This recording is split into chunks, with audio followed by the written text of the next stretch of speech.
Chapter 1 of Rainbow Valley. The thoughts of youth are long, long thoughts.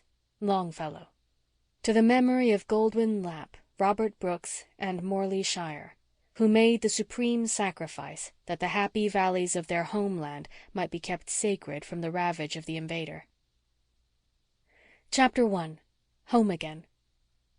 It was a clear apple-green evening in May, and Four Winds Harbor was mirroring back the clouds of the golden west between its softly dark shores. The sea moaned eerily on the sandbar, sorrowful even in spring, but a sly, jovial wind came piping down the red harbor road, along which Miss Cornelia's comfortable, matronly figure was making its way towards the village of Glen St. Mary. Miss Cornelia was rightfully Mrs. Marshall Elliott, and had been Mrs. Marshall Elliott for 13 years, but even yet more people referred to her as Miss Cornelia than as Mrs. Elliott. The old name was dear to her old friends. Only one of them contemptuously dropped it.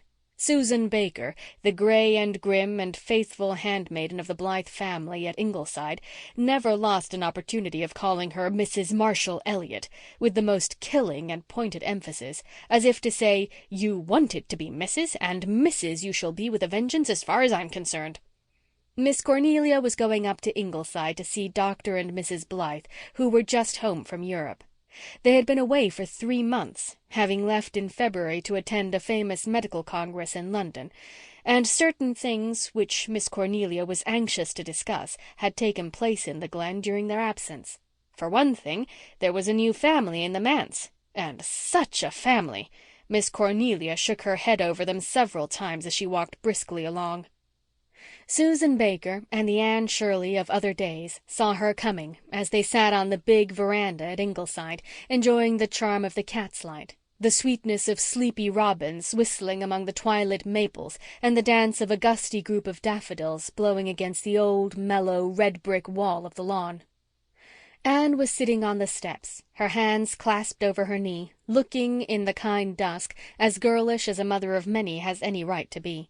And the beautiful gray-green eyes gazing down the harbor road were as full of unquenchable sparkle and dream as ever. Behind her in the hammock Rilla Blythe was curled up, a fat, roly-poly little creature of 6 years, the youngest of the Ingleside children. She had curly red hair and hazel eyes that were now buttoned up after the funny, wrinkled fashion in which Rilla always went to sleep. Shirley, the little brown boy, as he was known in the family who's who, was asleep in Susan's arms.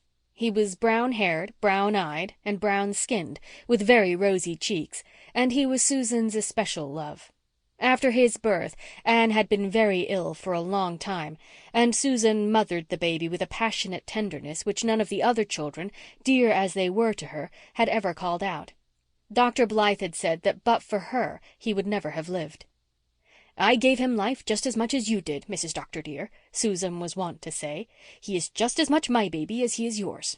And indeed, it was always to Susan that Shirley ran to be kissed for bumps and rocked to sleep and protected from well-deserved spankings.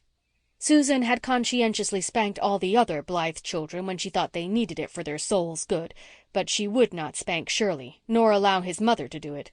Once Dr. Blythe had spanked him, and Susan had been stormily indignant.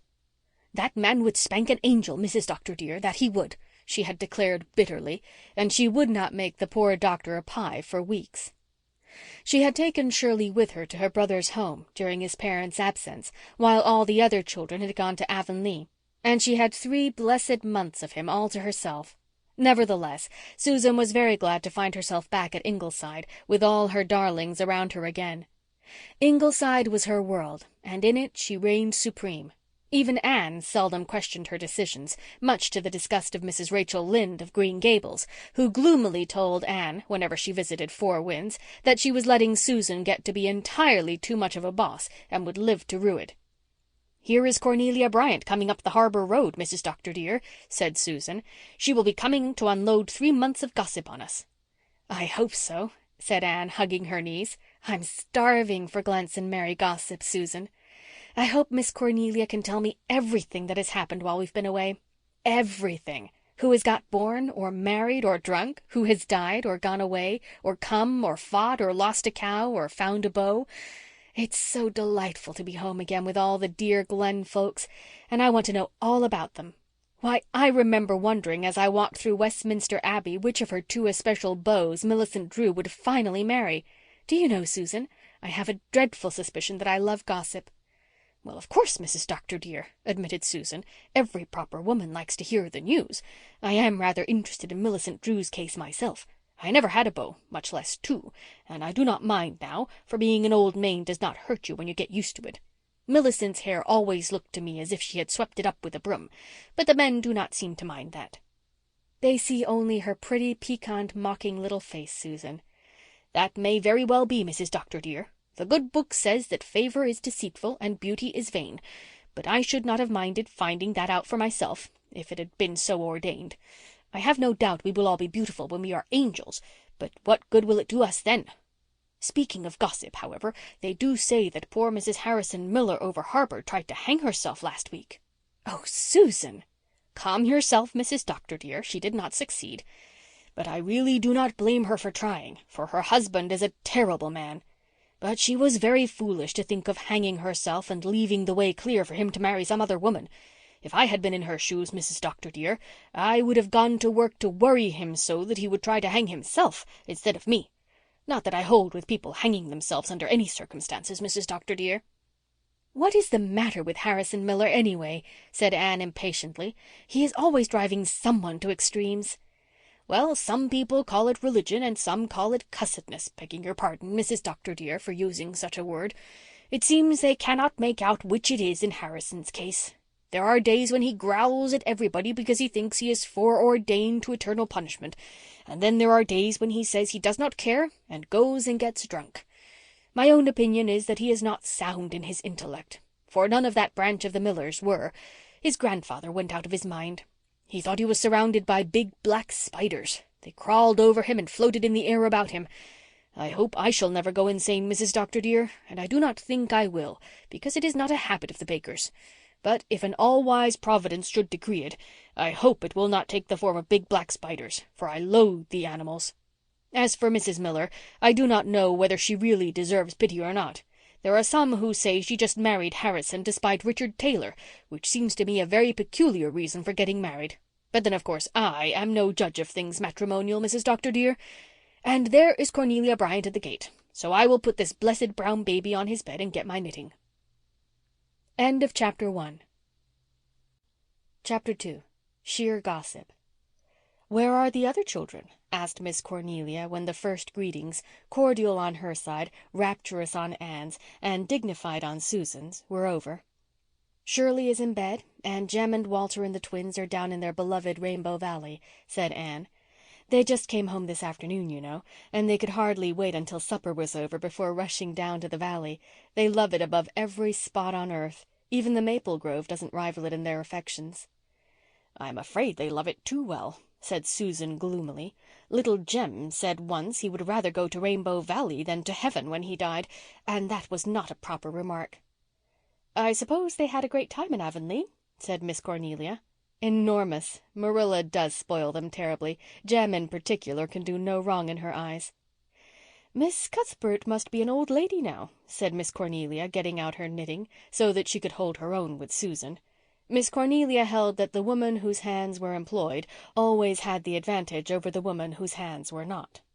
"Marilla is 85, said Anne with a sigh. "Her hair is snow white, but, strange to say, her eyesight is better than it was when she was 60.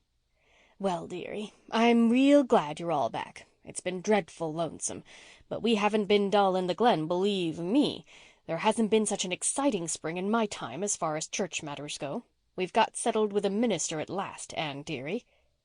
"The Reverend John Knox Meredith, Mrs. Dr. dear," said Susan, resolved not to let Miss Cornelia tell all the news. "Is he nice?" asked Anne interestedly. Miss Cornelia sighed and Susan groaned. "Yes, he's nice enough if that were all," said the former. "He is very nice and very learned and very spiritual. But, oh, Anne dearie, he has no common sense." "How was it you called him, then?" "Well, there's no doubt he is by far the best preacher we ever had in Glen St. Mary's Church," said Miss Cornelia, veering a tack or two. I suppose it is because he is so moony and absent-minded that he never got a town call. His trial sermon was simply wonderful, believe me. Everyone went mad about it, and his looks." "He is very comely, Mrs. Dr. dear, and when all is said and done I do like to see a well-looking man in the pulpit," broke in Susan, thinking it was time she asserted herself again. "Besides," said Miss Cornelia, "we were anxious to get settled, and Mr. Meredith was the first candidate we were all agreed on. Somebody had some objection to all the others. There was some talk of calling Mr. Folsom. He was a good preacher too, but somehow people didn't care for his appearance. He was too dark and sleek." "He looked exactly like a great black tomcat, that he did, Mrs. Dr. dear," said Susan. "I never could abide such a man in the pulpit every Sunday." "Then Mr. Rogers came, and he was like a chip in porridge, neither harm nor good," resumed Miss Cornelia. "But if he had preached like Peter and Paul it would have profited him nothing, for that was the day old Caleb Ramsey's sheep strayed into church and gave a loud baa just as he announced his text. Everybody laughed, and poor Rogers had no chance after that. Some thought we ought to call Mr. Stewart because he was so well educated. He could read the New Testament in 5 languages. But I do not think he was any surer than other men of getting to heaven because of that," interjected Susan. "Most of us didn't like his delivery," said Miss Cornelia, ignoring Susan. "He talked in grunts, so to speak. And Mr. Arnett couldn't preach at all.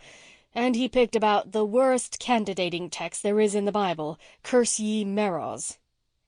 Whenever he got stuck for an idea, he would bang the Bible and shout very bitterly, 'Curse ye Meroz.' Poor Meroz got thoroughly cursed that day, whoever he was, Mrs. Dr. dear," said Susan. "The minister who is candidating can't be too careful about what text he chooses," said Miss Cornelia solemnly. "I believe Mr. Pierson would have got the call if he had picked a different text. But when he announced, 'I will lift my eyes to the hills,' he was done for. Everyone grinned, for everyone knew that those 2 Hill girls from the Harbour Head have been setting their caps for every single minister who came to the Glen for the last 15 years. And Mr. Newman had too large a family." "He stayed with my brother-in-law, James Clow," said Susan. "'How many children have you got?' I asked him. 'Nine boys and a sister for each of them,' he said. '18,' said I. 'Dear me, what a family!' And then he laughed and laughed. But I do not know why, Mrs. Dr. dear, and I am certain that 18 children would be too many for any manse."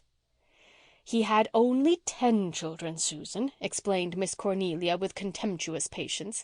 "And 10 good children would not be much worse for the manse and the congregation than the 4 who are there now.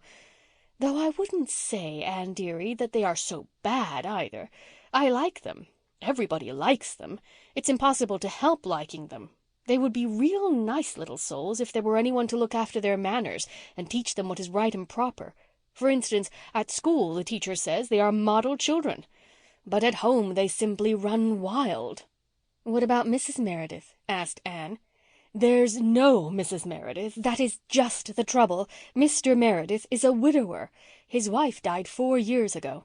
If we had known that, I don't suppose we would have called him, for a widower is even worse in a congregation than a single man.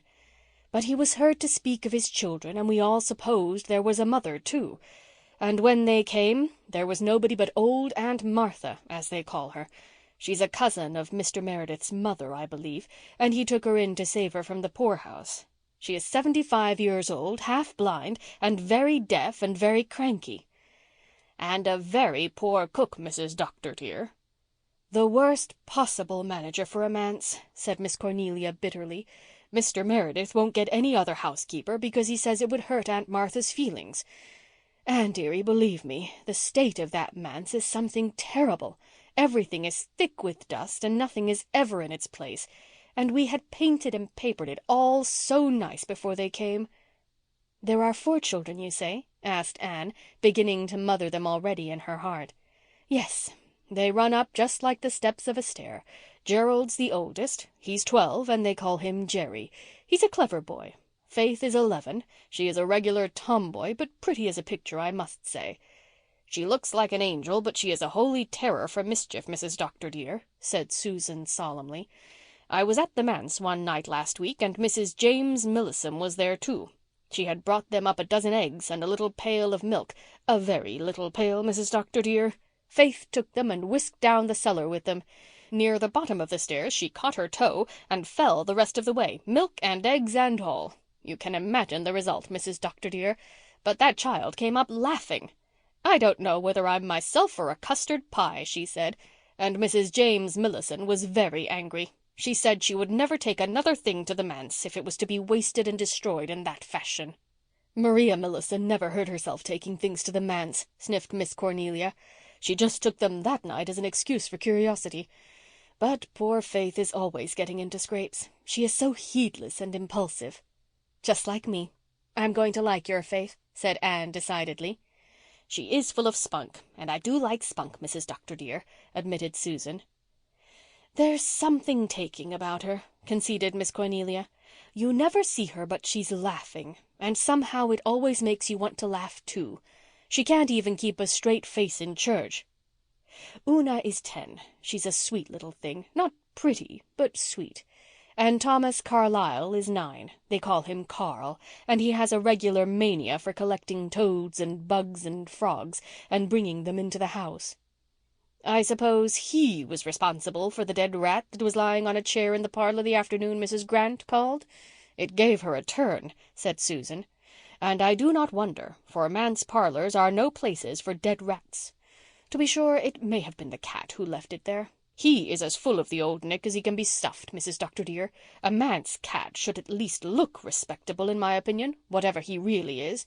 But I never saw such a rakish-looking beast. And he walks along the ridgepole of the manse almost every evening at sunset, Mrs. Dr. dear, and waves his tail, and that is not becoming." "The worst of it is they are never decently dressed," sighed Miss Cornelia. "And since the snow went they go to school barefooted. Now you know, Anne dearie, that isn't the right thing for manse children, especially when the Methodist minister's little girl always wears such nice buttoned boots. And I do wish they wouldn't play in the old Methodist graveyard." "It's very tempting when it's right beside the manse," said Anne. "I've always thought graveyards must be delightful places to play in." "Oh, no, you did not, Mrs. Dr. dear," said loyal Susan, determined to protect Anne from herself. "You have too much good sense and decorum." "Why did they ever build that manse beside the graveyard in the first place?" asked Anne. "Their lawn is so small there's no place for them to play except in the graveyard." "It was a mistake," admitted Miss Cornelia, "but they got the lot cheap, and no other man's children ever thought of playing there. Mr. Meredith shouldn't allow it, but he has always got his nose buried in a book when he is home. He reads and reads, or walks about in his study in a daydream. So far he hasn't forgotten to be in church on Sundays, but twice he has forgotten about the prayer meeting, and one of the elders had to go over to the manse and remind him. And he forgot about Fanny Cooper's wedding. They rang him up on the phone, and then he rushed right over just as he was, carpet slippers and all. One wouldn't mind if the Methodists didn't laugh so about it. But there's one comfort. They can't criticize his sermons. He wakes up when he's in the pulpit, believe me, and the Methodist minister can't preach at all, so they tell me. I have never heard him, thank goodness." Miss Cornelia's scorn of men had abated somewhat since her marriage, but her scorn of Methodists remained untinged of charity. Susan smiled slyly. "They do say, Mrs. Marshall Elliott, that the Methodists and Presbyterians are talking of uniting," she said. "Well, all I hope is that I'll be under the sod if it ever comes to pass," retorted Miss Cornelia. "I shall never have truck or trade with Methodists, and Mr. Meredith will find that he'd better steer clear of them too. He is entirely too sociable with them, believe me.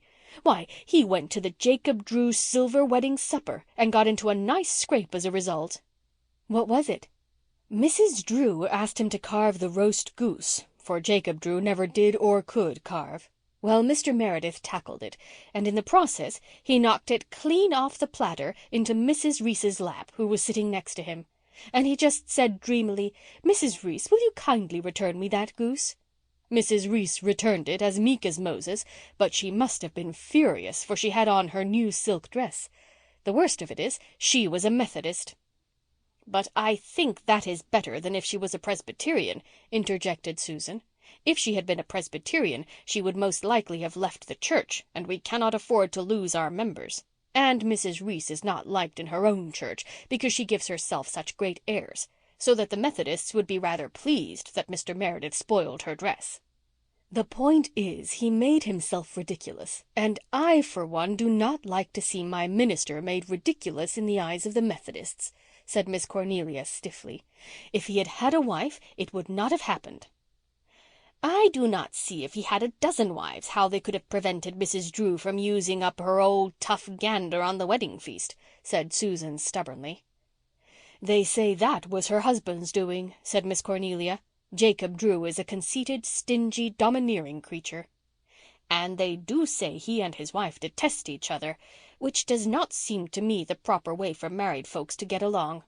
But then, of course, I have had no experience along that line," said Susan, tossing her head, "and I am not one to blame everything on the men. Mrs. Drew is mean enough herself. They say that the only thing she was ever known to give away was a crock of butter made out of cream a rat had fell into. She contributed it to a church social. Nobody found out about the rat until afterwards." "Fortunately, all the people the Merediths have offended, so far, are Methodists," said Miss Cornelia. "That Jerry went to the Methodist prayer meeting one night about a fortnight ago and sat beside old William Marsh, who got up as usual and testified with fearful groans. 'Do you feel any better now?' whispered Jerry when William sat down. Poor Jerry meant to be sympathetic, but Mr. Marsh thought he was impertinent and is furious at him.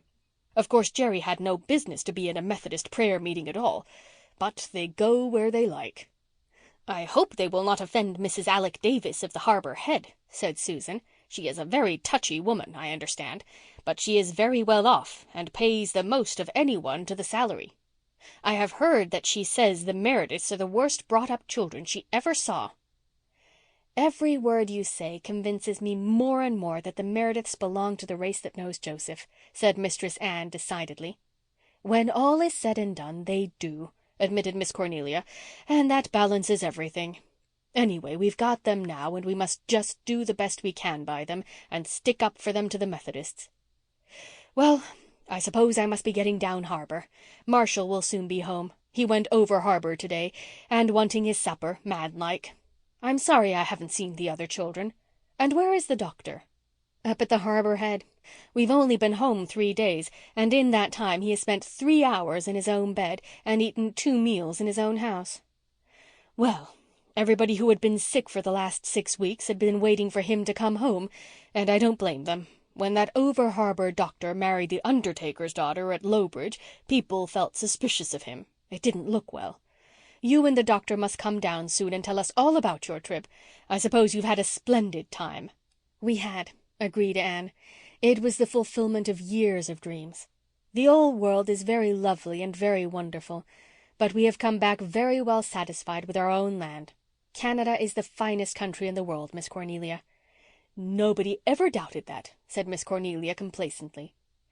"And old PEI is the loveliest province in it, and Four Winds the loveliest spot in PEI," laughed Anne, looking adoringly out over the sunset splendor of glen and harbor and gulf. She waved her hand at it. "I saw nothing more beautiful than that in Europe, Miss Cornelia. Must you go? The children will be sorry to have missed you." "They must come and see me soon. Tell them the doughnut jar is always full." "Oh, at supper they were planning a descent on you. They'll go soon, but they must settle down to school again now. And the twins are going to take music lessons." "Not from the Methodist minister's wife, I hope," said Miss Cornelia anxiously. "No, from Rosemary West. I was up last evening to arrange it with her. What a pretty girl she is." "Rosemary holds her own well. She isn't as young as she once was." "I thought her very charming. I've never had any real acquaintance with her, you know. Their house is so out of the way, and I've seldom ever seen her except at church." "People have always liked Rosemary West, though they don't understand her," said Miss Cornelia, quite unconscious of the high tribute she was paying to Rosemary's charm. "Ellen has always kept her down, so to speak. She has tyrannized over her, and yet she has always indulged her in a good many ways. Rosemary was engaged once, you know, to young Martin Crawford. His ship was wrecked in the Magdalens, and all the crew were drowned. Rosemary was just a child, only 17, but she was never the same afterwards. She and Ellen have stayed very close at home since their mother's death. They don't often get to their own church at Lowbridge, and I understand Ellen doesn't approve of going too often to a Presbyterian church. To the Methodist she never goes, I'll say that much for her. That family of Wests have always been strong Episcopalians. Rosemary and Ellen are pretty well off. Rosemary doesn't really need to give music lessons. She does it because she likes to. They are distantly related to Leslie, you know. Are the Fords coming to the harbor this summer?" "No, they're going on a trip to Japan and will probably be away for a year. Owen's new novel is to have a Japanese setting. This will be the first summer that the dear old House of Dreams will be empty since we left it." "I should think Owen Ford might find enough to write about in Canada without dragging his wife and his innocent children off to a heathen country like Japan," grumbled Miss Cornelia. "The Life Book was the best book he's ever written, and he got the material for that right here in Four Winds." "Captain Jim gave him most of that, you know, and he collected it all over the world. But Owen's books are all delightful, I think." "Oh, they're well enough as far as they go. I make it a point to read every one he writes, though I've always held, Anne dearie, that reading novels is a sinful waste of time. I shall write and tell him my opinion of this Japanese business, believe me. Does he want Kenneth and Persis to be converted into pagans?" With which unanswerable conundrum Miss Cornelia took her departure. Susan proceeded to put Rilla in bed, and Anne sat on the veranda steps under the early stars and dreamed her incorrigible dreams, and learned all over again for the 100th happy time what a moonrise splendor and sheen could be on Four Winds Harbor. End of Chapter 2. Chapter 3. The Ingleside Children. In daytime the Blythe children liked very well to play in the rich, soft greens and glooms of the big maple grove between Ingleside and Glen St. Mary Pond. But for evening revels there was no place like the little valley behind the maple grove. It was a fairy realm of romance to them.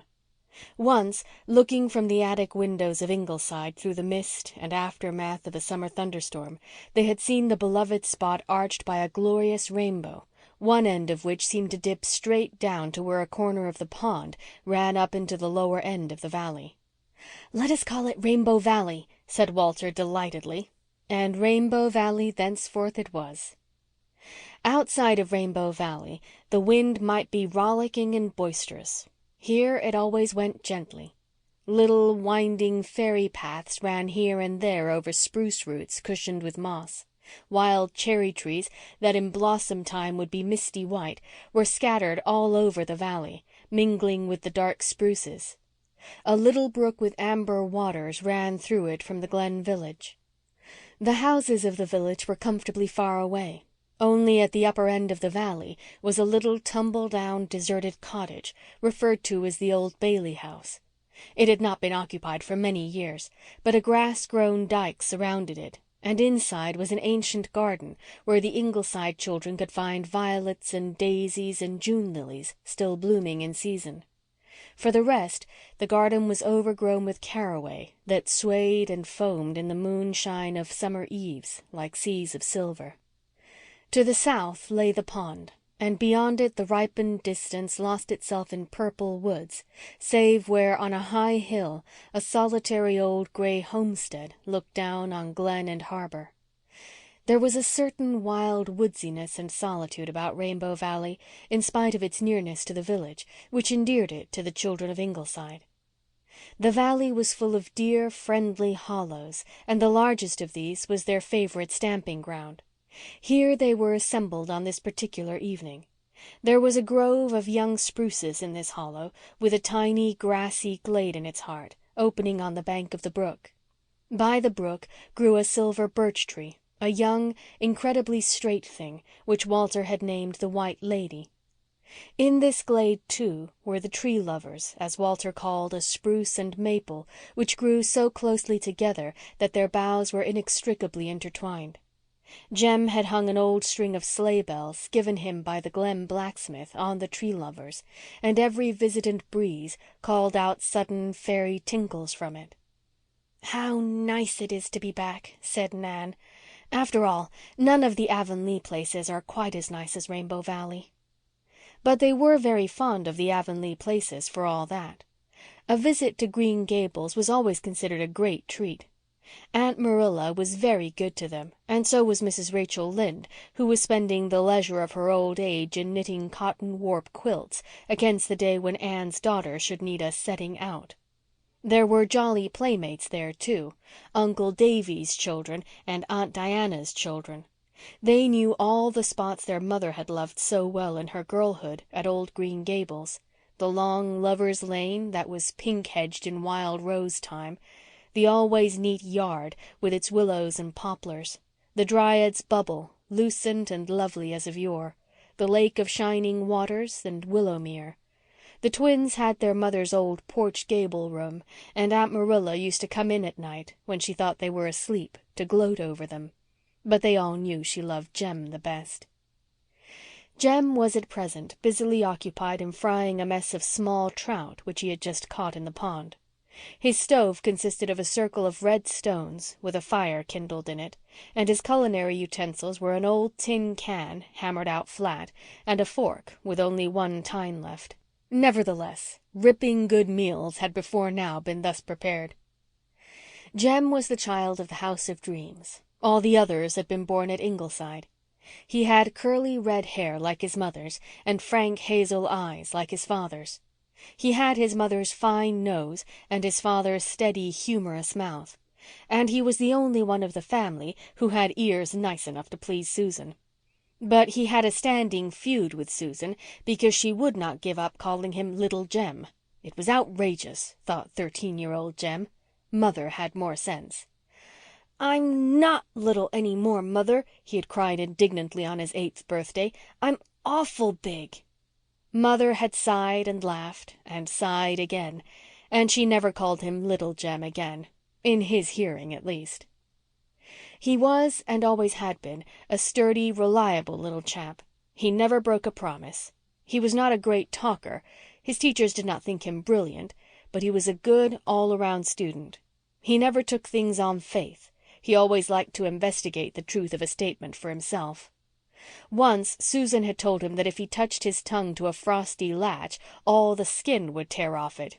Jem had promptly done it just to see if it was so. He found it was so, at the cost of a very sore tongue for several days. But Jem did not grudge suffering in the interests of science. By constant experiment and observation he learned a great deal, and his brothers and sisters thought his extensive knowledge of their little world quite wonderful. Jem always knew where the first and ripest berries grew, where the first pale violets shyly awakened from their winter's sleep, and how many blue eggs were in a given robin's nest in the maple grove. He could tell fortunes from daisy petals, and suck honey from red clovers, and grub up all sorts of edible roots on the banks of the pond, while Susan went in daily fear that they would all be poisoned. He knew where the finest spruce gum was to be found, in pale amber knots on the lichened bark. He knew where the nuts grew thickest in the beech woods around the harbour head, and where the best trouting places up the brooks were. He could mimic the call of any wild bird or beast in 4 winds, and he knew the haunt of every wild flower from spring to autumn. Walter Blythe was sitting under the White Lady with a volume of poems lying beside him, but he was not reading. He was gazing now at the emerald-misted willows by the pond, and now at a flock of clouds, like little silver sheep herded by the wind, that were drifting over Rainbow Valley, with rapture in his wide, splendid eyes. Walter's eyes were very wonderful. All the joy and sorrow and laughter and loyalty and aspiration of many generations lying under the sod looked out of their dark gray depths. Walter was a hop out of kin as far as looks went. He did not resemble any known relative. He was quite the handsomest of the Ingleside children, with straight black hair and finely modelled features. But he had all his mother's vivid imagination and passionate love of beauty. Frost of winter, invitation of spring, dream of summer, and glamour of autumn all meant much to Walter. In school, where Jem was a chieftain, Walter was not thought highly of. He was supposed to be girly and milksopish because he never fought and seldom joined in the school sports, preferring to herd by himself in out-of-the-way corners and read books, especially poetry books. Walter loved the poets and pored over their pages from the time he could first read. Their music was woven into his growing soul, the music of the immortals. Walter cherished the ambition to be a poet himself some day. The thing could be done. A certain Uncle Paul, so called out of courtesy, who lived now in that mysterious realm called the States, was Walter's model. Uncle Paul had once been a little schoolboy in Avonlea, and now his poetry was read everywhere. But the Glen schoolboys did not know of Walter's dreams, and would not have been greatly impressed if they had. In spite of his lack of physical prowess, however, he commanded a certain unwilling respect because of his power of talking book talk. Nobody in Glen St. Mary's School could talk like him. He sounded like a preacher, one boy said, and for this reason he was generally left alone and not persecuted, as most boys were who were suspected of disliking or fearing fisticuffs.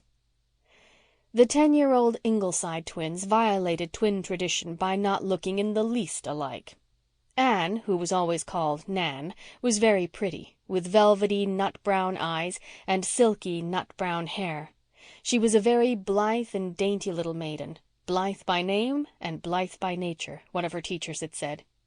Her complexion was quite faultless, much to her mother's satisfaction. "I'm so glad to have one daughter who can wear pink," Mrs. Blythe was wont to say jubilantly. Diana Blythe, known as Di, was very like her mother, with gray-green eyes that always shone with a peculiar luster and brilliancy in the dusk, and red hair. Perhaps this was why she was her father's favourite. She and Walter were especial chums. Di was the only one to whom he would ever read the verses he wrote himself, the only one who knew that he was secretly hard at work on an epic, strikingly resembling Marmion in some things, if not in others. She kept all his secrets, even from Nan, and told him all hers. "Won't you soon have those fish ready, Jem?" said Nan, sniffing with her dainty nose. "The smell makes me awfully hungry." "They're nearly ready," said Jem, giving one a dexterous turn. "Get out the bread and the plates, girls. Walter, wake up." "How the air shines tonight," said Walter dreamily. Not that he despised fried trout either, by any means. But with Walter food for the soul always took first place. "The flower angel has been walking over the world today, calling to the flowers. I can see his blue wings on that hill by the woods." "Any angel's wings I ever saw were white," said Nan. "The flower angels aren't. They're a pale, misty blue, just like the haze in the valley. Oh, how I wish I could fly. It must be glorious." "One does fly in dreams sometimes," said Di. "I never dream that I'm flying exactly," said Walter. "But I often dream that I just rise up from the ground and float over the fences and the trees. It's delightful, and I always think this isn't a dream, like it's always been before. This is real. And then I wake up after all, and it's heartbreaking." "Hurry up, Nan," ordered Jem. Nan had produced the banquet board, a board literally as well as figuratively, from which many a feast, seasoned as no viands were elsewhere, had been eaten in Rainbow Valley. It was converted into a table by propping it on two large mossy stones. Newspaper served as tablecloth, and broken plates and handleless cups from Susan's discard furnished the dishes. From a tin box secreted at the root of a spruce tree, Nan brought forth bread and salt. The brook gave Adam's ale of unsurpassed crystal. For the rest, there was a certain sauce, compounded of fresh air and appetite of youth, which gave to everything a divine flavour.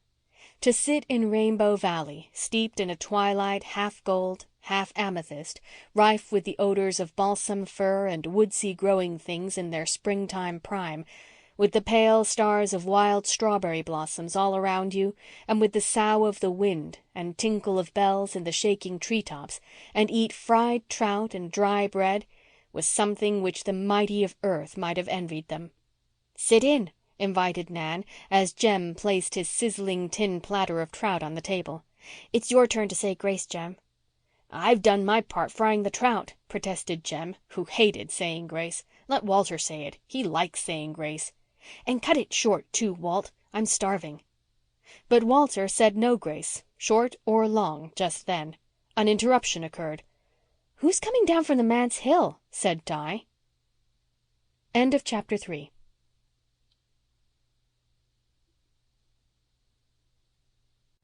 Chapter 4. The Manse Children. Aunt Martha might be, and was, a very poor housekeeper. The Reverend John Knox Meredith might be, and was, a very absent-minded, indulgent man. But it could not be denied that there was something very homelike and lovable about the Glen St. Mary manse, in spite of its untidiness. Even the critical housewives of the Glen felt it, and were unconsciously mellowed in judgment because of it.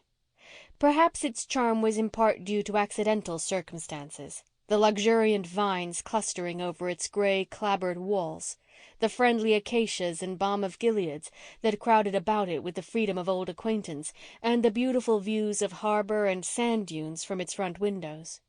But these things had been there in the reign of Mr. Meredith's predecessor, when the manse had been the primmest, neatest, and dreariest house in the Glen, so much of the credit must be given to the personality of its new inmates.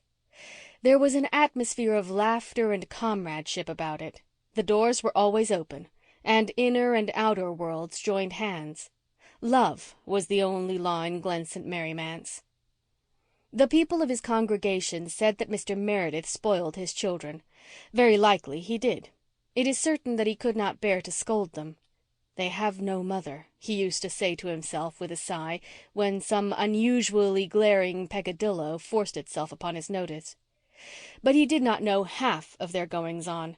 He belonged to the sect of dreamers. The windows of his study looked out on the graveyard, but as he paced up and down the room, reflecting deeply on the immortality of the soul, he was quite unaware that Jerry and Carl were playing leapfrog hilariously over the flat stones in that abode of dead Methodists. Mr. Meredith had occasional acute realizations that his children were not so well looked after, physically or morally, as they had been before his wife died. And he had always a dim subconsciousness that house and meals were very different under Aunt Martha's management from what they had been under Cecilia's. For the rest, he lived in a world of books and abstractions, and therefore, although his clothes were seldom brushed, and although the Glen housewives concluded from the ivory-like pallor of his clear-cut features and slender hands that he never got enough to eat, he was not an unhappy man. If ever a graveyard could be called a cheerful place, the old Methodist graveyard at Glen St. Mary might be so called. The new graveyard, at the other side of the Methodist church, was a neat and proper and doleful spot, but the old one had been left so long to nature's kindly and gracious ministries that it had become very pleasant. It was surrounded on 3 sides by a dyke of stones and sod, topped by a grey and uncertain paling. Outside the dyke grew a row of tall fir trees with thick balsamic boughs. The dyke, which had been built by the first settlers of the Glen, was old enough to be beautiful, with mosses and green things growing out of its crevices, violets purpling at its base in the early spring days, and asters and goldenrod making an autumnal glory in its corners. Little ferns clustered companionably between its stones, and here and there a big bracken grew. On the eastern side there was neither fence nor dyke. The graveyard there straggled off into young fir plantation, ever pushing nearer to the graves and deepening eastward into a thick wood. The air was always full of the harp-like voices of the sea and the music of grey old trees, and in the spring mornings the choruses of birds in the elms around the 2 churches sang of life and not of death. The Meredith children loved the old graveyard. Blue-eyed ivy, garden spruce, and mint ran riot over the sunken graves. Blueberry bushes grew lavishly in the sandy corner next to the fir wood. The varying fashions of tombstones for 3 generations were to be found there, from the flat, oblong red sandstone slabs of old settlers, down through the days of weeping willows and clasped hands, to the latest monstrosities of tall monuments and draped urns. One of the latter, the biggest and ugliest in the graveyard, was sacred to the memory of a certain Alec Davis, who had been born a Methodist, but had taken to himself a Presbyterian bride of the Douglas clan. She had made him turn Presbyterian and kept him towing the Presbyterian mark all his life. But when he died, she did not dare to doom him to a lonely grave in the Presbyterian graveyard over harbour. His people were all buried in the Methodist cemetery, so Alec Davis went back to his own in death, and his widow consoled herself by erecting a monument which cost more than any of the Methodists could afford. The Meredith children hated it without just knowing why, but they loved the old flat bench-like stones with the tall grasses growing rankly about them. They made jolly seats for one thing. They were all sitting on one now. Jerry, tired of leapfrog, was playing on a Jew's harp. Carl was lovingly poring over a strange beetle he had found. Una was trying to make a doll's dress, and Faith, leaning back on her slender brown wrists, was swinging her bare feet in lively time to the Jew's harp. Jerry had his father's black hair and large black eyes, but in him the latter were flashing instead of dreamy. Faith, who came next to him, wore her beauty like a rose, careless and glowing. She had golden brown eyes, golden brown curls, and crimson cheeks. She laughed too much to please her father's congregation, and had shocked old Mrs. Taylor, the disconsolate spouse of several departed husbands, by saucily declaring, in the church porch at that, "The world isn't a vale of tears, Mrs. Taylor. It's a world of laughter." Little dreamy Una was not given to laughter. Her braids of straight, dead black hair betrayed no lawless kinks, and her almond-shaped dark blue eyes had something wistful and sorrowful in them. Her mouth had a trick of falling open over her tiny white teeth, and a shy, meditative smile occasionally crept over her small face. She was much more sensitive to public opinion than Faith, and had an uneasy consciousness that there was something askew in their way of living. She longed to put it right, but did not know how. Now and then she dusted the furniture, but it was so seldom she could find the duster because it was never in the same place twice. And when the clothes brush was to be found, she tried to brush her father's best suit on Saturdays, and once sewed on a missing button with coarse white thread. When Mr. Meredith went to church next day, every female eye saw that button, and the peace of the Ladies' Aid was upset for weeks. Carl had the clear, bright, dark blue eyes, fearless and direct, of his dead mother, and her brown hair with its glints of gold. He knew the secrets of bugs, and had a sort of freemasonry with bees and beetles. Una never liked to sit near him because she never knew what uncanny creature might be secreted about him. Jerry refused to sleep with him because Carl had once taken a young garter snake to bed with him. So Carl slept in his old cot, which was so short that he could never stretch out, and had strange bedfellows. Perhaps it was just as well that Aunt Martha was half blind when she made that bed. Altogether they were a jolly, lovable little crew, and Cecilia Meredith's heart must have ached bitterly when she faced the knowledge that she must leave them. "Where would you like to be buried if you were a Methodist?" asked Faith cheerfully. This opened up an interesting field of speculation. "There isn't much choice. The place is full," said Jerry. "I'd like that corner near the road, I guess. I could hear the teams going past and the people talking." "I'd like that little hollow under the weeping birch," said Una. "That birch is such a place for birds, and they sing like mad in the mornings." "I'd take the Porter lot, where there's so many children buried. I like lots of company," said Faith. "Carl, where'd you?" "I'd rather not be buried at all," said Carl. "But if I had to be, I'd like the ant bed. Ants are awfully interesting." "How very good all the people who are buried here must have been," said Una, who had been reading the laudatory old epitaphs. "There doesn't seem to be a single bad person in the whole graveyard. Methodists must be better than Presbyterians after all." "Maybe the Methodists bury their bad people just like they do cats," suggested Carl.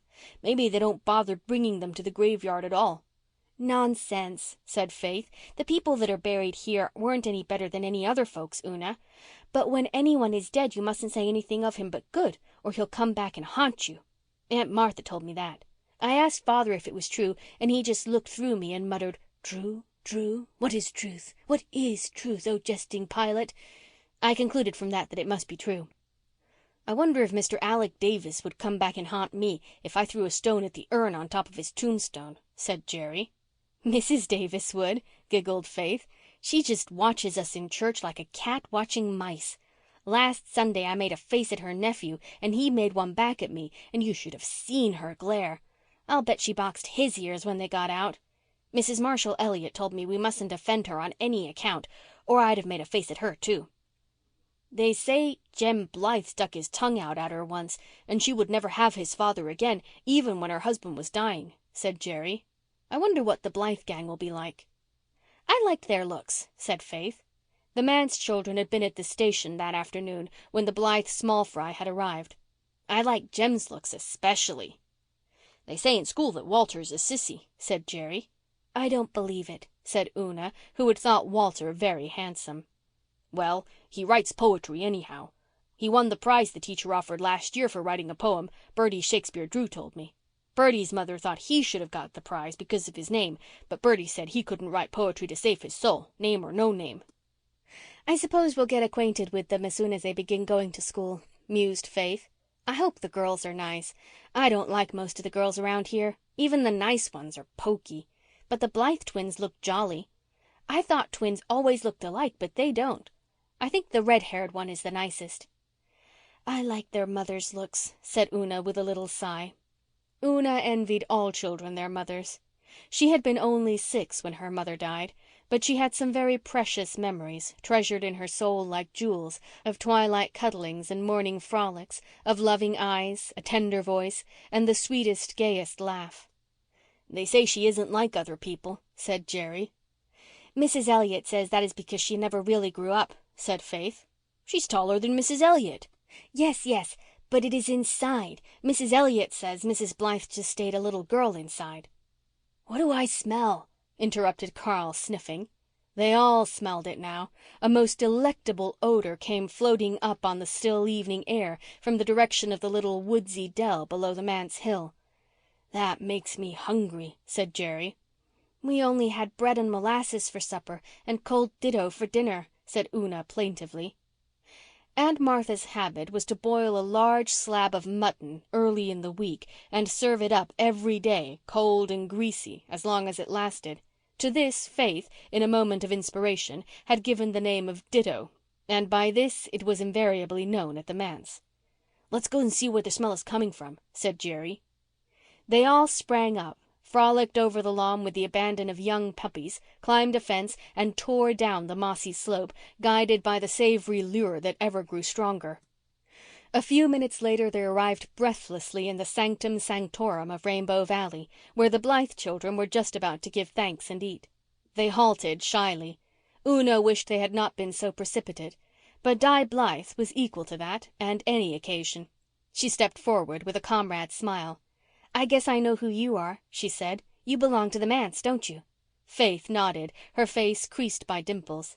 "We smelled your trout cooking and wondered what it was." "You must sit down and help us eat them," said Di. "Maybe you haven't got any more than you want yourselves," said Jerry, looking hungrily at the tin platter. "We've heaps, 3 apiece," said Jem. "Sit down." No more ceremony was necessary. Down they all sat on mossy stones. Merry was that feast and long. Nan and Di would probably have died of horror had they known what Faith and Una knew perfectly well, that Carl had 2 young mice in his jacket pocket. But they never knew it, so it never hurt them. Where can folks get better acquainted than over a meal table? When the last trout had vanished, the manse children and the Ingleside children were sworn friends and allies. They had always known each other and always would. The race of Joseph recognized its own. They poured out the history of their little pasts. The manse children heard of Avonlea and Green Gables, of Rainbow Valley traditions, and of the little house by the harbour shore where Jem had been born. The Ingleside children heard of Maywater, where the Merediths had lived before coming to the Glen, of Una's beloved one-eyed doll and Faith's pet rooster. Faith was inclined to resent the fact that people laughed at her for petting a rooster. She liked the Blythes because they accepted it without question. "A handsome rooster like Adam is just as nice a pet as a dog or cat, I think," she said. "If he was a canary nobody would wonder. And I brought him up from a little wee yellow chicken. Mrs. Johnson at Maywater gave him to me. A weasel had killed all his brothers and sisters. I called him after her husband. I never liked dolls or cats. Cats are too sneaky and dolls are dead." "Who lives in that house away up there?" asked Jerry. "The Miss Wests, Rosemary and Ellen," answered Nan. "Di and I are going to take music lessons from Miss Rosemary this summer." Una gazed at the lucky twins with eyes whose longing was too gentle for envy. Oh, if only she could have music lessons. It was one of the dreams of her little hidden life. But nobody ever thought of such a thing. "Miss Rosemary is so sweet and she always dresses so pretty," said Di. "Her hair is just the colour of new molasses taffy. she added wistfully, for Di, like her mother before her, was not resigned to her own ruddy tresses. "I like Miss Ellen, too," said Nan. "She always used to give me candies when she came to church, but Di is afraid of her." "Her brows are so black and she has such a great deep voice," said Di. "Oh, how scared of her Kenneth Ford used to be when he was little. Mother says the first Sunday Mrs. Ford brought him to church Miss Ellen happened to be there sitting right behind them, and the minute Kenneth saw her he just screamed and screamed until Mrs. Ford had to carry him out." "Who is Mrs. Ford?" asked Una wonderingly. "Oh, the Fords don't live here. They only come here in the summer. And they're not coming this summer. They live in that little house way down on the harbor shore where Father and Mother used to live. I wish you could see Persis Ford. She's just like a picture." "I've heard of Mrs. Ford," broke in Faith. "Bertie Shakespeare Drew told me about her. She was married 14 years to a dead man and then he came to life." "Nonsense," said Nan. "That isn't the way it goes at all. Bertie Shakespeare can never get anything straight. I know the whole story and I'll tell it to you sometime, but not now, for it's too long and it's time for us to go home. Mother doesn't like us to be out late these damp evenings." Nobody cared whether the manse children were out in the damp or not. Aunt Martha was already in bed and the minister was still too deeply lost in speculations concerning the immortality of the soul to remember the mortality of the body. But they went home too, with visions of good times coming in their heads. "I think Rainbow Valley is even nicer than the graveyard," said Una. "And I just love those dear Blythes. It's so nice when you can love people because so often you can't. Father said in his sermon last Sunday that we should love everybody, but how can we? How could we love Mrs. Alec Davis?" "Oh, Father only said that in the pulpit," said Faith airily. "He has more sense than to really think it outside."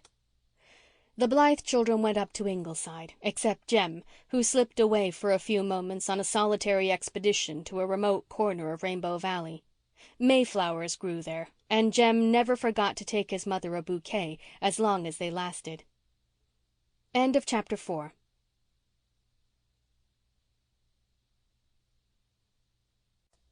Chapter 5. The Advent of Mary Vance. "This is just the sort of day you feel as if things might happen," said Faith, responsive to the lure of crystal air and blue hills. She hugged herself with delight and danced a hornpipe on old Hezekiah Pollock's bench tombstone, much to the horror of two ancient maidens who happened to be driving past just as Faith hopped on one foot around the stone, waving the other and her arms in the air. "And that," groaned one ancient maiden, "is our minister's daughter." "What else would you expect of a widower's family?" groaned the other ancient maiden. And then they both shook their heads. It was early on Saturday morning, and the Merediths were out in the dew-drenched world with a delightful consciousness of the holiday. They had never had anything to do on a holiday. Even Nan and Di Blythe had certain household tasks for Saturday mornings, but the daughters of the manse were free to roam from blushing morn to dewy eve if it so pleased them. It did please Faith, but Una felt a secret bitter humiliation because they never learned to do anything. The other girls in her class at school could cook and sew and knit. She was only a little ignoramus. Jerry suggested that they go exploring, so they went lingeringly through the fir grove, picking up Carl on the way, who was on his knees in the dripping grass, studying his darling ants. Beyond the grove they came out in Mr. Taylor's pasture field, sprinkled over with the white ghosts of dandelions. In a remote corner was an old tumble-down barn where Mr. Taylor sometimes stored his surplus hay crop, but which was never used for any other purpose. Thither the Meredith children trooped and prowled about the ground floor for several minutes. "What was that?" whispered Una suddenly. They all listened. There was a faint but distinct rustle in the hayloft above. The Merediths looked at each other. "There's something up there," breathed Faith. "I'm going to see what it is," said Jerry resolutely. "Oh, don't," begged Una, catching his arm. "I'm going." "We'll all go too then," said Faith. The whole four climbed the shaky ladder, Jerry and Faith quite dauntless, Una pale from fright, and Carl rather absent-mindedly, speculating on the possibility of finding a bat up in the loft. He longed to see a bat in daylight. When they stepped off the ladder, they saw what had made the rustle, and the sight struck them dumb for a few moments. In a little nest in the hay, a girl was curled up, looking as if she had just wakened from sleep. When she saw them she stood up rather shakily, as it seemed, and in the bright sunlight that streamed through the cobwebbed window behind her they saw that her thin, sunburned face was very pale under its tan. She had 2 braids of lank, thick, tow-coloured hair and very odd eyes. White eyes, the manse children thought, as she stared at them half defiantly, half piteously. They were really of so pale a blue that they did seem almost white, especially when contrasted with the narrow black ring that circled the iris. She was barefooted and bareheaded, and was clad in a faded, ragged old plaid dress, much too short and tight for her. As for years, she might have been almost any age, judging from her wizened little face, but her height seemed to be somewhere in the neighbourhood of 12. "Who are you?" asked Jerry. The girl looked about her as if seeking a way of escape. Then she seemed to give in with a little shiver of despair. "I'm Mary Vance," she said. "Where'd you come from?" pursued Jerry. Mary, instead of replying, suddenly sat, or fell, down on the hay and began to cry. Instantly Faith had flung herself down beside her and put her arm around the thin, shaking shoulders. "You stop bothering her," she commanded Jerry. Then she hugged the waif. "Don't cry, dear. Just tell us what's the matter. We're friends." "I'm so hungry," wailed Mary. "I hain't had a thing to eat since Thursday morning, 'cept a little water from the brook out there." The manse children gazed at each other in horror. Faith sprang up. "You come right up to the manse and get something to eat before you say another word." Mary shrank. "Oh, I can't. What will your pa and ma say? Besides, they'd send me back." "We've no mother, and father won't bother about you. Neither will Aunt Martha. Come, I say." Faith stamped her foot impatiently. Was this queer girl going to insist on starving to death almost at their very door?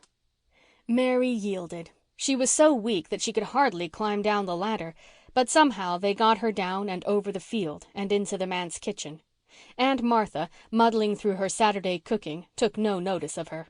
Faith and Una flew to the pantry and ransacked it for such eatables as it contained, some ditto, bread, butter, milk, and a doubtful pie. Mary Vance attacked the food ravenously and uncritically, while the manse children stood around and watched her. Jerry noticed that she had a pretty mouth and very nice, even, white teeth. Faith decided with secret horror that Mary had not one stitch on her except that ragged, faded dress. Una was full of pure pity, Carl of amused wonder, and all of them of curiosity.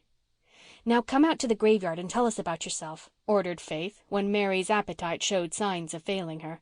Mary was now nothing loath. Food had restored her natural vivacity and unloosed her by no means reluctant tongue. "You won't tell your pa or anybody if I tell you," she stipulated when she was enthroned on Mr. Pollock's tombstone. Opposite her the manse children lined up on another. Here was spice and mystery and adventure. Something had happened. "No, we won't." "Cross your hearts?" "Cross our hearts." "Well, I've run away. I was living with Mrs. Wiley over harbour. Do you know Mrs. Wiley?" "No." "Well, you don't want to know her. She's an awful woman. My, how I hate her. She worked me to death and wouldn't give me half enough to eat, and she used to larrup me most every day. Look-a-here." Mary rolled up her ragged sleeves and held up her scrawny arms and thin hands, chapped almost to rawness. They were black with bruises. The manse children shivered. Faith flushed crimson with indignation. Una's blue eyes filled with tears. "She licked me Wednesday night with a stick," said Mary indifferently. "It was 'cause I let the cow kick over a pail of milk. How'd I know the darn old cow was going to kick?" A not unpleasant thrill ran over her listeners. They would never dream of using such dubious words, but it was rather titillating to hear someone else use them, and a girl at that. Certainly this Mary Vance was an interesting creature. "I don't blame you for running away," said Faith. "Oh, I didn't run away 'cause she licked me. A licking was all in the day's work with me. I was darn well used to it. Nope. I'd meant to run away for a week 'cause I'd found out that Mrs. Wiley was going to rent her farm and go to Lowbridge to live and give me to a cousin of hers up Charlottetown way. I wasn't going to stand for that. She was a worse sort than Mrs. Wiley even. Mrs. Wiley lent me to her for a month last summer, and I'd rather live with the devil himself." Sensation number 2. But Una looked doubtful. "So I made up my mind I'd beat it. I had 70 cents saved up that Mrs. John Crawford give me in the spring for planting potatoes for her. Mrs. Wiley didn't know about it. She was away visiting her cousin when I planted them. I thought I'd sneak up here to the Glen and buy a ticket to Charlottetown and try to get work there. I'm a hustler, let me tell you. There ain't a lazy bone in my body. So I lit out Thursday morning 'fore Mrs. Wiley was up and walked to the Glen, 6 miles. And when I got to the station I found I'd lost my money. Don't know how, don't know where. Anyhow, it was gone. I didn't know what to do. If I went back to old Lady Wiley she'd take the hide off me. So I went and hid in that old barn." "And what will you do now?" asked Jerry. "Dunno. I suppose I'll have to go back and take my medicine. Now that I got some grub in my stomach I guess I can stand it." But there was fear behind the bravado in Mary's eyes. Una suddenly slipped from the one tombstone to the other and put her arm about Mary. "Don't go back. Just stay here with us." "Oh, Mrs. Wiley'll hunt me up," said Mary. "It's likely she's on my trail before this. I might stay here till she finds me, I s'pose, if your folks don't mind. I was a darn fool ever to think of skipping out. She'd run a weasel to earth. But I was so miserable." Mary's voice quivered, but she was ashamed of showing her weakness. "I hain't had the life of a dog for these 4 years," she explained defiantly. "You've been 4 years with Mrs. Wiley?" "Yep. She took me out of the asylum over in Hopetown when I was 8. "That's the same place Mrs. Blythe came from," exclaimed Faith. "I was 2 years in the asylum. I was put there when I was 6. My ma'd hung herself and my pa'd cut his throat." "Holy cats! Why?" said Jerry. "Booze," said Mary laconically. "And you've no relations?" "Not a darn one that I know of. Must have had some once, though. I was called after half a dozen of them. My full name is Mary Martha Lucilla Moore Ball Vance. Can you beat that? My grandfather was a rich man. I'll bet he was richer than your grandfather. But Pa drunk it all up and Ma, she did her part. They used to beat me too. Laws, I've been licked so much I kind of like it." Mary tossed her head. She divined that the manse children were pitying her for her many stripes, and she did not want pity. She wanted to be envied.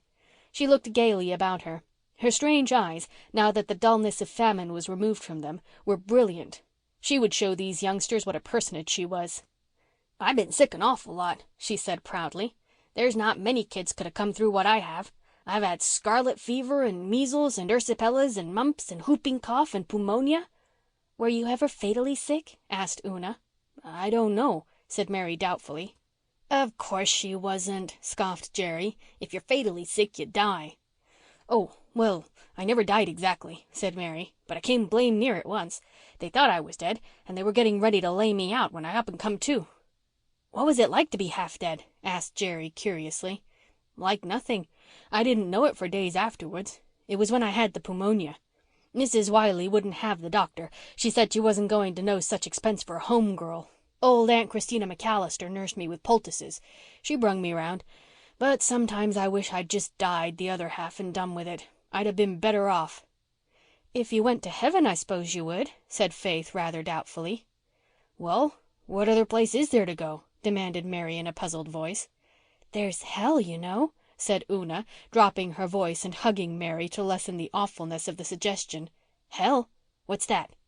"Why, it's where the devil lives," said Jerry. "You've heard of him. You spoke about him." "Oh, yes, but I didn't know he lived anywhere. I thought he just roamed around. Mr. Wiley used to mention hell when he was alive. He was always telling folks to go there. I thought it was some place over in New Brunswick where he come from." "Hell is an awful place," said Faith, with the dramatic enjoyment that is born of telling dreadful things. "Bad people go there when they die and burn in fire for ever and ever and ever." "Who told you that?" demanded Mary incredulously. "It's in the Bible. And Mr. Isaac Crothers at Maywater told us too in Sunday school. He was an elder and a pillar in the church and knew all about it. But you needn't worry. If you're good you'll go to heaven, and if you're bad I guess you'd rather go to hell." "I wouldn't," said Mary positively. "No matter how bad I was, I wouldn't want to be burned and burned. I know what it's like. I picked up a red-hot poker once by accident. What must you do to be good?" "You must go to church and Sunday school and read your Bible and pray every night and give to missions," said Una. "It sounds like a large order," said Mary. "Anything else?" "You must ask God to forgive the sins you've committed." "But I've never committed any," said Mary. "What's a sin anyway?" "Oh, Mary, you must have. Everybody does. Did you never tell a lie?" "Heaps of 'em," said Mary. "That's a dreadful sin," said Una solemnly. "Do you mean to tell me," demanded Mary, "that I'd be sent to hell for telling a lie now and then? Why, I had to. Mr. Wiley would have broken every bone in my body one time if I hadn't told him a lie. Lies have saved me many a whack, I can tell you." Una sighed. Here were too many difficulties for her to solve. She shuddered as she thought of being cruelly whipped. Very likely she would have lied too. She squeezed Mary's little calloused hand. "Is that the only dress you've got?" asked Faith, whose joyous nature refused to dwell on disagreeable subjects. "I just put on this dress because it was no good," cried Mary, flushing. "Mrs. Wiley'd bought my clothes and I wasn't going to be beholden to her for anything. And I'm honest. If I was going to run away, I wasn't going to take what belonged to her that was worth anything. When I grow up, I'm going to have a blue satin dress. Your own clothes don't look so stylish. I thought ministers' children were always dressed up." It was plain that Mary had a temper and was sensitive on some points. But there was a queer, wild charm about her which captivated them all. She was taken to Rainbow Valley that afternoon and introduced to the Blythes as a friend of ours from over harbour who was visiting us. The Blythes accepted her unquestioningly, perhaps because she was fairly respectable now. After dinner, through which Aunt Martha had mumbled and Mr. Meredith had been in a state of semi-unconsciousness while brooding his Sunday sermon, Faith had prevailed on Mary to put on one of her dresses, as well as certain other articles of clothing. With her hair neatly braided, Mary passed muster tolerably well. She was an acceptable playmate, for she knew several new and exciting games, and her conversation lacked not spice. In fact, some of her expressions made Nan and Di look at her rather askance. They were not quite sure what their mother would have thought of her, but they knew quite well what Susan would. However, she was a visitor at the manse, so she must be all right. When bedtime came, there was the problem of where Mary should sleep. "We can't put her in the spare room, you know," said Faith perplexedly to Una. "I haven't got anything in my head," cried Mary in an injured tone. "Oh, I didn't mean that," protested Faith. "The spare room is all torn up. The mice have gnawed a big hole in the feather tick and made a nest in it. We never found out till Aunt Martha put the Reverend Mr. Fisher from Charlottetown there to sleep last week. He soon found it out. Then Father had to give him his bed and sleep on the study lounge. Aunt Martha hasn't had time to fix the spare room bed up yet, so she says. So nobody can sleep there, no matter how clean their heads are. And our room is so small and the bed's so small you can't sleep with us. I can go back to the hay in the old barn for the night if you'll lend me a quilt," said Mary philosophically. "It was kind of chilly last night, but except for that I've had worse beds." "Oh, no, you mustn't do that," said Una. "I've thought of a plan, Faith. You know that little trestle bed in the garret room with the old mattress on it that the last minister left there? Let's take up the spare room bedclothes and make Mary a bed there. You won't mind sleeping in the garret, will you, Mary? It's just above our room." "Any place'll do me. Laws, I never had a decent place to sleep in my life. I slept in the loft over the kitchen at Mrs. Wiley's. The roof leaked rain in the summer and the snow druv in winter. My bed was a straw tick on the floor. You won't find me a mite huffy about where I sleep." The manse garret was a long, low, shadowy place, with one gable end partitioned off. Here a bed was made up for Mary of the dainty hemstitched sheets and embroidered spread which Cecilia Meredith had once so proudly made for her spare room and which still survived Aunt Martha's uncertain washings. The good nights were said and silence fell over the manse. Una was just falling asleep when she heard a sound in the room just above that made her sit up suddenly. "Listen, Faith, Mary's crying," she whispered. Faith replied not, being already asleep. Una slipped out of bed and made her way in her little white gown down the hall and up the garret stairs. The creaking floor gave ample notice of her coming, and when she reached the corner room all was moonlit silence and the trestle bed showed only a hump in the middle. "Mary?" whispered Una. There was no response. Una crept close to the bed and pulled at the spread. "Mary, I know you're crying. I heard you. Are you lonesome?" Mary suddenly appeared to view but said nothing. "Let me in beside you. I'm cold," said Una, shivering in the chilly air, for the little garret window was open and the keen breath of the north shore at night blew in. Mary moved over and Una snuggled down beside her. "Now you won't be lonesome. We shouldn't have left you here alone the first night." "I wasn't lonesome," sniffed Mary. "What were you crying for then?" "Oh, I just got to thinking of things when I was here alone. I thought of having to go back to Mrs. Wiley and of being licked for running away and of going to hell for telling lies. It all worried me something scandalous." "Oh, Mary," said poor Una in distress. "I don't believe God will send you to hell for telling lies when you didn't know it was wrong. He couldn't. Why, he's kind and good. Of course, you mustn't tell any more now that you know it's wrong." "If I can't tell lies, what's to become of me?" said Mary with a sob. "You don't understand. You don't know anything about it. You've got a home and a kind father, though it does seem to me that he isn't more'n about half there. But anyway, he doesn't lick you, and you get enough to eat, such as it is, though that old aunt of yours doesn't know anything about cooking. Why, this is the first day I ever remember feeling as if I'd had enough to eat. I've been knocked about all my life, except for the 2 years I was at the asylum. They didn't lick me there, and it wasn't too bad, though the matron was cross. She always looked ready to bite the head off a nail. But Mrs. Wiley's a holy terror. That's what she is, and I'm just scared stiff when I think of going back to her." "Perhaps you won't have to. Perhaps we'll be able to think of a way out. Let's both ask God to keep you from having to go back to Mrs. Wiley. You say your prayers, don't you, Mary?" "Oh, yes. I always go over an old rhyme before I get into bed," said Mary indifferently. "I never thought of asking for anything in particular, though. Nobody in this world ever bothered themselves about me, so I didn't suppose God would. He might take more trouble for you, seeing you're a minister's daughter." "He'd take every bit as much trouble for you, Mary, I'm sure," said Una. "It doesn't matter whose child you are. You just ask him, and I will too." "All right," agreed Mary. "It won't do any harm if it doesn't do much good. If you knew Mrs. Wiley as well as I do, you wouldn't think God would want to meddle with her. Anyhow, I won't cry any more about it. This is a big sight better'n last night down in that old barn with the mice running about. Look at the Four Winds light. Ain't it pretty?"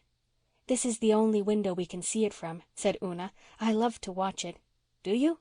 So do I. I could see it from the Wiley loft, and it was the only comfort I had. When I was all sore from being licked, I'd watch it and forget about the places that hurt. I'd think of the ships sailing away and away from it and wish I was on one of them, sailing far away too, away from everything. On winter nights when it didn't shine, I just felt real lonesome. Say, Una, what makes all you folks so kind to me when I'm just a stranger?" "Because it's right to be. The Bible tells us to be kind to everybody." "Does it? Well, I guess most folks just don't mind it much then. I never remember anyone being kind to me before. True as you live, I don't." "Say, Una, ain't them shadows on the walls pretty? They look just like a flock of little dancing birds. And say, Una, I like all you folks and them Blythe boys and Di, but I don't like that Nan. She's a proud one." "Oh, no, Mary, she isn't a bit proud," said Una eagerly. "Not a single bit." "Don't tell me. Anyone that holds her head like that is proud. I don't like her." "We all like her very much." "Oh, I suppose you like her better'n me," said Mary jealously. "Do you?" "Why, Mary, we've known her for weeks and we've only known you a few hours," stammered Una. "So you do like her better then," said Mary in a rage. "All right. Like her all you want to. I don't care. I can get along without you." She flung herself over against the wall of the garret with a slam. "Oh, Mary," said Una, pushing a tender arm over Mary's uncompromising back. "Don't talk like that. I do like you ever so much, and you make me feel so bad." No answer. Presently Una gave a sob. Instantly Mary squirmed around again and engulfed Una in a bear's hug. "Hush up," she ordered. "Don't go crying over what I said. I was as mean as the devil to talk that way. I ought to be skinned alive, and you all so good to me. I should think you would like anyone better'n me. I deserve every licking I ever got. Hush now. If you cry any more I'll go and walk right down to the harbor in this nightdress and drown myself." This terrible threat made Una choke back her sobs. Her tears were wiped away by Mary with the lace frill of the spare room pillow, and forgiver and forgiven cuddled down together again, harmony restored, to watch the shadows of the vine leaves on the moonlit wall until they fell asleep. And in the study below, Reverend John Meredith walked the floor with rapt face and shining eyes, thinking out his message of the morrow, and knew not that under his own roof there was a little forlorn soul stumbling in darkness and ignorance, beset by terror and compassed about with difficulties too great for it to grapple in its unequal struggle with a big and different world. End of chapter 5.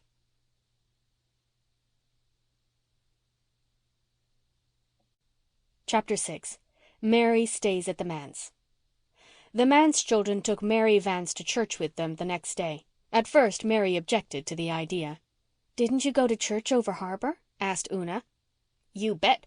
Mrs. Wiley never troubled church much, but I went every Sunday I could get off. I was mighty thankful to go someplace I could sit down for a spell. But I can't go to church in this old ragged dress." This difficulty was removed by Faith offering the loan of her second best dress. It's faded a little and 2 of the buttons are off, but I guess it'll do." "I'll sew the buttons on in a jiffy," said Mary. "Not on Sunday," said Una, shocked. "Sure. The better the day, the better the deed. You just give me a needle and thread and look the other way if you're squeamish." Faith's school boots and an old black velvet cap that had once been Cecilia Meredith's completed Mary's costume, and to church she went. Her behaviour was quite conventional, and though some wondered who the shabby little girl with the manse children was, she did not attract much attention. She listened to the sermon with outward decorum and joined lustily in the singing. She had, it appeared, a clear, strong voice and a good ear. "His blood can make the violets clean," caroled Mary blithely. Mrs. Jimmy Milgrave, whose pew was just in front of the manse pew, turned suddenly and looked the child over from top to toe. Mary, in a mere superfluity of naughtiness, stuck her tongue out at Mrs. Milgrave, much to Una's horror. "I couldn't help it," she declared after church. "What did she want to stare at me like that for? Such manners. I'm glad I stuck my tongue out at her. I wish I'd stuck it further out. Say, I saw Rob McAllister from over harbour there. Wonder if he'll tell Mrs. Wiley on me." No Mrs. Wiley appeared, however, and in a few days the children forgot to look for her. Mary was apparently a fixture at the manse, but she refused to go to school with the others. "Nope, I've finished my education," she said when Faith urged her to go. "I went to school 4 winters since I came to Mrs. Wiley's, and I've had all I want of that. I'm sick and tired of being everlastingly jawed at because I didn't get my home lessons done. I'd no time to do home lessons." "Our teacher won't jaw you. He's awfully nice," said Faith. "Well, I ain't going. I can read and write and cipher up to fractions. That's all I want. You fellas go, and I'll stay home. You needn't be scared I'll steal anything. I swear I'm honest." Mary employed herself while the others were at school in cleaning up the manse. In a few days it was a different place. Floors were swept, furniture dusted, everything straightened out. She mended the spare room bed tick, she sewed on missing buttons, she patched clothes neatly, she even invaded the study with broom and dustpan and ordered Mr. Meredith out while she put it to rights. But there was one department with which Aunt Martha refused to let her interfere. Aunt Martha might be deaf and half blind and very childish, but she was resolved to keep the commissariat in her own hands, in spite of all Mary's wiles and stratagems. "I can tell you, if old Martha'd let me cook you'd have some decent meals," she told the manse children indignantly. "There'd be no more ditto, and no more lumpy porridge and blue milk either. What does she do with all the cream?" "She gives it to the cat. He's hers, you know," said Faith. "I'd like to cat her," exclaimed Mary bitterly. "I've no use for cats anyhow. They belong to the old Nick. You can tell that by their eyes. Well, if old Martha won't, she won't, I s'pose. But it gets on my nerves to see good victuals spoiled." When school came out, they always went to Rainbow Valley. Mary refused to play in the graveyard. She declared she was afraid of ghosts. "There's no such thing as ghosts," declared Jem Blythe. "Oh, ain't there? Did you ever see any?" "Hundreds of 'em," said Mary promptly. "What are they like?" said Carl. "Awful looking. Dressed all in white with skeleton hands and heads," said Mary. "What did you do?" asked Una. "Run like the devil," said Mary. Then she caught Walter's eyes and blushed. Mary was a good deal in awe of Walter. She declared to the manse girls that his eyes made her nervous. "I think of all the lies I've ever told when I look into them," she said, "and I wish I hadn't." Jem was Mary's favourite. When he took her to the attic at Ingleside and showed her the museum of curios that Captain Jim Boyd had bequeathed to him, she was immediately pleased and flattered. She also won Carl's heart entirely by her interest in his beetles and ants. It could not be denied that Mary got on rather better with the boys than with the girls. She quarrelled bitterly with Nan Blythe the second day. "Your mother's a witch," she told Nan scornfully. "Red-haired women are always witches." Then she and Faith fell out about the rooster. Mary said its tail was too short. Faith angrily retorted that she guessed God knew what length to make a rooster's tail. They did not speak for a day over this. Mary treated Una's hairless, one-eyed doll with consideration, but when Una showed her other prized treasure, a picture of an angel carrying a baby, presumably to heaven, Mary declared that it looked too much like a ghost for her. Una crept away to her room and cried over this, but Mary hunted her out, hugged her repentantly, and implored forgiveness. No one could keep up a quarrel long with Mary, not even Nan, who was rather prone to hold grudges and never quite forgave the insult to her mother. Mary was jolly. She could and did tell the most thrilling ghost stories. Rainbow Valley seances were undeniably more exciting after Mary came. She learned to play on the Jew's harp and soon eclipsed Jerry. "Never struck anything yet I couldn't do if I put my mind to it," she declared. Mary seldom lost a chance of tooting her own horn. She taught them how to make blow bags out of the thick leaves of the live forever that flourished in the old Bailey garden. She initiated them into the toothsome qualities of the sours that grew in the niches of the graveyard dyke, and she could make the most wonderful shadow pictures on the walls with her long, flexible fingers. And when they all went picking gum in Rainbow Valley, Mary always got the biggest chew and bragged about it. There were times when they hated her and times when they loved her, but at all times they found her interesting. So they submitted quite meekly to her bossing, and by the end of a fortnight had come to feel that she must always have been with them. "It's the queerest thing that Mrs. Wiley hain't been after me," said Mary. "I can't understand it."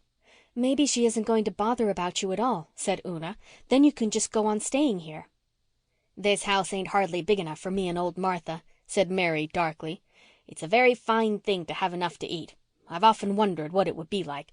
But I'm particular about my cooking, and Mrs. Wiley'll be here yet. She's got a rod in pickle for me, all right. I don't think about it so much in daytime, but say, girls, up there in that garret at night I get to thinking and thinking of it till I almost just wish she'd come and have it over with. I don't know as one real good whipping would be much worse than all the dozen I've lived through in my mind ever since I run away. Were any of you ever licked?" "No, of course not," said Faith indignantly. "Father would never do such a thing." "You don't know you're alive," said Mary, with a sigh half of envy, half of superiority.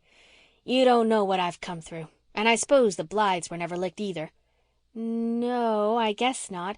But I think they were sometimes spanked when they were small." "A spanking doesn't amount to anything," said Mary contemptuously. "If my folks had just spanked me I'd have thought they were petting me. Well, it ain't a fair world. I wouldn't mind taking my share of wallopings, but I've had a darn sight too many." "It isn't right to say that word, Mary," said Una reproachfully. "You promised me you wouldn't say it." "G'way," responded Mary. "If you knew some of the words I could say if I liked you wouldn't make such a fuss over darn. And you know very well I hain't ever told any lies since I come here." "What about all those ghosts you said you saw?" asked Faith. Mary blushed. "That was different," she said defiantly. "I knew you wouldn't believe them yarns and I didn't intend you to.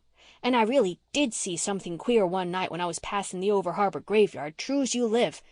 I don't know whether 'twas a ghost or Sandy Crawford's old white nag, but it looked blamed queer, and I tell you I scooted at the rate of no man's business." End of chapter 6.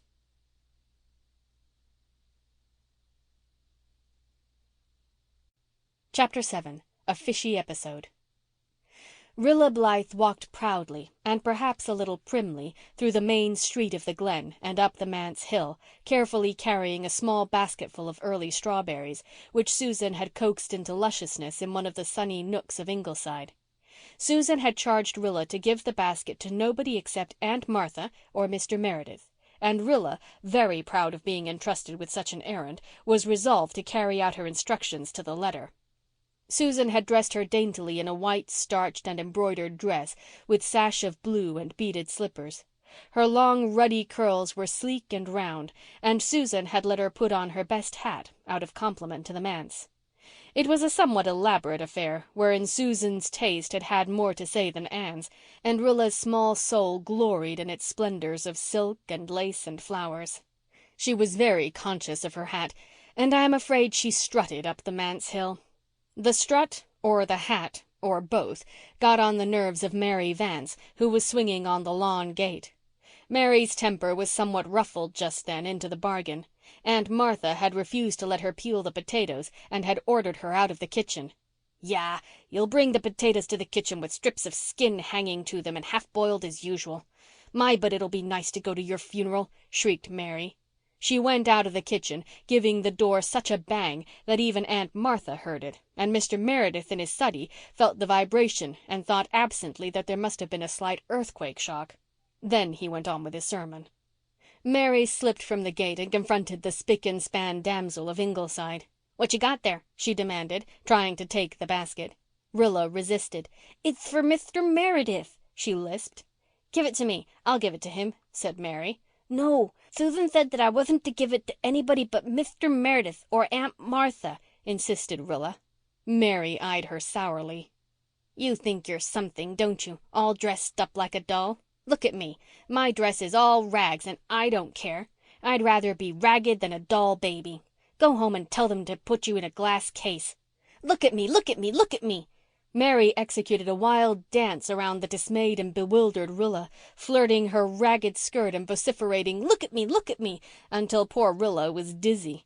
But as the latter tried to edge away towards the gate, Mary pounced on her again. "You give me that basket," she ordered with a grimace.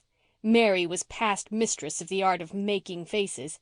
She could give her countenance a most grotesque and unearthly appearance, out of which her strange, brilliant white eyes gleamed with weird effect.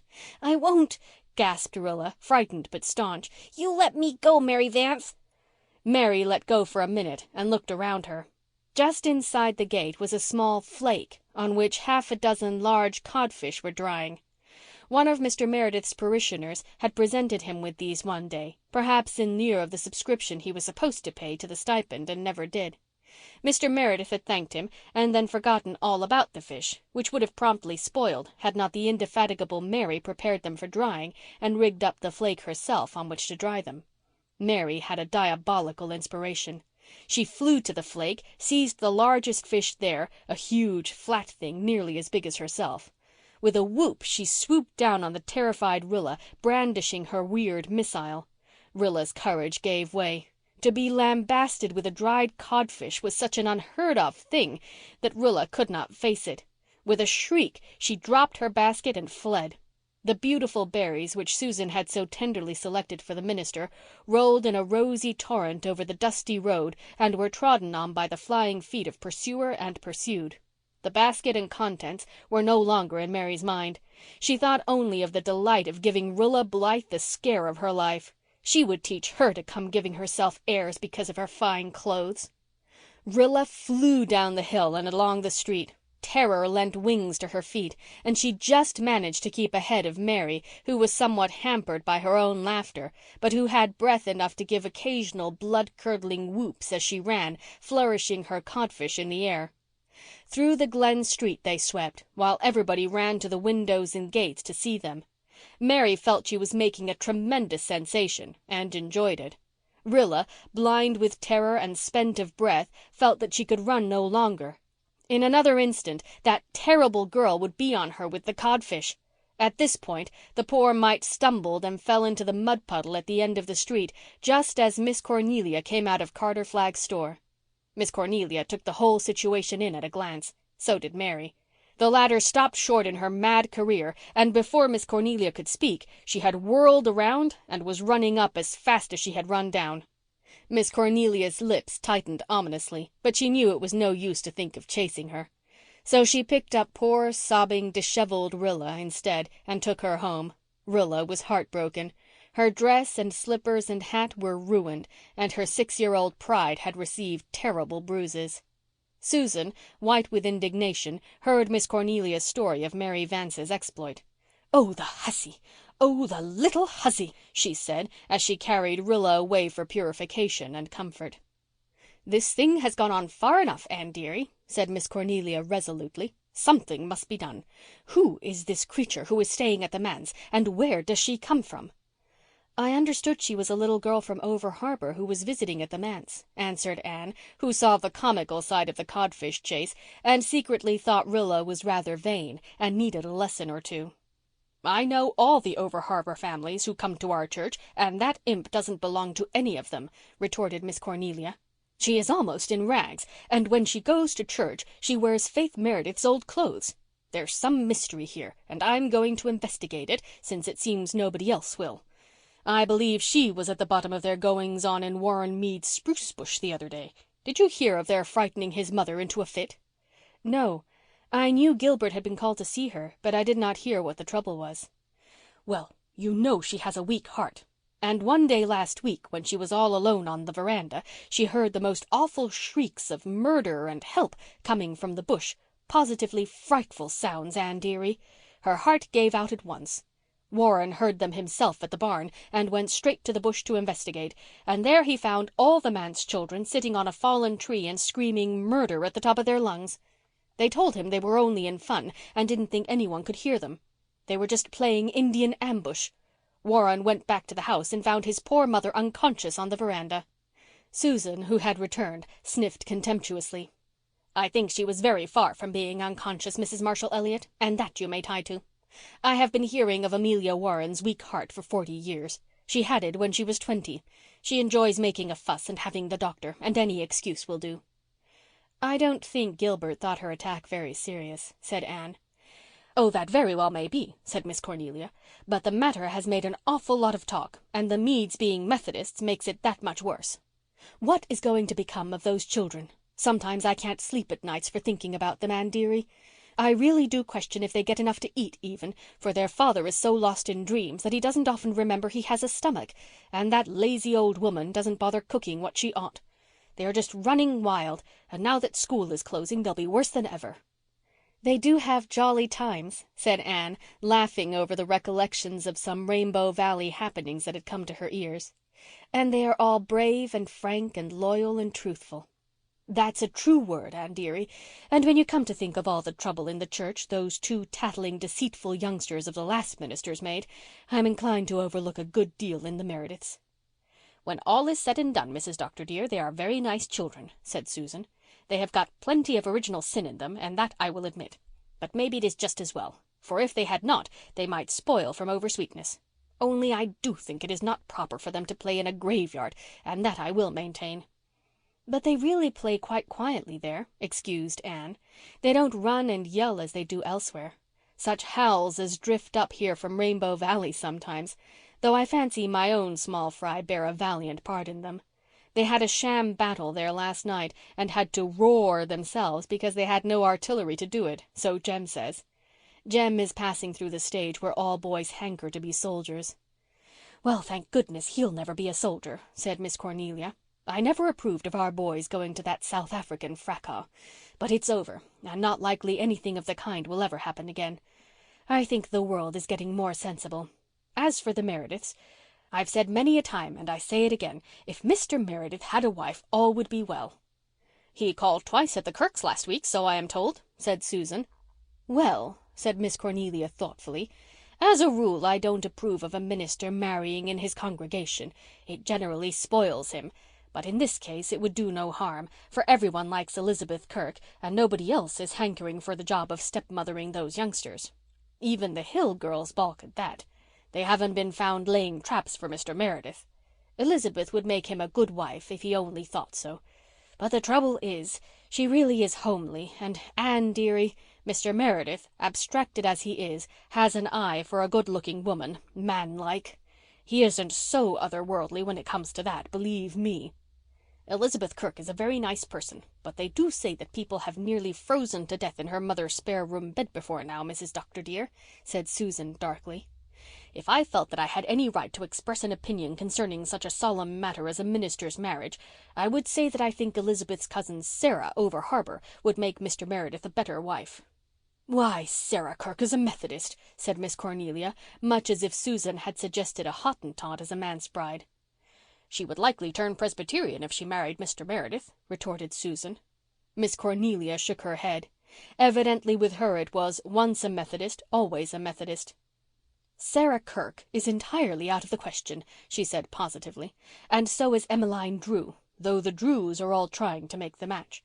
They are literally throwing poor Emmeline at his head, and he hasn't the least idea of it." "Emmeline Drew has no gumption, I must allow," said Susan. "She is the kind of woman, Mrs. Dr. dear, who would put a hot water bottle in your bed on a dog night and then have her feelings hurt because you were not grateful. And her mother was a very poor housekeeper. Did you ever hear the story of her dishcloth? She lost her dishcloth one day, but the next day she found it. Oh, yes, Mrs. Dr. dear, she found it in the goose at the dinner table, mixed up with the stuffing. Do you think a woman like that would do for a minister's mother-in-law? I do not. but no doubt I would be better employed in mending little Jem's trousers than in talking gossip about my neighbours. He tore them something scandalous last night in Rainbow Valley." "Where is Walter?" asked Anne.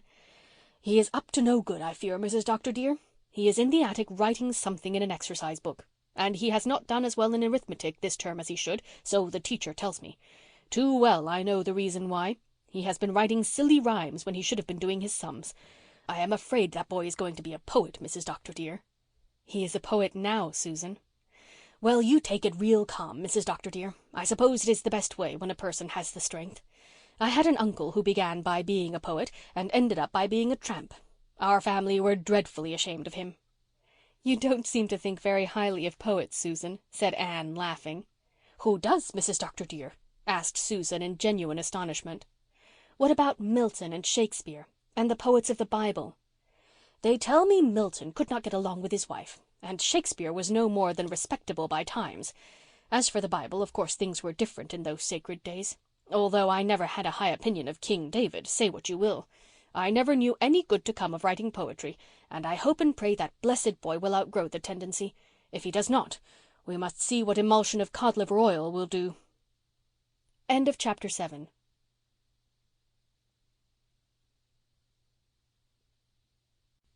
Chapter 8. Miss Cornelia Intervenes. Miss Cornelia descended upon the manse the next day and cross-questioned Mary, who, being a young person of considerable discernment and astuteness, told her story simply and truthfully, with an entire absence of complaint or bravado. Miss Cornelia was more favourably impressed than she had expected to be, but deemed it her duty to be severe. "Do you think," she said sternly, "that you showed your gratitude to this family, who have been far too kind to you, by insulting and chasing one of their little friends as you did yesterday?" "Say, it was rotten mean of me," admitted Mary easily. "I don't know what possessed me. That old codfish seemed to come in so blamed handy. But I was awful sorry. I cried last night after I went to bed about it. Honest I did. You ask Una if I didn't. I wouldn't tell her what for, 'cause I was ashamed of it, and then she cried too because she was afraid someone had hurt my feelings. Laws, I ain't got no feelings to hurt worth speaking of. What worries me is why Mrs. Wiley hain't been hunting for me. It ain't like her." Miss Cornelia herself thought it rather peculiar, but she merely admonished Mary sharply not to take any further liberties with the minister's codfish, and went to report progress at Ingleside. "If the child's story is true, the matter ought to be looked into," she said. "I know something about that Wiley woman, believe me. Marshall used to be well acquainted with her when he lived over harbour. I heard him say something last summer about her and a home child she had, likely this very Mary creature. He said someone told him she was working the child to death and not half feeding and clothing it. You know, Anne dearie, it has always been my habit neither to make nor meddle with those over harbour folks. But I shall send Marshall over tomorrow to find out the rights of this if he can, and then I'll speak to the minister. Mind you, Anne dearie, the Merediths found this girl literally starving in James Taylor's old hay barn. She had been there all night, cold and hungry and alone, and us sleeping warm in our beds after our good suppers." "That poor little thing," said Anne, picturing one of her own dear babies, cold and hungry and alone in such circumstances. "If she has been ill-used, Miss Cornelia, she mustn't be taken back to such a place. I was an orphan once in a very similar situation." "We'll have to consult the Hopetown Asylum folks," said Miss Cornelia. "Anyway, she can't be left at the manse. Dear knows what those poor children might learn from her. I understand that she has been known to swear. But just think of her being there 2 whole weeks and Mr. Meredith never waking up to it. What business has a man like that to have a family? Why, Anne dearie, he ought to be a monk." 2 evenings later Miss Cornelia was back at Ingleside. "It's the most amazing thing," she said. "Mrs. Wiley was found dead in her bed the very morning after this Mary creature ran away. She has had a bad heart for years, and the doctor had warned her it might happen at any time. She had sent away her hired man, and there was nobody in the house. Some neighbours found her the next day. They missed the child, it seems, but supposed Mrs. Wiley had sent her to her cousin near Charlottetown, as she had said she was going to do. The cousin didn't come to the funeral, and so nobody ever knew that Mary wasn't with her. The people Marshall talked to told him some things about the way Mrs. Wiley used this Mary that made his blood boil, so he declares. You know, it puts Marshall in a regular fury to hear of a child being ill-used. They said she whipped her mercilessly for every little fault or mistake. Some folks talked of writing to the asylum authorities, but everybody's business is nobody's business, and it was never done." "I am sorry that Wiley person is dead," said Susan fiercely. "I should like to go over harbour and give her a piece of my mind. Starving and beating a child, Mrs. Dr. dear. As you know, I hold with lawful spanking, but I go no further. And what is to become of this poor child now, Mrs. Marshall Elliott?" "I suppose she must be sent back to Hopetown," said Miss Cornelia. "I think everyone hereabouts who wants a home child has one. I'll see Mr. Meredith tomorrow and tell him my opinion of the whole affair." "And no doubt she will, Mrs. Dr. dear," said Susan after Miss Cornelia had gone. "She would stick at nothing, not even at shingling the church spire if she took it into her head.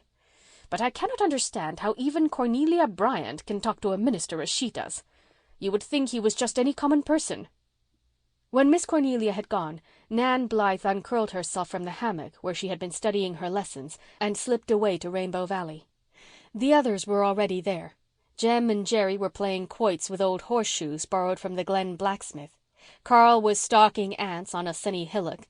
Walter, lying on his stomach among the fern, was reading aloud to Mary and Di and Faith and Una from a wonderful book of myths wherein were fascinating accounts of Prester John and the Wandering Jew, divining rods and tailed men, of Shamir, the worm that split rocks and opened the way to golden treasure, of Fortunate Isles and Swan Maidens. It was a great shock to Walter to learn that William Tell and Gellert were myths also, and the story of Bishop Hatto was to keep him awake all that night. But best of all, he loved the stories of the Pied Piper and the Sangreal. He read them thrillingly, while the bells on the Tree Lovers tinkled in the summer wind and the coolness of the evening shadows crept across the valley. "Say, ain't them interesting lies," said Mary admiringly when Walter had closed the book. "They aren't lies," said Di indignantly. "You don't mean they're true?" asked Mary incredulously. "No, not exactly. They're like those ghost stories of yours. They weren't true, but you didn't expect us to believe them, so they weren't lies."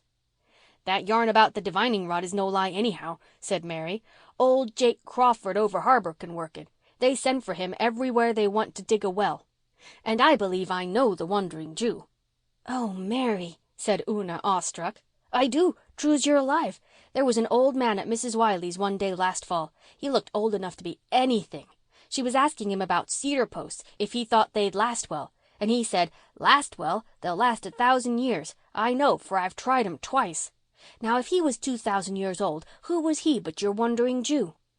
"I don't believe the Wandering Jew would associate with a person like Mrs. Wiley," said Faith decidedly. "I love the Pied Piper story," said Di, "and so does Mother. I always feel so sorry for the poor little lame boy who couldn't keep up with the others and got shut out of the mountain. He must have been so disappointed. I think all the rest of his life he'd be wondering what wonderful thing he had missed and wishing he could have got in with the others." "But how glad his mother must have been," said Una softly. "I think she had been sorry all her life that he was lame. Perhaps she even used to cry about it. But she would never be sorry again, ever. She would be glad he was lame because that was why she hadn't lost him." "Some day," said Walter dreamily, looking afar into the sky, "the Pied Piper will come over the hill up there and down Rainbow Valley, piping merrily and sweetly, and I will follow him down to the shore, down to the sea, away from you all. I don't think I'll want to go. Jem will want to go. It will be such an adventure. But I won't. Only I'll have to. The music will call and call and call me until I must follow."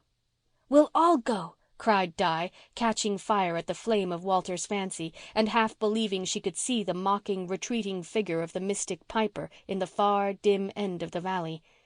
"No, you'll sit here and wait," said Walter, his great, splendid eyes full of strange glamour. "You'll wait for us to come back, and we may not come, for we cannot come as long as the Piper plays. He may pipe us around the world, and still you'll sit here and wait and wait." "Oh, dry up," said Mary, shivering. "Don't look like that, Walter Blythe. You give me the creeps. Do you want to set me bawling?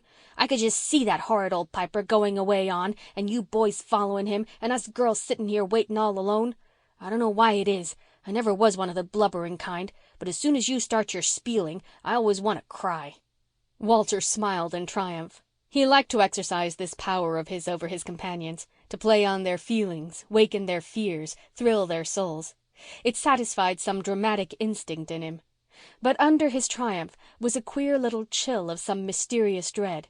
The Pied Piper had seemed very real to him, as if the fluttering veil that hid the future had for a moment been blown aside in the starlit dusk of Rainbow Valley, and some dim glimpse of coming years granted to him. Carl, coming up to their group with a report of the doings in Antland, brought them all back to the realm of facts. "Ants are darned interesting," exclaimed Mary, glad to escape the shadowy Piper's thrall. "Carl and me watched that bed in the graveyard all Saturday afternoon. I never thought there was so much in bugs. Say, but they're quarrelsome little cusses. Some of 'em like to start a fight without any reason, as far as we could see. And some of 'em are cowards. They got so scared they just doubled theirselves up into a ball and let the other fellows bang 'em. They wouldn't put up a fight at all. Some of them are lazy and won't work. We watched 'em shirking. And there was one ant died of grief 'cause another ant got killed. Wouldn't work, wouldn't eat, just died. It did. Honest to goodness." A shocked silence prevailed. Everyone knew that Mary had not started out to say goodness. Faith and Di exchanged glances that would have done credit to Miss Cornelia herself. Walter and Carl looked uncomfortable, and Una's lip trembled. Mary squirmed uncomfortably. "That slipped out 'fore I thought. It did, honest to... true as you live, and I swallowed half of it. You folks over here are mighty squeamish, seems to me. Wish you could have heard the Wileys when they had a fight." "Ladies don't say such things," said Faith, very primly for her. "It isn't right," whispered Una. "I ain't a lady," said Mary. "What chance have I ever had of being a lady? But I won't say that again if I can help it. I promise you." "Besides," said Una, "you can't expect God to answer your prayers if you take his name in vain, Mary." "I don't expect him to answer 'em anyhow," said Mary of little faith. "I've been asking him for a week to clear up this Wiley affair, and he hasn't done a thing. I'm going to give up." At this juncture Nan arrived breathless. "Oh, Mary, I've news for you. Mrs. Elliott has been over harbour, and what do you think she found out? Mrs. Wiley is dead. She was found dead in bed the morning after you ran away, so you'll never have to go back to her." "Dead?" said Mary, stupefied. Then she shivered. "Do you suppose my praying had anything to do with that?" she cried imploringly to Una. "If it had, I'll never pray again as long as I live. Why, she may come back and haunt me." "No, no, Mary," said Una comfortingly. "It hadn't. Why, Mrs. Wiley died long before you ever began to pray about it at all." "That's so," said Mary, recovering from her panic. "But I tell you, it gave me a start. I wouldn't like to think I'd prayed anybody to death. I never thought of such a thing as her dying when I was praying. She didn't seem much like the dying kind. Did Mrs. Elliott say anything about me?" "She said you would likely have to go back to the asylum." "I thought as much," said Mary drearily. "And then they'll give me out again, likely to someone just like Mrs. Wiley. Well, I suppose I can stand it. I'm tough." "I'm going to pray that you won't have to go back," whispered Una, as she and Mary walked home to the manse. "You can do as you like," said Mary decidedly, "but I vow I won't. I'm good and scared of this praying business. See what's come of it? If Mrs. Wiley had died after I started praying, it would have been my doings." "Oh, no, it wouldn't," said Una. "I wish I could explain things better. Father could, I know, if you'd talk to him, Mary." "Catch me! I don't know what to make of your father. That's the long and short of it. He goes by me and never sees me in broad daylight. I ain't proud, but I ain't a doormat neither." "Oh, Mary, it's just Father's way. Most of the time he never sees us either. He's thinking deeply, that's all. And I am going to pray that God will keep you in Four Winds, because I like you, Mary." "All right. Only don't let me hear of any more people dying on account of it," said Mary. "I'd like to stay in Four Winds fine. I like it, and I like the harbor and the lighthouse, and you and the Blythes. You're the only friends I ever had, and I'd hate to leave you." End of Chapter 8.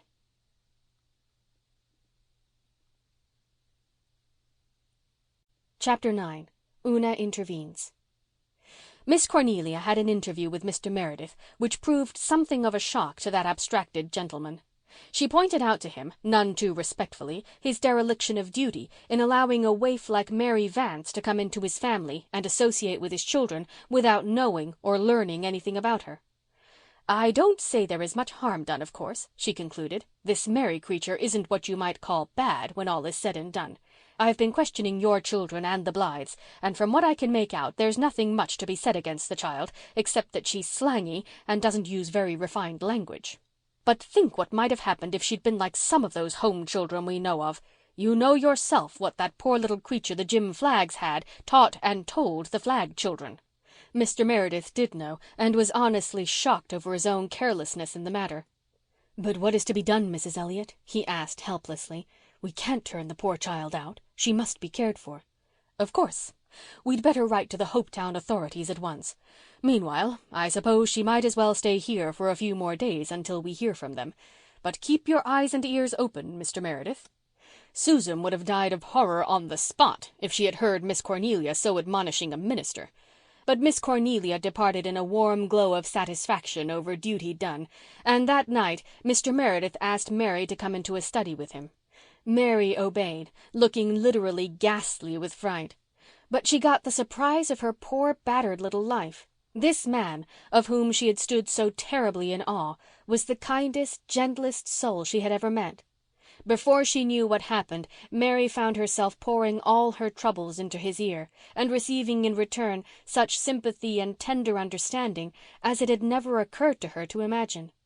Mary left the study with her face and eyes so softened that Una hardly knew her. "Your father's all right when he does wake up," she said with a sniff that just escaped being a sob. "It's a pity he doesn't wake up oftener. He said I wasn't to blame for Mrs. Wiley dying, but that I must try to think of her good points and not of her bad ones. I don't know what good points she had, unless it was keeping her house clean and making first-class butter. I know I most wore my arms out scrubbing her old kitchen floor with the knots in it. But anything your father says goes with me after this." Mary proved a rather dull companion in the following days, however. She confided to Una that the more she thought of going back to the asylum, the more she hated it. Una racked her small brains for some way of averting it, but it was Nan Blythe who came to the rescue with a somewhat startling suggestion. "Mrs. Elliott might take Mary herself. She has a great big house, and Mr. Elliott is always wanting her to have help. It would just be a splendid place for Mary, only she'd have to behave herself." "Oh, Nan, do you think Mrs. Elliott would take her?" "It wouldn't do any harm if you asked her," said Nan. At first Una did not think she could. She was so shy that to ask a favor of anybody was agony to her, and she was very much in awe of the bustling, energetic Mrs. Elliott. She liked her very much and always enjoyed a visit to her house, but to go and ask her to adopt Mary Vance seemed such a height of presumption that Una's timid spirit quailed. When the Hopetown authorities wrote to Mr. Meredith to send Mary to them without delay, Mary cried herself to sleep in the manse attic that night, and Una found a desperate courage. The next evening she slipped away from the manse to the Harbour Road. Far down in Rainbow Valley she heard joyous laughter, but her way lay not there. She was terribly pale and terribly in earnest, so much so that she took no notice of the people she met, and old Mrs. Stanley Flagg was quite huffed and said Una Meredith would be as absent-minded as her father when she grew up. Miss Cornelia lived halfway between the Glen and Four Winds Point, in a house whose original glaring green hue had mellowed down to an agreeable greenish gray. Marshall Elliott had planted trees about it and set out a rose garden and a spruce hedge. It was quite a different place from what it had been in years agone. The manse children and the Ingleside children liked to go there. It was a beautiful walk down the old Harbour Road, and there was always a well-filled cookie jar at the end.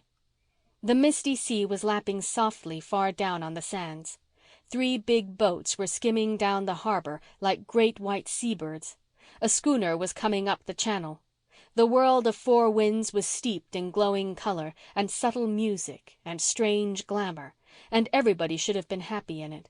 But when Una turned in at Miss Cornelia's gate, her very legs had almost refused to carry her. Miss Cornelia was alone on the veranda. Una had hoped Mr. Elliott would be there. He was so big and hearty and twinkly that there would be encouragement in his presence. She sat on the little stool Miss Cornelia brought out and tried to eat the doughnut Miss Cornelia gave her. It stuck in her throat, but she swallowed desperately lest Miss Cornelia be offended. She could not talk.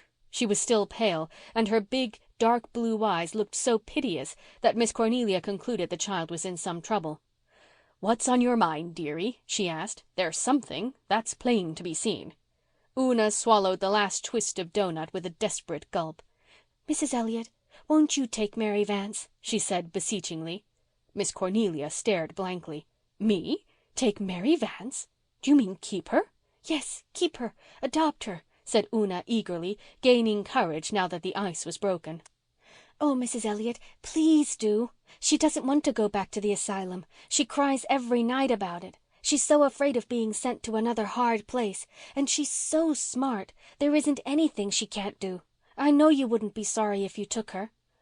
"I never thought of such a thing," said Miss Cornelia rather helplessly. "Won't you think of it?" implored Una. "But, dearie, I don't want help. I'm quite able to do all the work here. And I never thought I'd like to have a home girl if I did need help." The light went out of Una's eyes. Her lips trembled. She sat down on her stool again, a pathetic little figure of disappointment, and began to cry. "Don't, dearie, don't," exclaimed Miss Cornelia in distress. She could never bear to hurt a child. "I don't say I won't take her, but the idea is so new to me it has just kerflummoxed me. I must think it over." "Mary is so smart," said Una again. "So I've heard. I've heard she swears, too. Is that true?" "I've never heard her swear exactly," faltered Una uncomfortably, "but I'm afraid she could." "I believe you. Does she always tell the truth?" "I think she does, except when she's afraid of a whipping." "And yet you want me to take her." "Someone has to take her," sobbed Una. "Someone has to look after her, Mrs. Elliott." "That's true. Perhaps it is my duty to do it," said Miss Cornelia with a sigh. "Well, I'll have to talk it over with Mr. Elliott, so don't say anything about it just yet. Take another doughnut, dearie." Una took it and ate it with a better appetite. "I'm very fond of doughnuts," she confessed. "Aunt Martha never makes any. But Miss Susan at Ingleside does, and sometimes she lets us have a plateful in Rainbow Valley. Do you know what I do when I'm hungry for doughnuts and can't get any, Mrs. Elliott?" "No, dearie. What?" "I get out Mother's old cookbook and read the doughnut recipe and the other recipes. They sound so nice. I always do that when I'm hungry, especially after we've had ditto for dinner. Then I read the fried chicken and the roast goose recipes. Mother could make all those nice things." "Those manse children will starve to death yet if Mr. Meredith doesn't get married," Miss Cornelia told her husband indignantly after Una had gone. "And he won't. And what's to be done? And shall we take this Mary creature, Marshall?" "Yes, take her," said Marshall laconically. "Just like a man," said his wife despairingly. "Take her, as if that was all. There are 100 things to be considered, believe me." "Take her, and we'll consider them afterwards, Cornelia," said her husband. In the end, Miss Cornelia did take her and went up to announce her decision to the Ingleside people first. "Splendid," said Anne delightedly.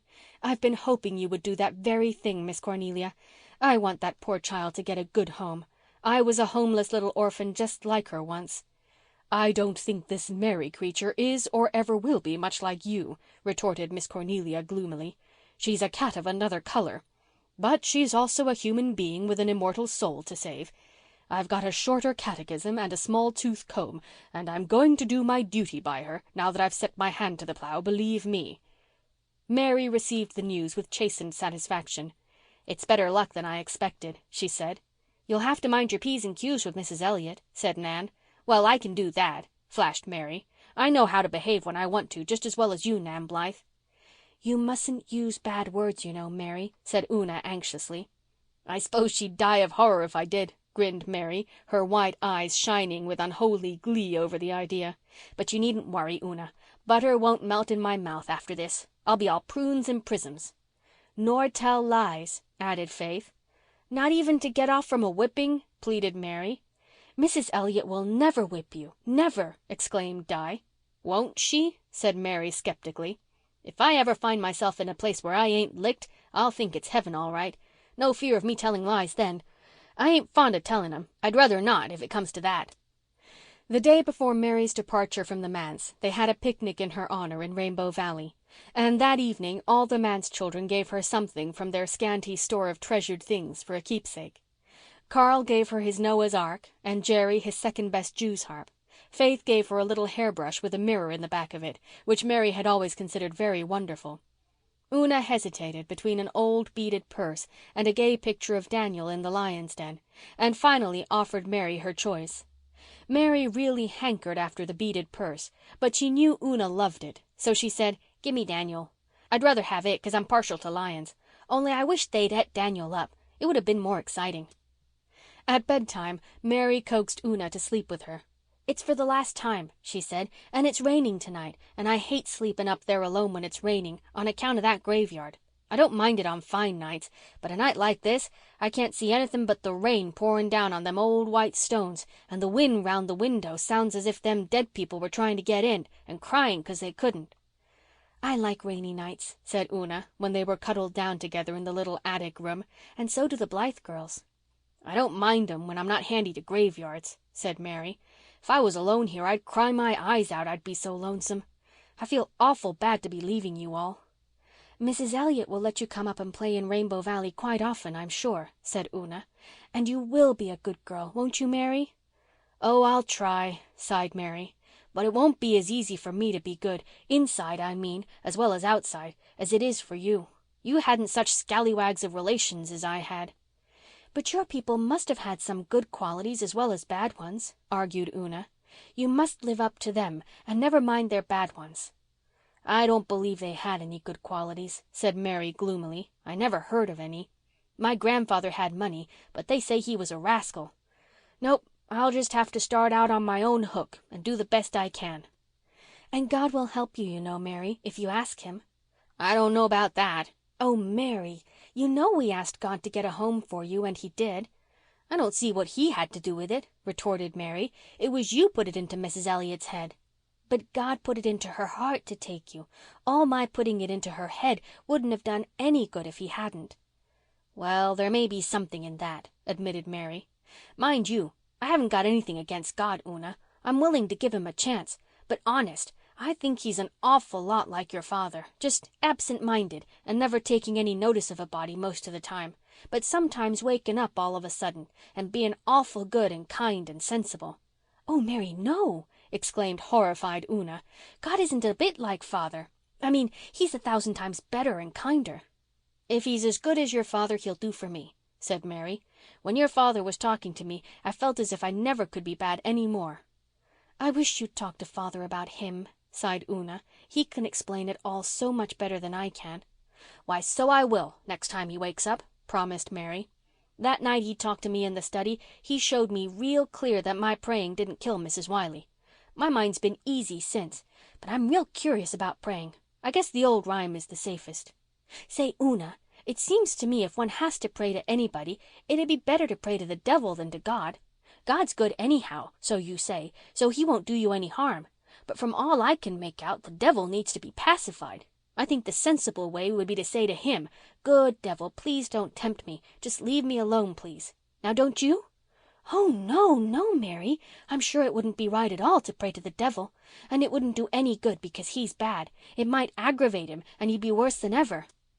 "Well, as to this God matter," said Mary stubbornly, "since you and I can't settle it there ain't no use in talking more about it till we've had a chance to find out the rights of it. I'll do the best I can alone till then." "If Mother was alive she could tell us everything," said Una with a sigh. "I wisht she was alive," said Mary. "I don't know what's going to become of you youngsters when I'm gone. Anyhow, do try and keep the house a little tidy. The way people talks about it is scandalous. And the first thing you know your father will be getting married again and then your noses will be out of joint." Una was startled. The idea of her father marrying again had never presented itself to her before. She did not like it, and she lay silent under the chill of it. "Stepmothers are awful creatures," Mary went on. "I could make your blood run cold if I was to tell you all I know about 'em. The Wilson kids crossed the road from Wiley's had a stepmother and she was just as bad to 'em as Mrs. Wiley was to me. It'll be awful if you get a stepmother." "I'm sure we won't," said Una tremulously. "Father won't marry anybody else." "He'll be hounded into it, I expect," said Mary darkly. "All the old maids in the settlement are after him. There's no being up to them. And the worst of stepmothers is they always set your father against you. He'd never care anything about you again. He'd always take her part and her children's part. You see, she'd make him believe you were all bad." "I wish you hadn't told me this, Mary," cried Una. "It makes me feel so unhappy." "I only wanted to warn you," said Mary rather repentantly. "Of course, your father's so absent-minded he mightn't happen to think of getting married again, but it's better to be prepared." Long after Mary slept serenely, little Una lay awake, her eyes smarting with tears. Oh, how dreadful it would be if her father should marry somebody who would make him hate her and Jerry and Faith and Carl. She couldn't bear it. She couldn't. Mary had not instilled any poison of the kind Miss Cornelia had feared into the manse children's minds. Yet she had certainly contrived to do a little mischief with the best of intentions.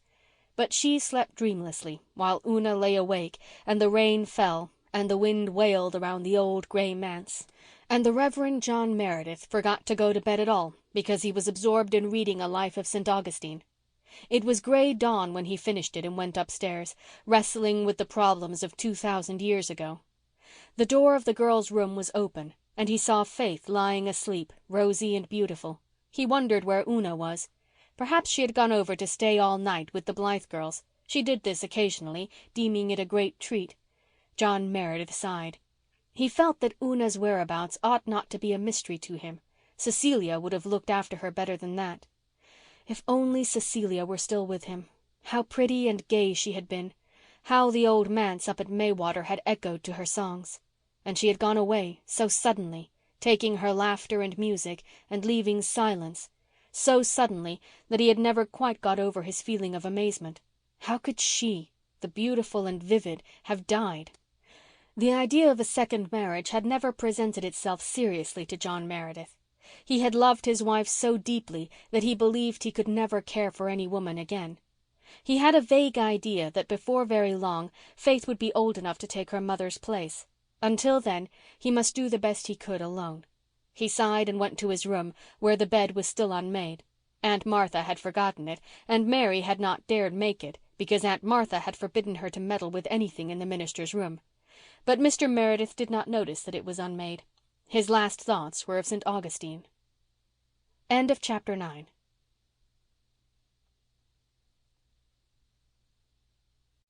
Chapter 10.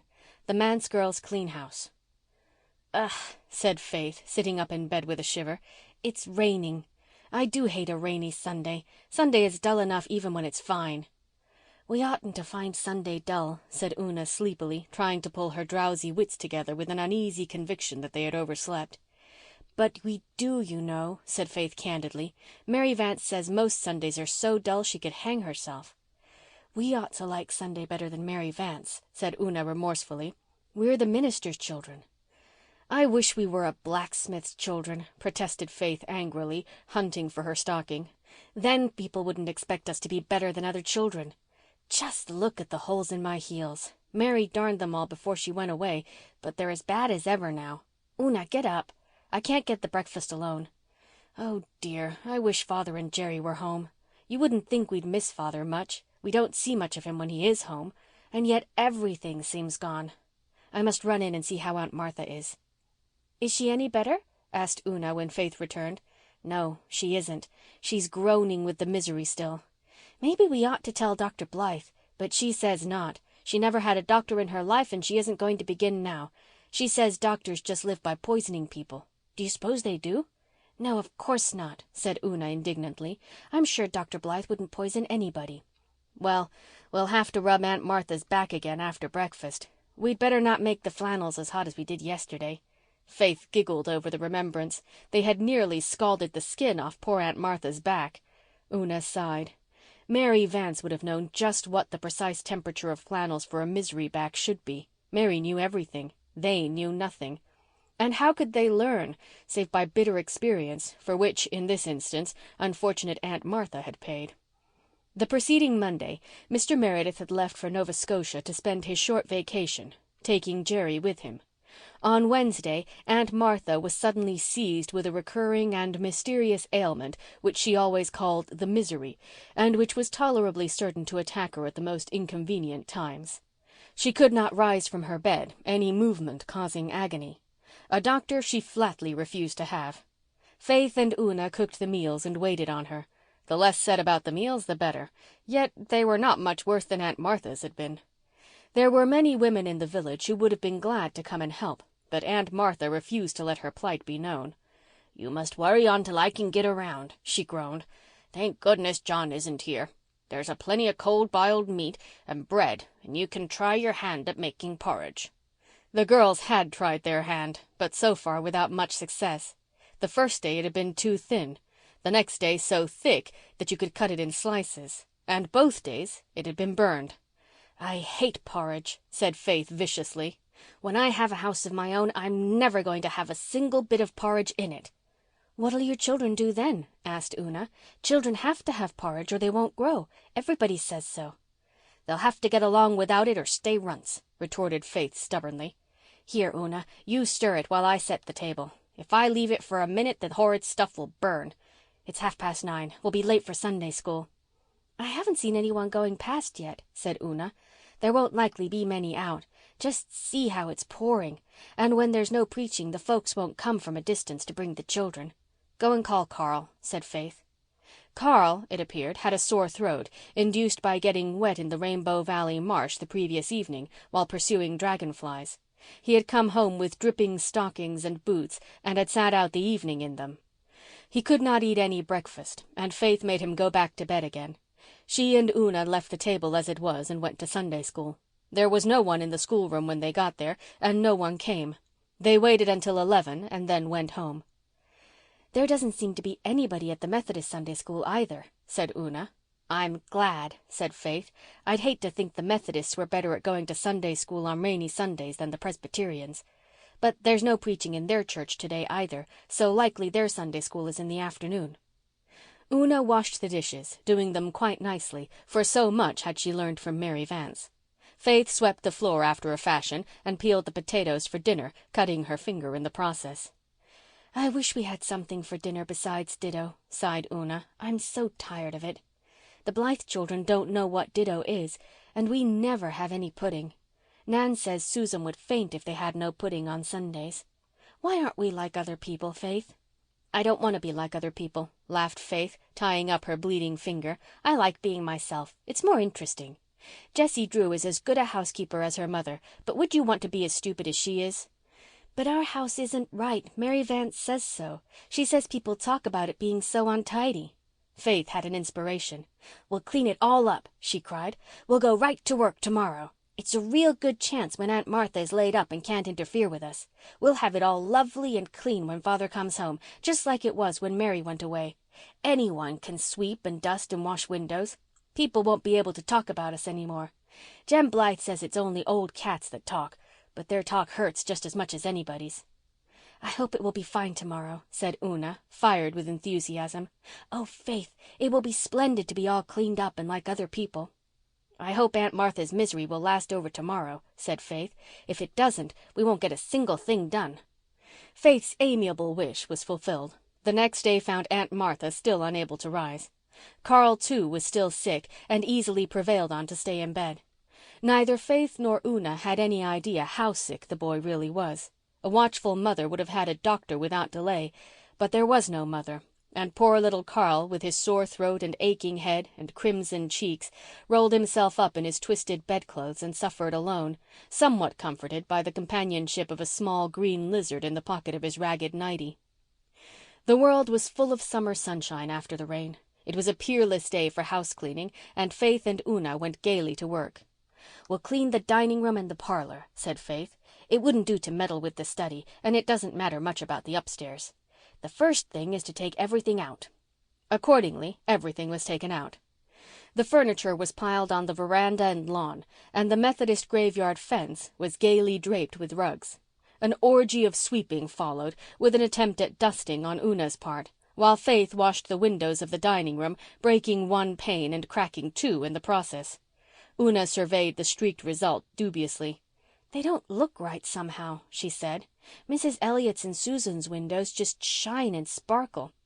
"Never mind. They let the sunshine through just as well," said Faith cheerfully. "They must be clean after all the soap and water I've used, and that's the main thing. Now it's past 11, so I'll wipe up this mess on the floor and we'll go outside. You dust the furniture and I'll shake the rugs. I'm going to do it in the graveyard. I don't want to send dust flying all over the lawn." Faith enjoyed the rug shaking. To stand on Hezekiah Pollock's tombstone, flapping and shaking rugs, was real fun. To be sure, Elder Abraham Clow and his wife, driving past in their capacious double-seated buggy, seemed to gaze at her in grim disapproval. "Isn't that a terrible sight?" said Elder Abraham solemnly. "I would never have believed it if I hadn't seen it with my own eyes," said Mrs. Elder Abraham, more solemnly still. Faith waved a doormat cheerily at the Clow party. It did not worry her that the elder and his wife did not return her greeting. Everybody knew that Elder Abraham had never been known to smile since he had been appointed superintendent of the Sunday school 14 years previously. But it hurt her that Minnie and Adella Clow did not wave back. Faith liked Minnie and Adella. Next to the Blythes, they were her best friends in school, and she always helped Adella with her sums. This was gratitude for you. Her friends cut her because she was shaking rugs in an old graveyard where, as Mary Vance had said, not a living soul had been buried for years. Faith flounced around to the veranda, where she found Una grieved in spirit because the Clow girls had not waved to her either. "I suppose they're mad over something," said Faith. "Perhaps they're jealous because we play so much in Rainbow Valley with the Blythes. Well, just wait till school opens and Adella wants me to show her how to do her sums. We'll get square then. Come on, let's put the things back in. I'm tired to death, and I don't believe the rooms will look much better than before we started, though I shook out pecks of dust in the graveyard. I hate house cleaning." It was 2 o'clock before the tired girls finished the 2 rooms. They got a dreary bite in the kitchen and intended to wash the dishes at once. But Faith happened to pick up a new storybook Di Blythe had lent her and was lost to the world until sunset. Una took a cup of rank tea up to Carl but found him asleep, so she curled herself up on Jerry's bed and went to sleep too. Meanwhile, a weird story flew through Glen St. Mary and folks asked each other seriously what was to be done with those manse youngsters. "That is past laughing at, believe me," said Miss Cornelia to her husband with a heavy sigh. "I couldn't believe it at first. Miranda Drew brought the story home from the Methodist Sunday School this afternoon, and I simply scoffed at it. But Mrs. Elder Abraham says she and the elder saw it with their own eyes." "Saw what?" asked Marshall. "Faith and Una Meredith stayed home from Sunday School this morning and cleaned house," said Miss Cornelia in accents of despair. "When Elder Abraham went home from the church, he had stayed behind to straighten out the library books. He saw them shaking rugs in the Methodist graveyard. I can never look a Methodist in the face again. Just think what a scandal it will make." A scandal it assuredly did make, growing more scandalous as it spread, until the over-harbour people heard that the manse children had not only cleaned house and put out a washing on Sunday, but had wound up with an afternoon picnic in the graveyard while the Methodist Sunday School was going on. The only household which remained in blissful ignorance of the terrible thing was the manse itself. On what Faith and Una fondly believed to be Tuesday, it rained again. For the next 3 days it rained. Nobody came near the manse. The manse folk went nowhere. They might have waded through the misty Rainbow Valley up to Ingleside, but all the Blythe family, save Susan and the doctor, were away on a visit to Avonlea. "This is the last of our bread," said Faith, "and the ditto is done. If Aunt Martha doesn't get better soon, what will we do?" "We can buy some bread in the village, and there's the codfish Mary dried," said Una, "but we don't know how to cook it." "Oh, that's easy," laughed Faith. "You just boil it." Boil it they did. But as it did not occur to them to soak it beforehand, it was too salty to eat. That night they were very hungry, but by the following day their troubles were over. Sunshine returned to the world. Carl was well, and Aunt Martha's misery left her as suddenly as it had come. The butcher called at the manse and chased famine away. To crown all, the Blythes returned home, and that evening they and the manse children and Mary Vance kept sunset tryst once more in Rainbow Valley, where the daisies were floating upon the grass like the spirits of the dew, and the bells on the tree lovers rang like fairy chimes in the scented twilight. End of Chapter 10.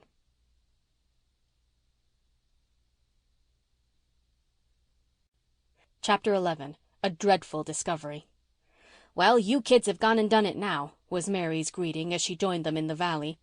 Miss Cornelia was up at Ingleside, holding agonized conclave with Anne and Susan, and Mary hoped that the session might be a long one, for it was all of 2 weeks since she had been allowed to revel with her chums in the dear Valley of Rainbows.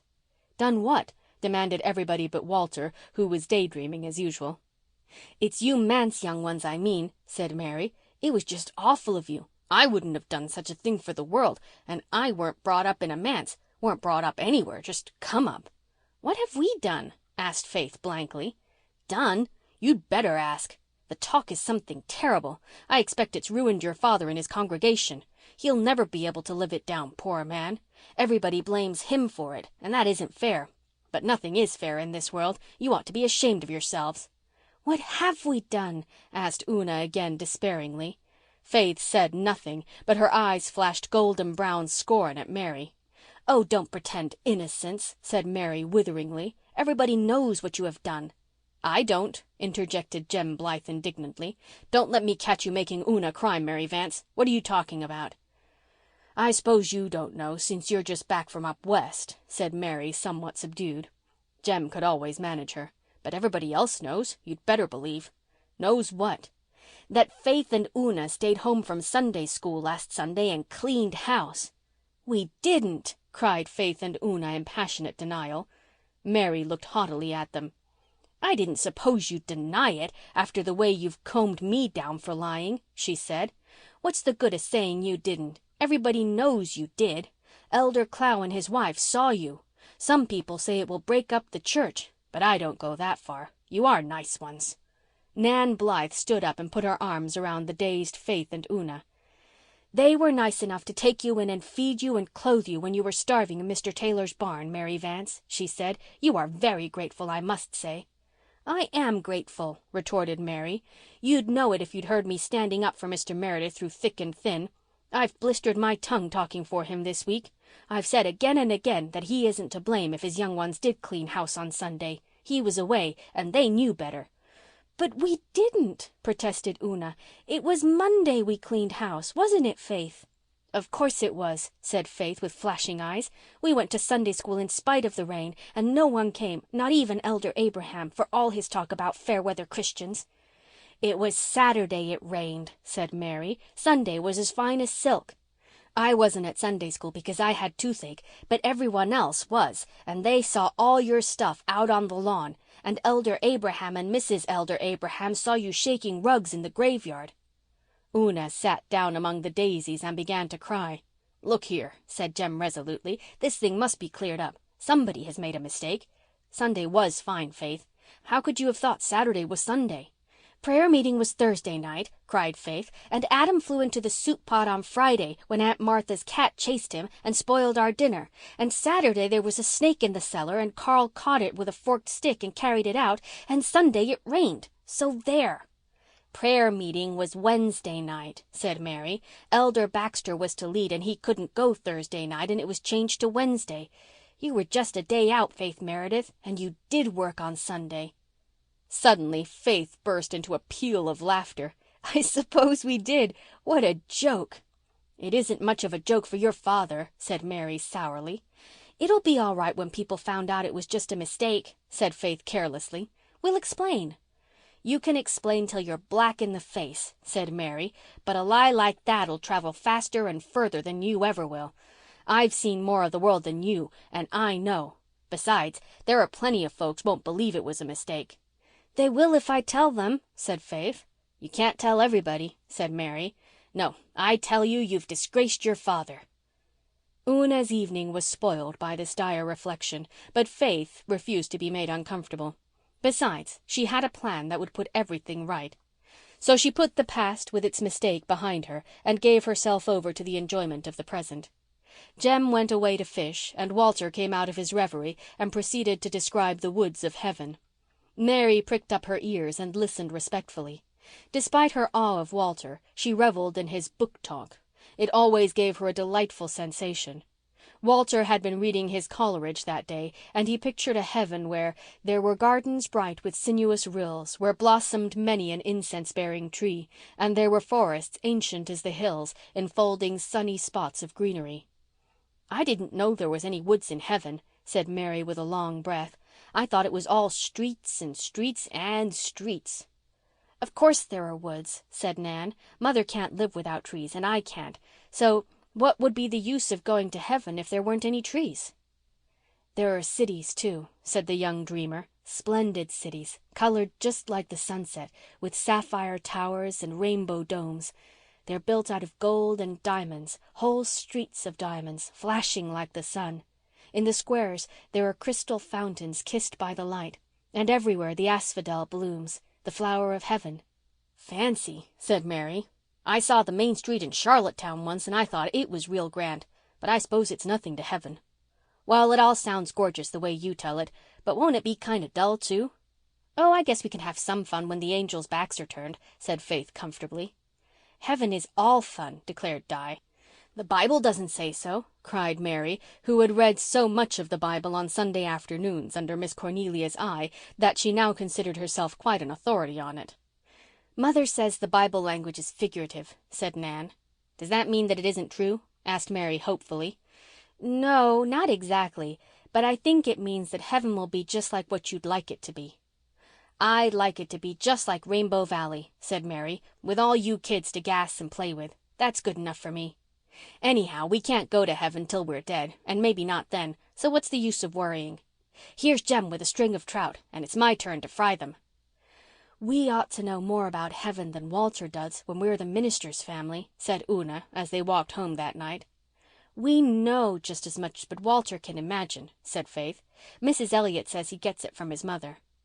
"I do wish we hadn't made that mistake about Sunday," sighed Una. "Don't worry over that. I've thought of a great plan to explain so that everybody will know," said Faith. "Just wait till tomorrow night." End of chapter 11.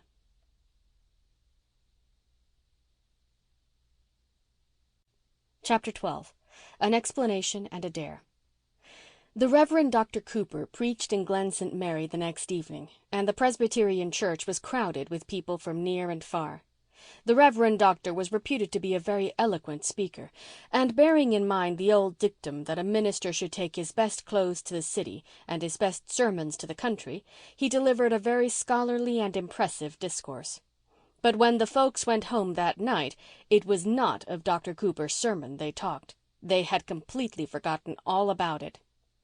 Dr. Cooper had concluded with a fervent appeal, had wiped the perspiration from his massive brow, had said, "Let us pray," as he was famed for saying it, and had duly prayed.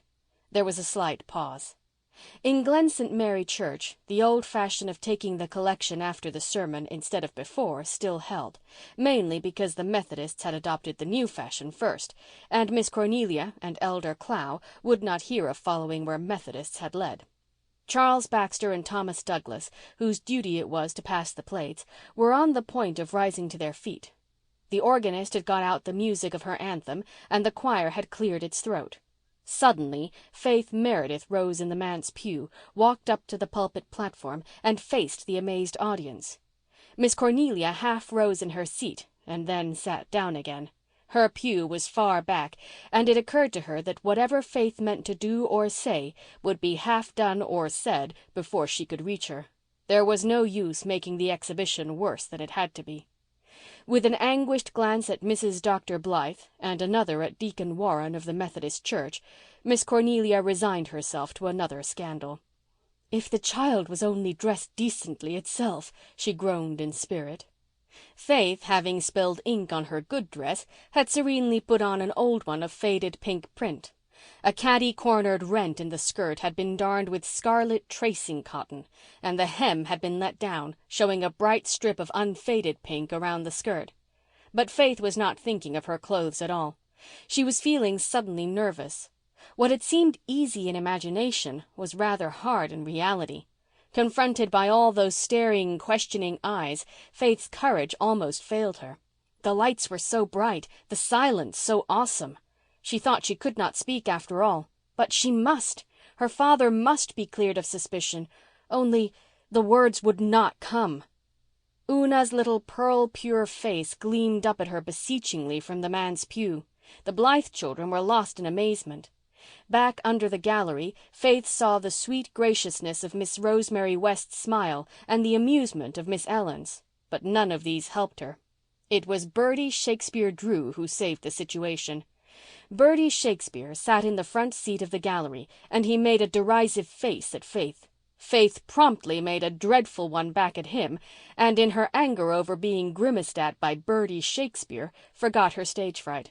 She found her voice and spoke out clearly and bravely. "I want to explain something," she said, "and I want to do it now because everybody will hear it that heard the other. People are saying that Una and I stayed home last Sunday and cleaned house instead of going to Sunday school. Well, we did, but we didn't mean to. We got mixed up in the days of the week. It was all Elder Baxter's fault. Sensation in the Baxter pew. Because he went and changed a prayer meeting to Wednesday night, and then we thought Thursday was Friday, and so on, till we thought Saturday was Sunday. Carl was laid up sick, and so was Aunt Martha, so they couldn't put us right. We went to Sunday school in all that rain on Saturday, and nobody came. And then we thought we'd clean house on Monday and stop old cats from talking about how dirty the manse was.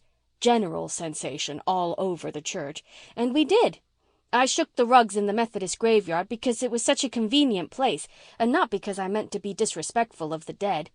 It isn't the dead folks who have made the fuss over this. It's the living folks. And it isn't right for any of you to blame my father for this, because he was away and didn't know, and anyhow we thought it was Monday. He's just the best father that ever lived in the world, and we love him with all our hearts." Faith's bravado ebbed out in a sob. She ran down the steps and flashed out of the side door of the church.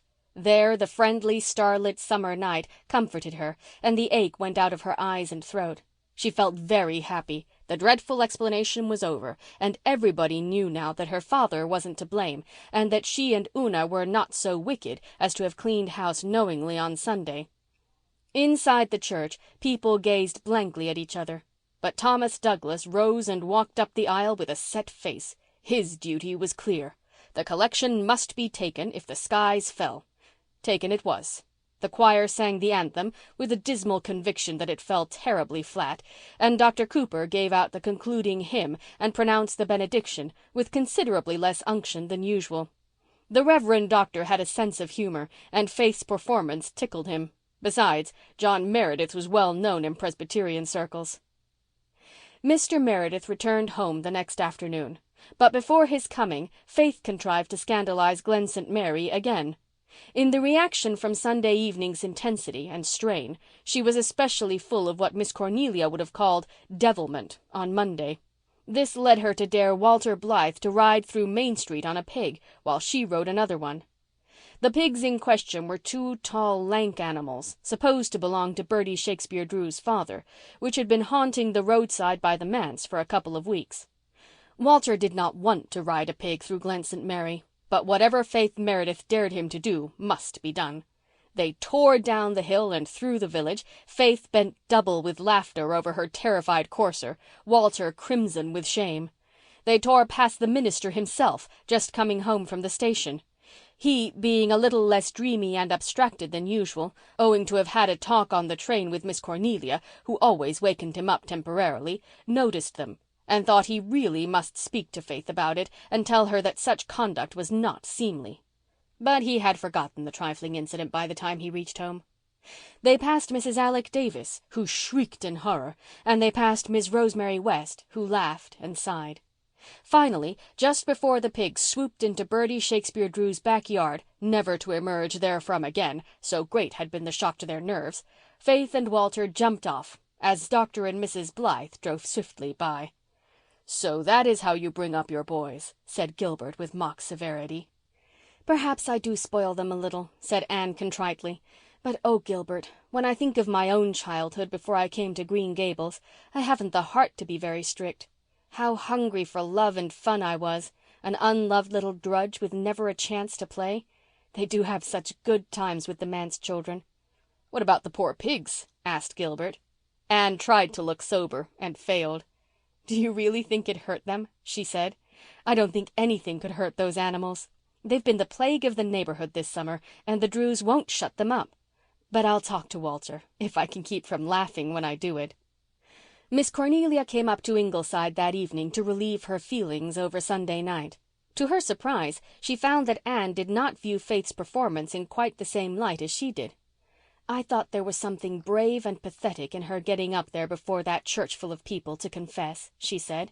"You could see she was frightened to death, yet she was bound to clear her father. I loved her for it." "Oh, of course, the poor child meant well," sighed Miss Cornelia. "But just the same, it was a terrible thing to do, and is making more talk than the house cleaning on Sunday. That had begun to die away, and this has started it all up again." Rosemary West is like you. She said last night as she left the church that it was a plucky thing for Faith to do, but it made her feel sorry for the child too. Miss Ellen thought it was all a good joke and said she hadn't had as much fun in church for years. Of course, they don't care. They are Episcopalians. But we Presbyterians feel it. And there were so many hotel people there that night and scores of Methodists. Mrs. Leander Crawford cried, she felt so bad, and Mrs. Alec Davis said the little hussy ought to be spanked. Mrs. Leander Crawford is always crying in church, said Susan contemptuously. She cries over every affecting thing the minister says, but you do not often see her name on a subscription list, Mrs. Dr. dear. Tears come cheaper.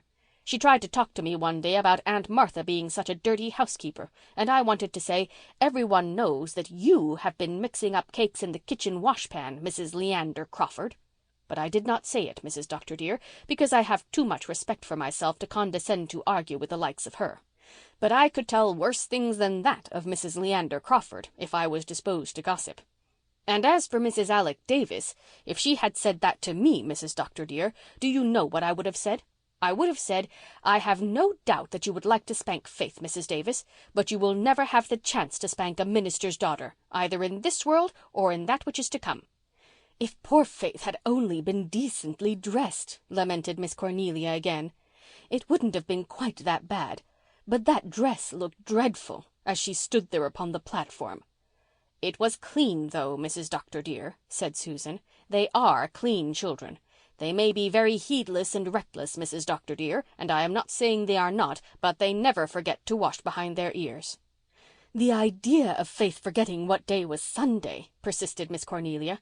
She will grow up just as careless and impractical as her father, believe me. I suppose Carl would have known better if he hadn't been sick. I don't know what was wrong with him, but I think it very likely he had been eating those blueberries that grew in the graveyard. No wonder they made him sick. If I was a Methodist, I'd try to keep my graveyard cleaned up at least. I am of the opinion that Carl only ate the sours that grow on the dike, said Susan hopefully. I do not think any minister's son would eat blueberries that grew on the graves of dead people. You know it would not be so bad, Mrs. Dr. dear, to eat things that grew on the dike.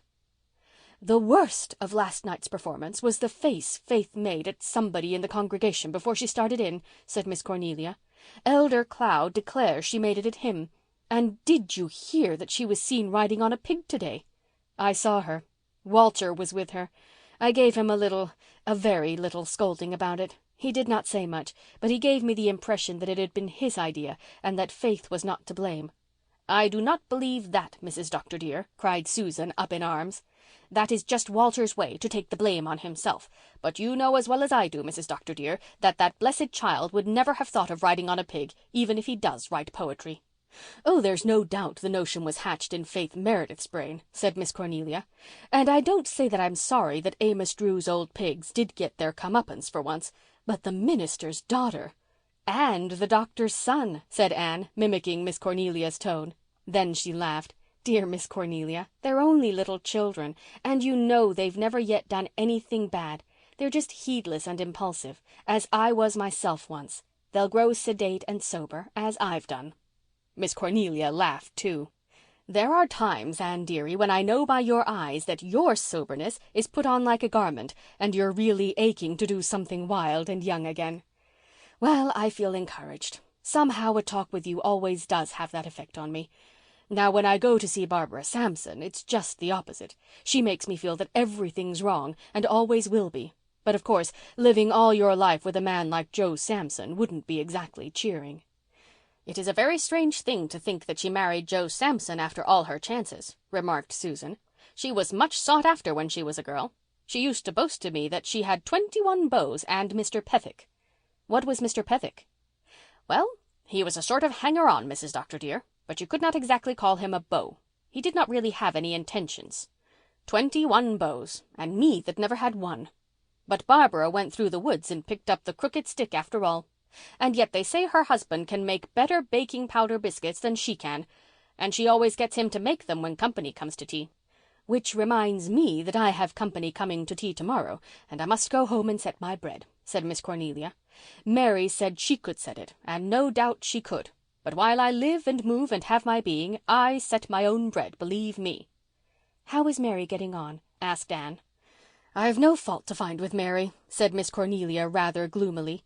"She's getting some flesh on her bones, and she's clean and respectful, though there's more in her than I can fathom. She's a sly puss. If you dug for 1,000 years you couldn't get to the bottom of that child's mind, believe me. As for work, I never saw anything like her.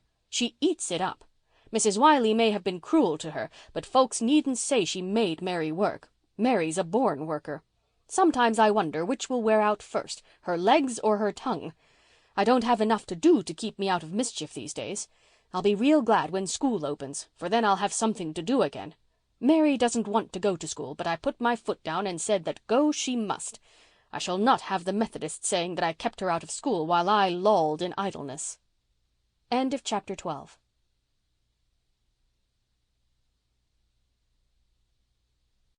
Chapter 13.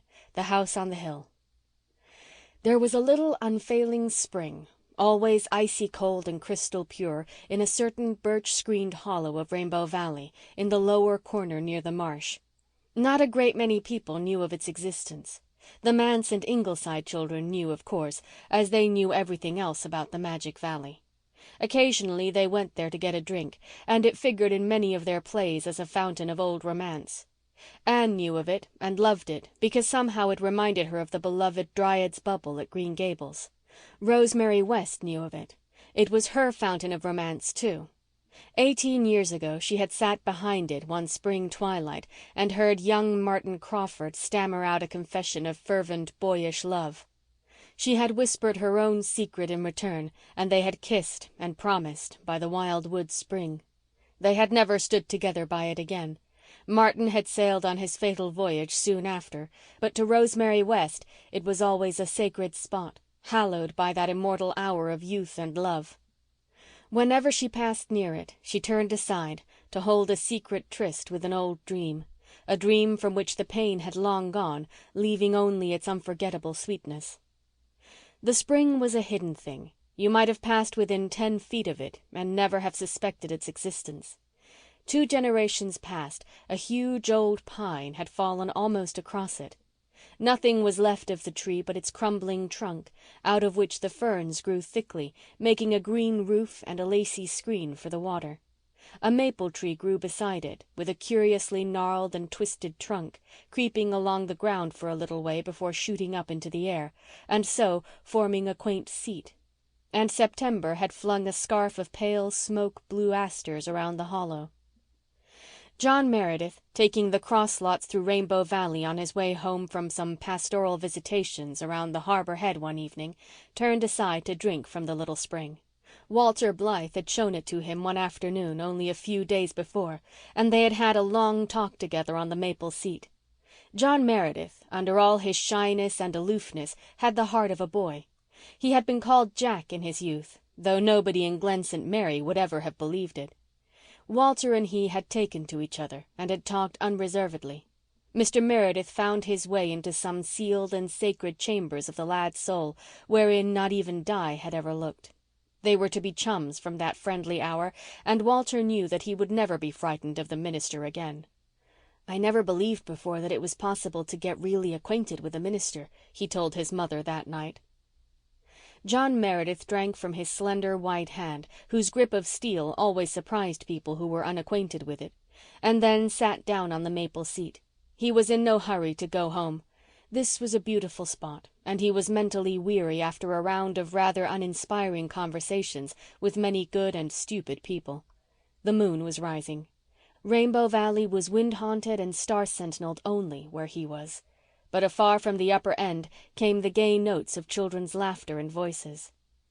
The ethereal beauty of the asters in the moonlight, the glimmer of the little spring, the soft croon of the brook, the wavering grace of the brackens, all wove a white magic round John Meredith.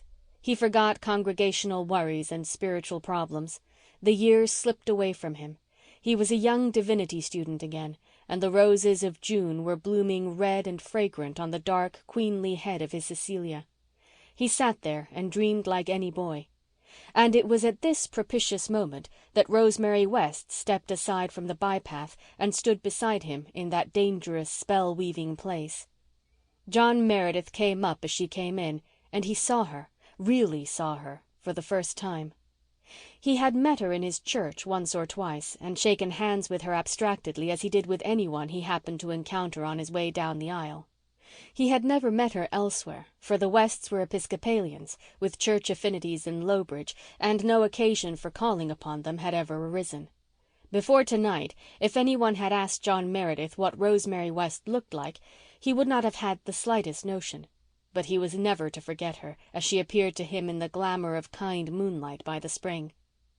She was certainly not in the least like Cecilia, who had always been his ideal of womanly beauty. Cecilia had been small and dark and vivacious. Rosemary West was tall and fair and placid, yet John Meredith thought he had never seen so beautiful a woman. She was bareheaded, and her golden hair of a warm gold molasses taffy colour, as Di Blythe had said, was pinned in sleek close coils over her head. She had large, tranquil blue eyes that always seemed full of friendliness, a high white forehead, and a finely shaped face. Rosemary West was always called a sweet woman. She was so sweet that even her high-bred, stately air had never gained for her the reputation of being stuck up, which it would inevitably have done in the case of anyone else in Glen St. Mary. Life had taught her to be brave, to be patient, to love, to forgive. She had watched the ship on which her lover went sailing out of Four Winds Harbour into the sunset. But though she watched long, she had never seen it coming sailing back. That vigil had taken girlhood from her eyes, yet she kept her youth to a marvellous degree. Perhaps this was because she always seemed to preserve that attitude of delighted surprise towards life which most of us leave behind in childhood, an attitude which not only made Rosemary herself seem young, but flung a pleasing illusion of youth over the consciousness of everyone who talked to her. John Meredith was startled by her loveliness, and Rosemary was startled by his presence. She had never thought she would find anyone by that remote spring, least of all the recluse of Glen St. Mary manse. She almost dropped the heavy armful of books she was carrying home from the Glen Lending Library, and then, to cover her confusion, she told one of those small fibs which even the best of women do tell at times. I came for a drink," she said, stammering a little, in answer to Mr. Meredith's grave "Good evening, Miss West." She felt that she was an unpardonable goose, and she longed to shake herself. But John Meredith was not a vain man, and he knew she would likely have been as much startled had she met old Elder Clow in that unexpected fashion. Her confusion put him at ease, and he forgot to be shy. Besides, even the shyest of men can sometimes be quite audacious in moonlight. "Let me get you a cup," he said, smiling. There was a cup nearby, if he had only known it, a cracked, handleless blue cup secreted under the maple by the Rainbow Valley children, but he did not know it, so he stepped out to one of the birch trees and stripped a bit of its white skin away. Deftly he fashioned this into a three-cornered cup, filled it from the spring, and handed it to Rosemary. Rosemary took it and drank every drop to punish herself for her fib, for she was not in the least thirsty, and to drink a fairly large cupful of water when you are not thirsty is somewhat of an ordeal. Yet the memory of that draught was to be very pleasant to Rosemary.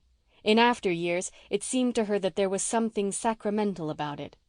Perhaps this was because of what the minister did when she handed him back the cup. He stooped again and filled it and drank of it himself. It was only by accident that he put his lips just where Rosemary had put hers, and Rosemary knew it. Nevertheless, it had a curious significance for her. They two had drunk of the same cup.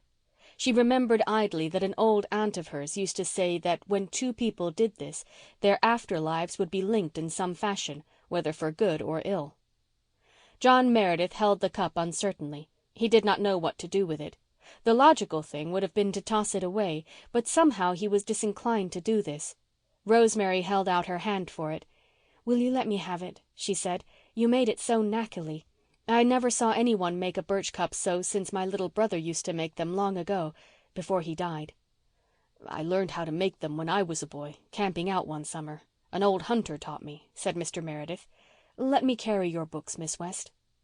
Rosemary was startled into another fib and said, oh, they were not heavy, but the minister took them from her with quite a masterful air, and they walked away together.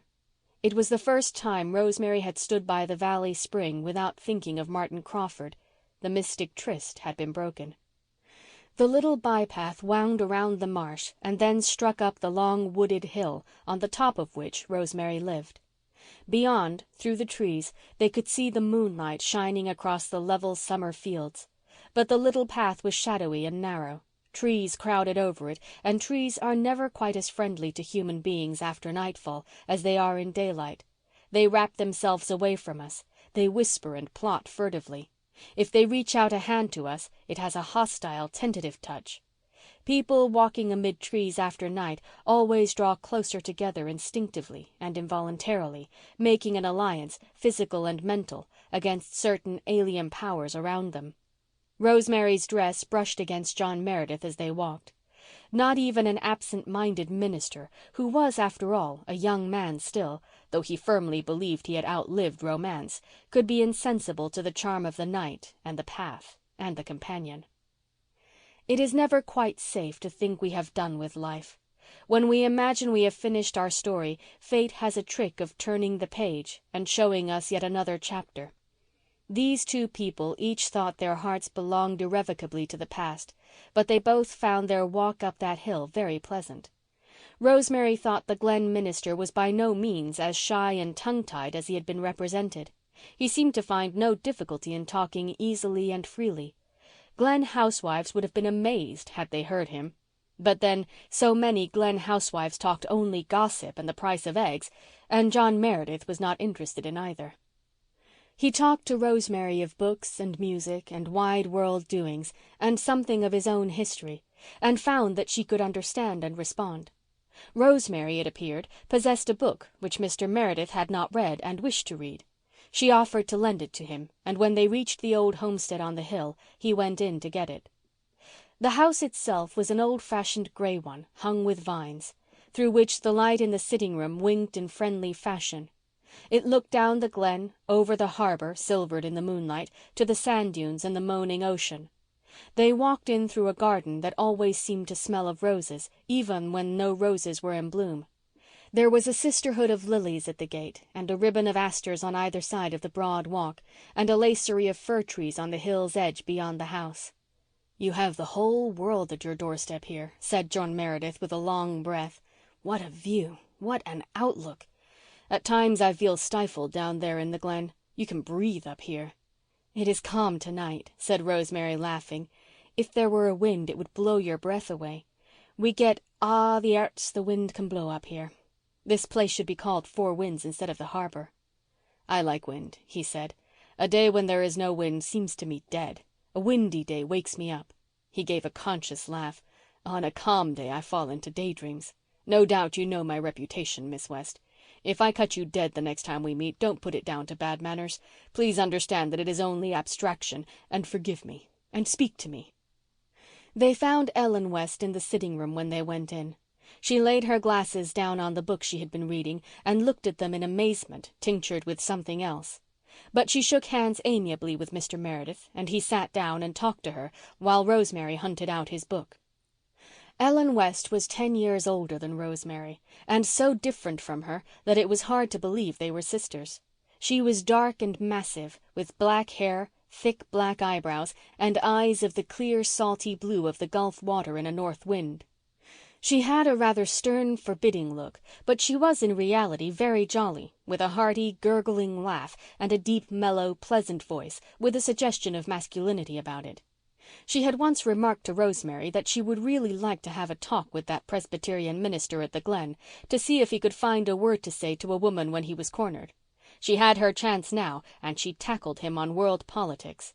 Miss Ellen, who was a great reader, had been devouring a book on the Kaiser of Germany, and she demanded Mr. Meredith's opinion of him. "A dangerous man," was his answer.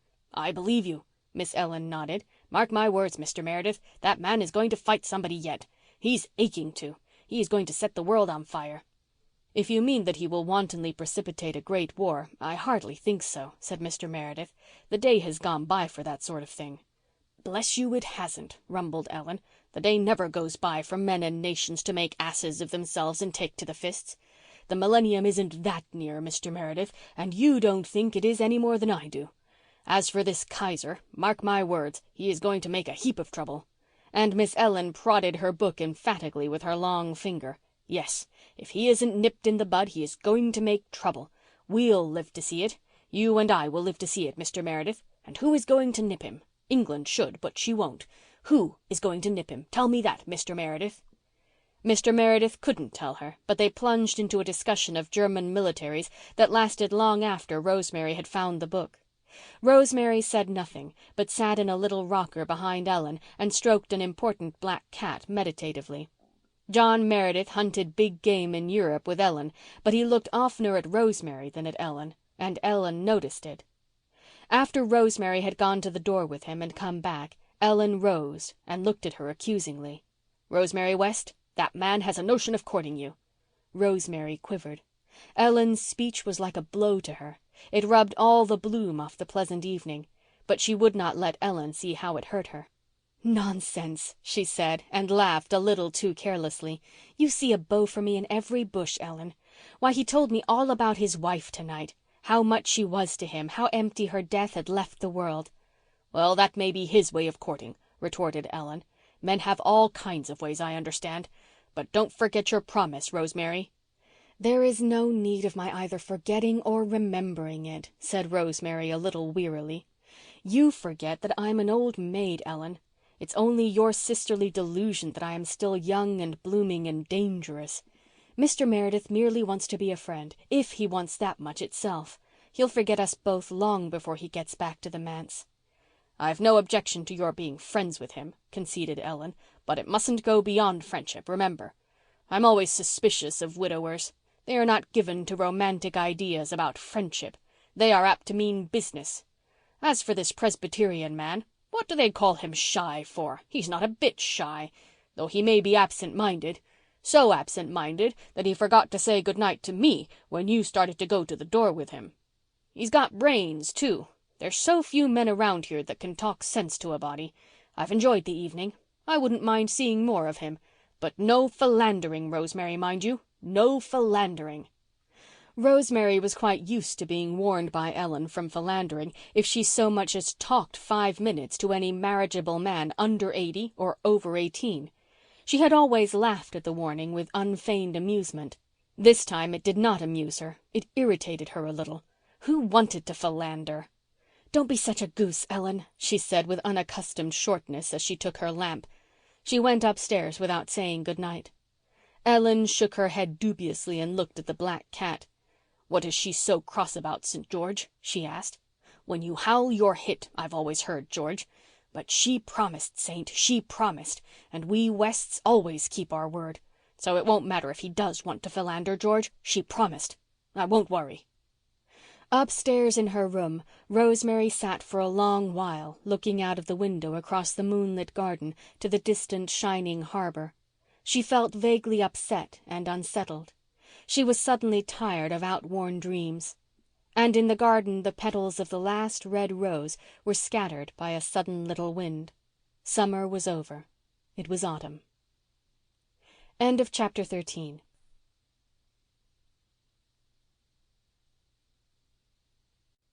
Chapter 14.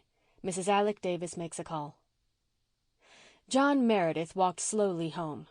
At first he thought a little about Rosemary, but by the time he reached Rainbow Valley he had forgotten all about her and was meditating on a point regarding German theology which Ellen had raised.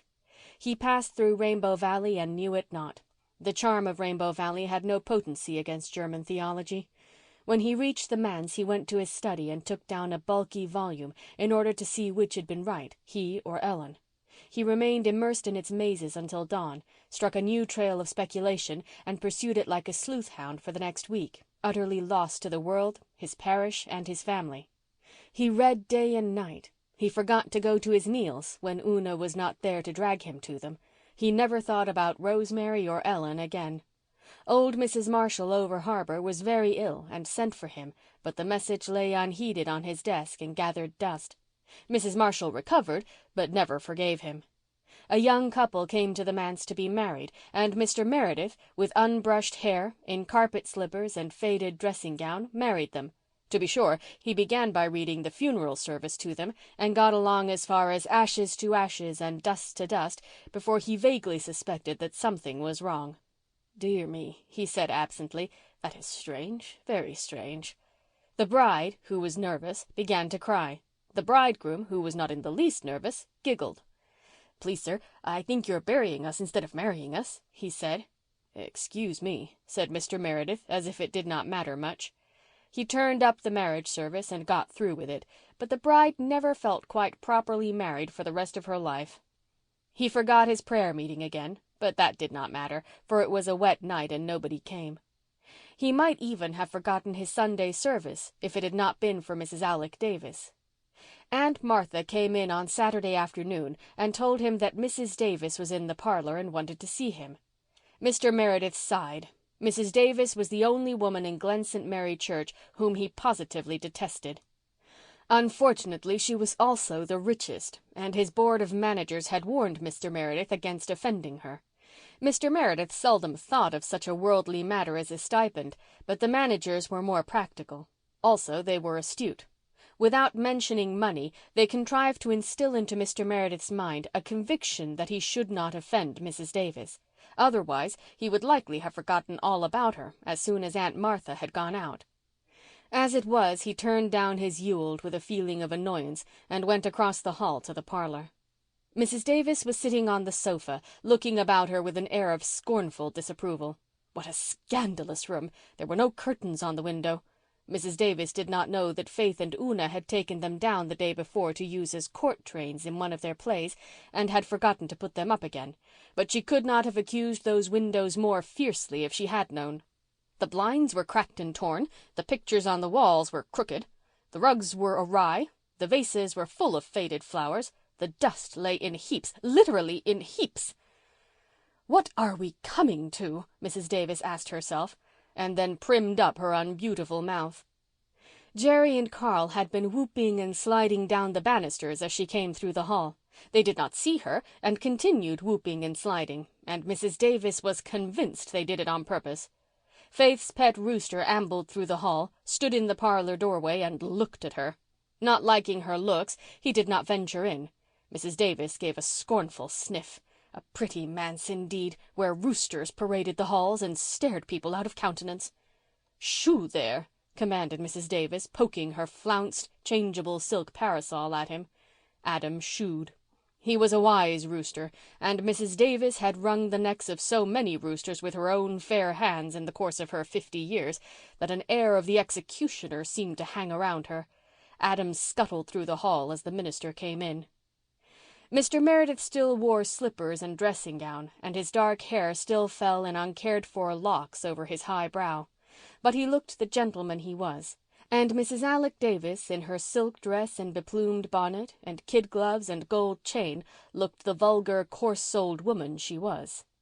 Each felt the antagonism of the other's personality. Mr. Meredith shrank, but Mrs. Davis girded up her loins for the fray. She had come to the manse to propose a certain thing to the minister, and she meant to lose no time in proposing it. She was going to do him a favour, a great favour, and the sooner he was made aware of it, the better. She had been thinking about it all summer and had come to a decision at last. This was all that mattered, Mrs. Davis thought. When she decided a thing, it was decided. Nobody else had any say in the matter. That had always been her attitude. When she had made up her mind to marry Alec Davis, she had married him, and that was the end to it. Alec had never known how it happened, but what odds? So in this case, Mrs. Davis had arranged everything to her own satisfaction. Now it only remained to inform Mr. Meredith.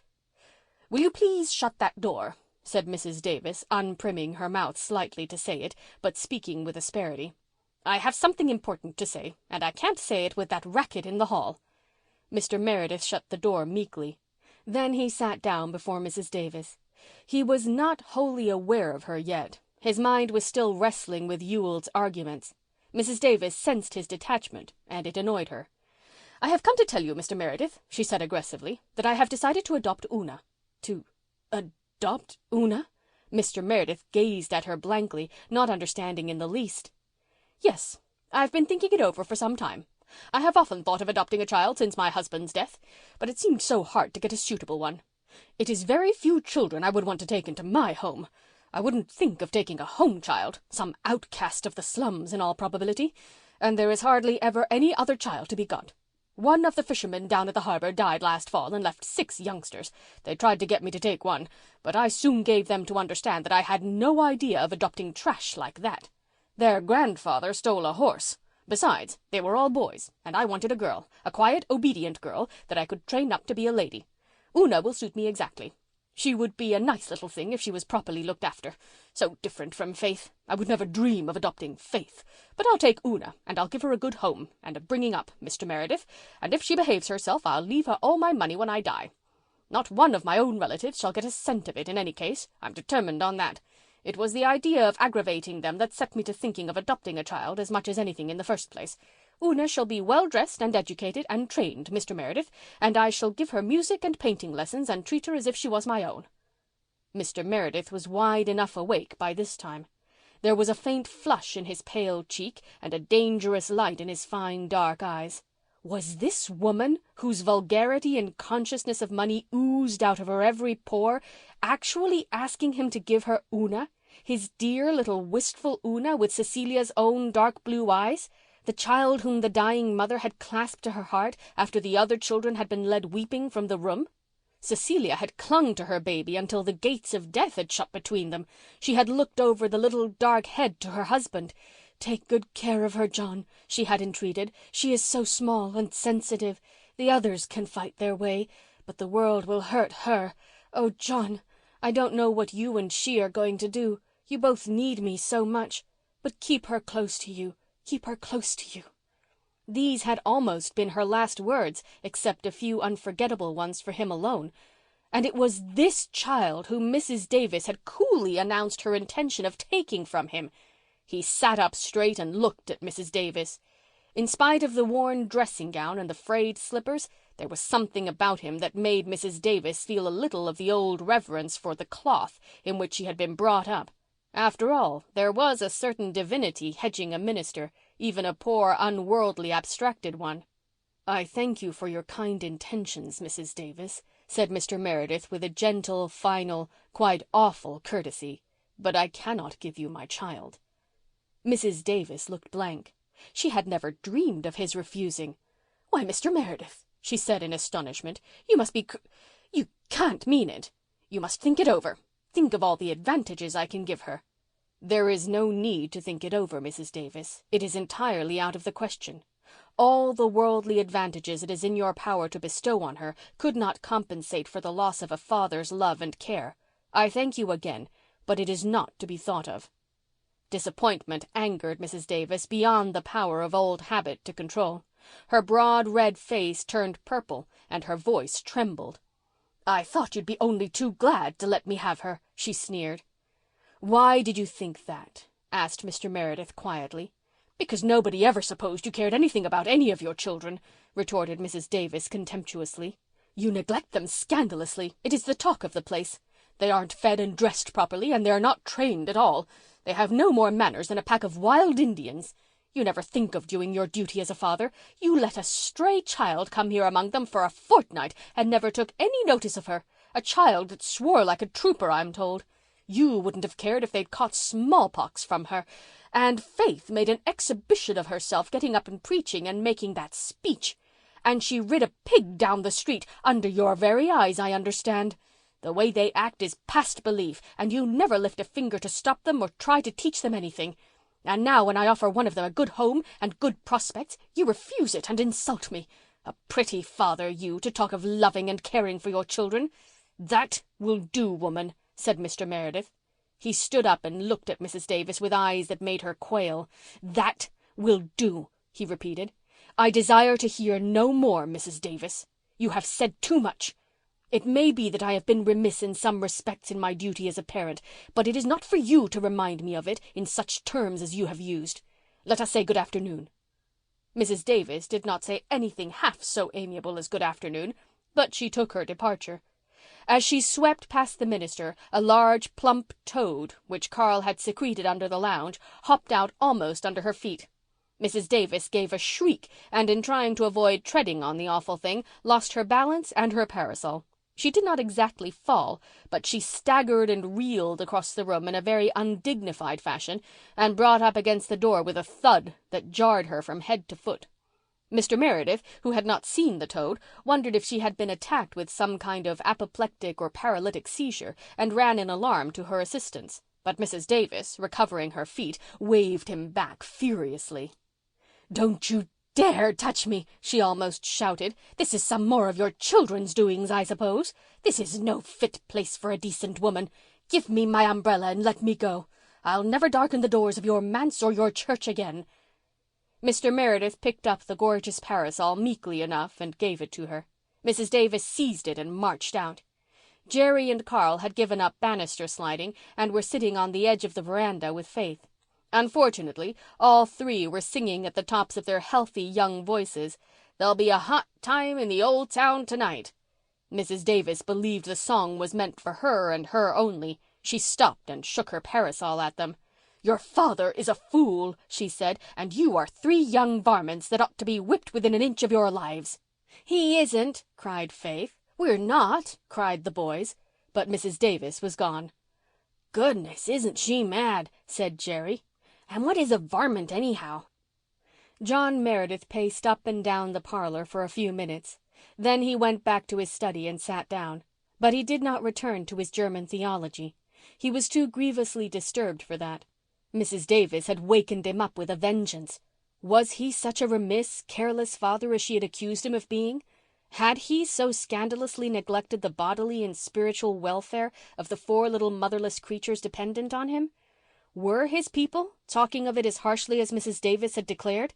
It must be so, since Mrs. Davis had come to ask for Una in the full and confident belief that he would hand the child over to her as unconcernedly and gladly as one might hand over a strayed, unwelcome kitten. And if so, what then? John Meredith groaned and resumed his pacing up and down the dusty, disordered room. What could he do?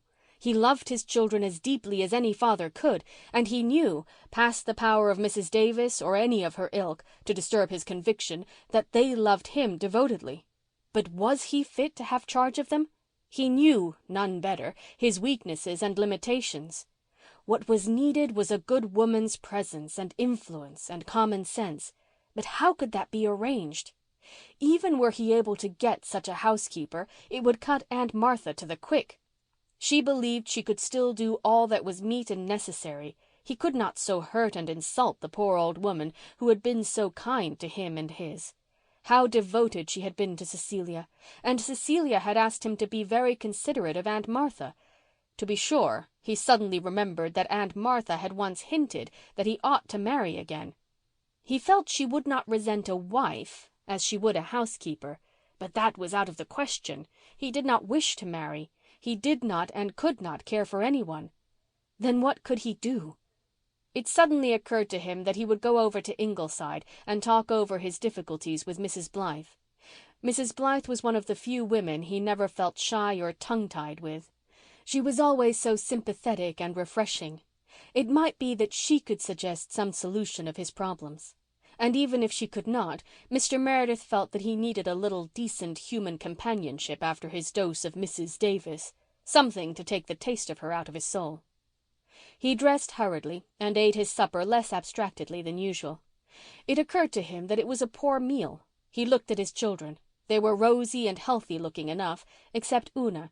She had never been very strong, even when her mother was alive. They were all laughing and talking. Certainly they seemed happy. Carl was especially happy because he had 2 most beautiful spiders crawling around his supper plate. Their voices were pleasant, their manners did not seem bad, they were considerate of and gentle to one another. Yet Mrs. Davis had said their behaviour was the talk of the congregation. As Mr. Meredith went through his gate, Dr. Blythe and Mrs. Blythe drove past on the road that led to Lowbridge. The minister's face fell. Mrs. Blythe was going away. There was no use in going to Ingleside.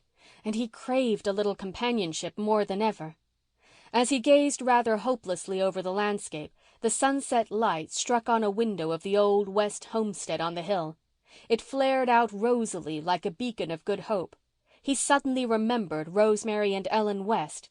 He thought that he would relish some of Ellen's pungent conversation. He thought it would be pleasant to see Rosemary's slow, sweet smile and calm, heavenly blue eyes again. What did that old poem of Sir Philip Sidney say? Continual comfort in a face? That just suited her. And he needed comfort. Why not go and call? He remembered that Ellen had asked him to drop in sometimes, and there was Rosemary's book to take back. He ought to take it back before he forgot. He had an uneasy suspicion that there were a great many books in his library which he had borrowed at sundry times and in divers places and had forgotten to take back. It was surely his duty to guard against that in this case. He went back into his study, got the book, and plunged downward into Rainbow Valley. End of chapter 14.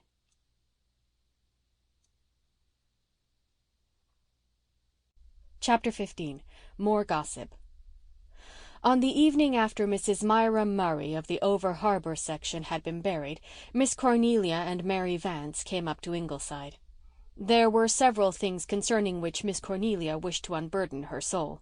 The funeral had to be all talked over, of course. Susan and Miss Cornelia thrashed this out between them. Anne took no part or delight in such ghoulish conversations. She sat a little apart and watched the autumnal flame of dahlias in the garden and the dreaming, glamorous harbour of the September sunset. Mary Vance sat beside her, knitting meekly. Mary's heart was down in the Rainbow Valley, whence came sweet, distant, softened sounds of children's laughter, but her fingers were under Miss Cornelia's eye. She had to knit so many rounds of her stocking before she might go to the valley. Mary knit and held her tongue, but used her ears. "I never saw a nicer-looking corpse," said Miss Cornelia judicially. "Myra Murray was always a pretty woman. She was a Corey from Lowbridge, and the Coreys were noted for their good looks." "I said to the corpse as I passed it, 'Poor woman, I hope you are as happy as you look,'" sighed Susan. "She had not changed much. That dress she wore was the black satin she got for her daughter's wedding 14 years ago. Her aunt told her then to keep it for her funeral, but Myra laughed and said, 'I may wear it to my funeral, Aunty, but I will have a good time out of it first.' And I may say she did. Myra Murray was not a woman to attend her own funeral before she died. Many a time afterwards, when I saw her enjoying herself out in company, I thought to myself, 'You are a handsome woman, Myra Murray, and that dress becomes you, but it will likely be your shroud at last.' And you see my words have come true, Mrs. Marshall Elliott." Susan sighed again heavily. She was enjoying herself hugely. A funeral was really a delightful subject of conversation. "I always liked to meet Myra," said Miss Cornelia. "She was always so gay and cheerful. She made you feel better just by her handshake. Myra always made the best of things." "That is true," asserted Susan. "Her sister-in-law told me that when the doctor told her at last he could do nothing for her and she would never rise from that bed again, Myra said quite cheerfully, 'Well, if that is so, I'm thankful the preserving is all done, and I will not have to face the fall house cleaning. I always liked house cleaning in the spring,' she says, 'but I always hated it in the fall. I will get clear of it this year, thank goodness.' There are people who would call that levity, Mrs. Marshall Elliott, and I think her sister-in-law was a little ashamed of it. She said perhaps her sickness had made Myra a little light-headed. But I said, 'No, Mrs. Murray, do not worry over it. It was just Myra's way of looking at the bright side.'" "Her sister Luella was just the opposite," said Miss Cornelia. "There was no bright side for Luella. There was just black and shades of gray. For years she used always to be declaring she was going to die in a week or so. 'I won't be here to burden you long,' she would tell her family with a groan. And if any of them ventured to talk about their little future plans, she'd groan also and say, 'Ah, I won't be here then.' When I went to see her I always agreed with her, and it made her so mad she was always quite a lot better for several days afterwards. She has better health now, but no more cheerfulness. Myra was so different. She was always doing or saying something to make someone feel good. Perhaps the men they married had something to do with it. Luella's man was a tartar, believe me, while Jim Murray was decent as men go. He looked heartbroken today. It isn't often I feel sorry for a man at his wife's funeral, but I did feel for Jim Murray." "No wonder he looked sad. He will not get a wife like Myra again in a hurry," said Susan. "Maybe he will not try, since his children are all grown up and Mirabel is able to keep house. But there is no predicting what a widower may or may not do, and I, for one, will not try." "We'll miss Myra terrible in church," said Miss Cornelia. "She was such a worker. Nothing ever stumped her. If she couldn't get over a difficulty, she'd get around it. And if she couldn't get around it, she'd pretend it wasn't there. And generally it wasn't. 'I'll keep a stiff upper lip to my journey's end,' she said to me once. Well, She has ended her journey." "Do you think so?" asked Anne suddenly, coming back from dreamland. "I can't picture her journey as being ended. Can you think of her sitting down and folding her hands, that eager, asking spirit of hers with its fine, adventurous outlook? No, I think in death she just opened a gate and went through, on, to new shining adventures." Maybe, assented Miss Cornelia. "Do you know, Anne dearie, I never was much taken with this everlasting rest doctrine myself, though I hope it isn't heresy to say so. I want to bustle round in heaven the same as here, and I hope there'll be a celestial substitute for pies and doughnuts, something that has to be made. Of course, one does get awful tired at times, and the older you are, the tireder you get. But the very tiredest could get rested in something short of eternity, you'd think, except perhaps a lazy man." "When I meet Myra Murray again," said Anne, "I want to see her coming towards me brisk and laughing, just as she always did here." "Oh, Mrs. Dr. dear," said Susan in a shocked tone, "you surely do not think that Myra will be laughing in the world to come?" "Why not, Susan? Do you think we will be crying there?" No, Mrs. Dr. dear, do not misunderstand me. I do not think we shall be either crying or laughing." "What then?" "Well," said Susan, driven to it, "it is my opinion, Mrs. Dr. dear, that we shall just look solemn and holy." "And do you really think, Susan," said Anne, looking solemn enough, "that either Myra Murray or I could look solemn and holy all the time? All the time, Susan?" "Well," admitted Susan reluctantly, "I might go so far as to say that you both would have to smile now and again, but I could never admit that there will be laughing in heaven. The idea seems really irreverent, Mrs. Dr. dear." "Well, to come back to earth," said Miss Cornelia, "who can we get to take Myra's class in Sunday school? Julia Clow has been teaching it since Myra took ill, but she's going to town for the winter and we'll have to get somebody else." "I heard that Mrs. Laurie Jameson wanted it," said Anne. "The Jamesons have come to church very regularly since they moved to the Glen from Lowbridge." "New brooms," said Miss Cornelia dubiously. "Wait till they've gone regularly for a year." "You cannot depend on Mrs. Jameson a bit, Mrs. Dr. dear," said Susan solemnly. "She died once, and when they were measuring her for her coffin, after laying her out just beautiful, did she not go and come back to life? Now, Mrs. Dr. dear, you know you cannot depend on a woman like that." "She might turn Methodist at any moment," said Miss Cornelia. "They tell me they went to the Methodist church at Lowbridge quite as often as to the Presbyterian. I haven't caught them at it here yet, but I would not approve of taking Mrs. Jameson into the Sunday school. Yet we must not offend them. We are losing too many people by death or bad temper. Mrs. Alec Davis has left the church, no one knows why. She told the managers that she would never pay another cent to Mr. Meredith's salary. Of course, most people say that the children offended her, but somehow I don't think so. I tried to pump Faith, but all I could get out of her was that Mrs. Davis had come, seemingly in high good humour, to see her father, and had left in an awful rage, calling them all varmints." "Varmints, indeed," said Susan furiously. "Does Mrs. Alec Davis forget that her uncle on her mother's side was suspected of poisoning his wife? Not that it was ever proved, Mrs. Dr. dear, and it does not do to believe all you hear.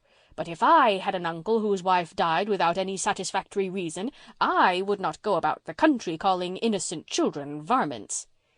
"The point is," said Miss Cornelia, "that Mrs. Davis paid a large subscription, and how its loss is going to be made up is a problem. And if she turns the other Douglases against Mr. Meredith, as she will certainly try to do, he will just have to go." "I do not think Mrs. Alec Davis is very well liked by the rest of the clan," said Susan. "It is not likely she will be able to influence them." "But those Douglases all hang together so. If you touch one, you touch all. We can't do without them, so much is certain. They pay half the salary. They are not mean, whatever else may be said of them. Norman Douglas used to give 100 a year long ago before he left." "What did he leave for?" asked Anne. "He declared a member of the session cheated him in a cow deal. He hasn't come to church for 20 years. His wife used to come regular while she was alive, poor thing, but he would never let her pay anything, except 1 red cent every Sunday. She felt dreadfully humiliated. I don't know that he was any too good a husband to her, though she was never heard to complain, but she always had a cowed look. Norman Douglas didn't get the woman he wanted 30 years ago, and the Douglases never liked to put up with second best." "Who was the woman he did want?" "Ellen West. They weren't engaged exactly, I believe, but they went about together for 2 years. And then they just broke off. Nobody ever knew why. Just some silly quarrel, I suppose. And Norman went and married Hester Reese before his temper had time to cool. Married her just to spite Ellen, I haven't a doubt. So like a man.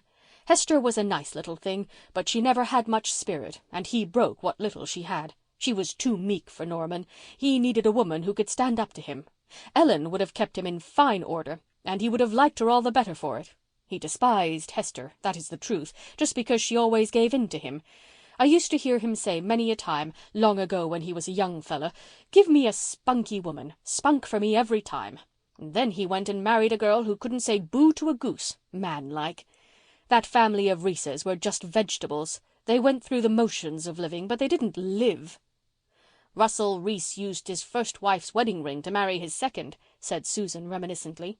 "That was too economical, in my opinion, Mrs. Dr. dear. And his brother John has his own tombstone put up in the over-harbour graveyard with everything on it but the date of death, and he goes and looks at it every Sunday. Most folks would not consider that much fun, but it is plain he does. People do have such different ideas of enjoyment. As for Norman Douglas, he is a perfect heathen. When the last minister asked him why he never went to church, he said, 'Too many ugly women down there, parson, too many ugly women.' I should like to go to such a man, Mrs. Dr. dear, and say to him solemnly, 'There is a hell.'" "Oh, Norman doesn't believe there is such a place," said Miss Cornelia. "I hope he'll find out his mistake when he comes to die. There, Mary, you've knit your 3 inches, and you can go and play with the children for half an hour." Mary needed no second bidding. She flew to Rainbow Valley with a heart as light as her heels, and in the course of conversation told Faith Meredith all about Mrs. Alec Davis. "And Mrs. Elliott says that she'll turn all the Douglases against your father, and then he'll have to leave the Glen because his salary won't be paid," concluded Mary. "I don't know what is to be done, honest to goodness. If only old Norman Douglas would come back to church and pay, it wouldn't be so bad. But he won't, and the Douglases will leave, and you all will have to go." Faith carried a heavy heart to bed with her that night. The thought of leaving the Glen was unbearable. Nowhere else in the world were there such chums as the Blythes. Her little heart had been wrung when they had left Maywater. She had shed many bitter tears when she parted with Maywater chums and the old manse there where her mother had lived and died. She could not contemplate calmly the thought of such another and harder wrench. She couldn't leave Glen St. Mary and dear Rainbow Valley and that delicious graveyard. "It's awful to be minister's family," groaned Faith into her pillow. "Just as soon as you get fond of a place you're torn up by the roots. I'll never, never, never marry a minister, no matter how nice he is." Faith sat up in bed and looked out of the little vine-hung window. The night was very still, the silence broken only by Una's soft breathing. Faith felt terribly alone in the world. She could see Glen St. Mary lying under the starry blue meadows of the autumn night. Over the valley a light shone from the girls' room at Ingleside and another from Walter's room. Faith wondered if poor Walter had toothache again. Then she sighed, with a little passing sigh of envy of Nan and Di. They had a mother and a settled home. They were not at the mercy of people who got angry without any reason and called you a varmint. Away beyond the Glen, amid fields that were very quiet with sleep, another light was burning. Faith knew it shone in the house where Norman Douglas lived. He was reputed to sit up all hours of the night reading. Mary had said if he could only be induced to return to the church, all would be well. And why not? Faith looked at a big, low star hanging over the tall, pointed spruce at the gate of the Methodist church and had an inspiration. She knew what ought to be done, and she, Faith Meredith, would do it. She would make everything right. With a sigh of satisfaction she turned from the lonely, dark world and cuddled down beside Una. End of chapter 15.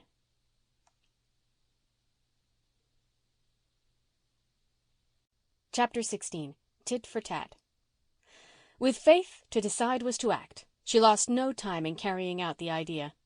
As soon as she came home from school the next day, she left the manse and made her way down the Glen.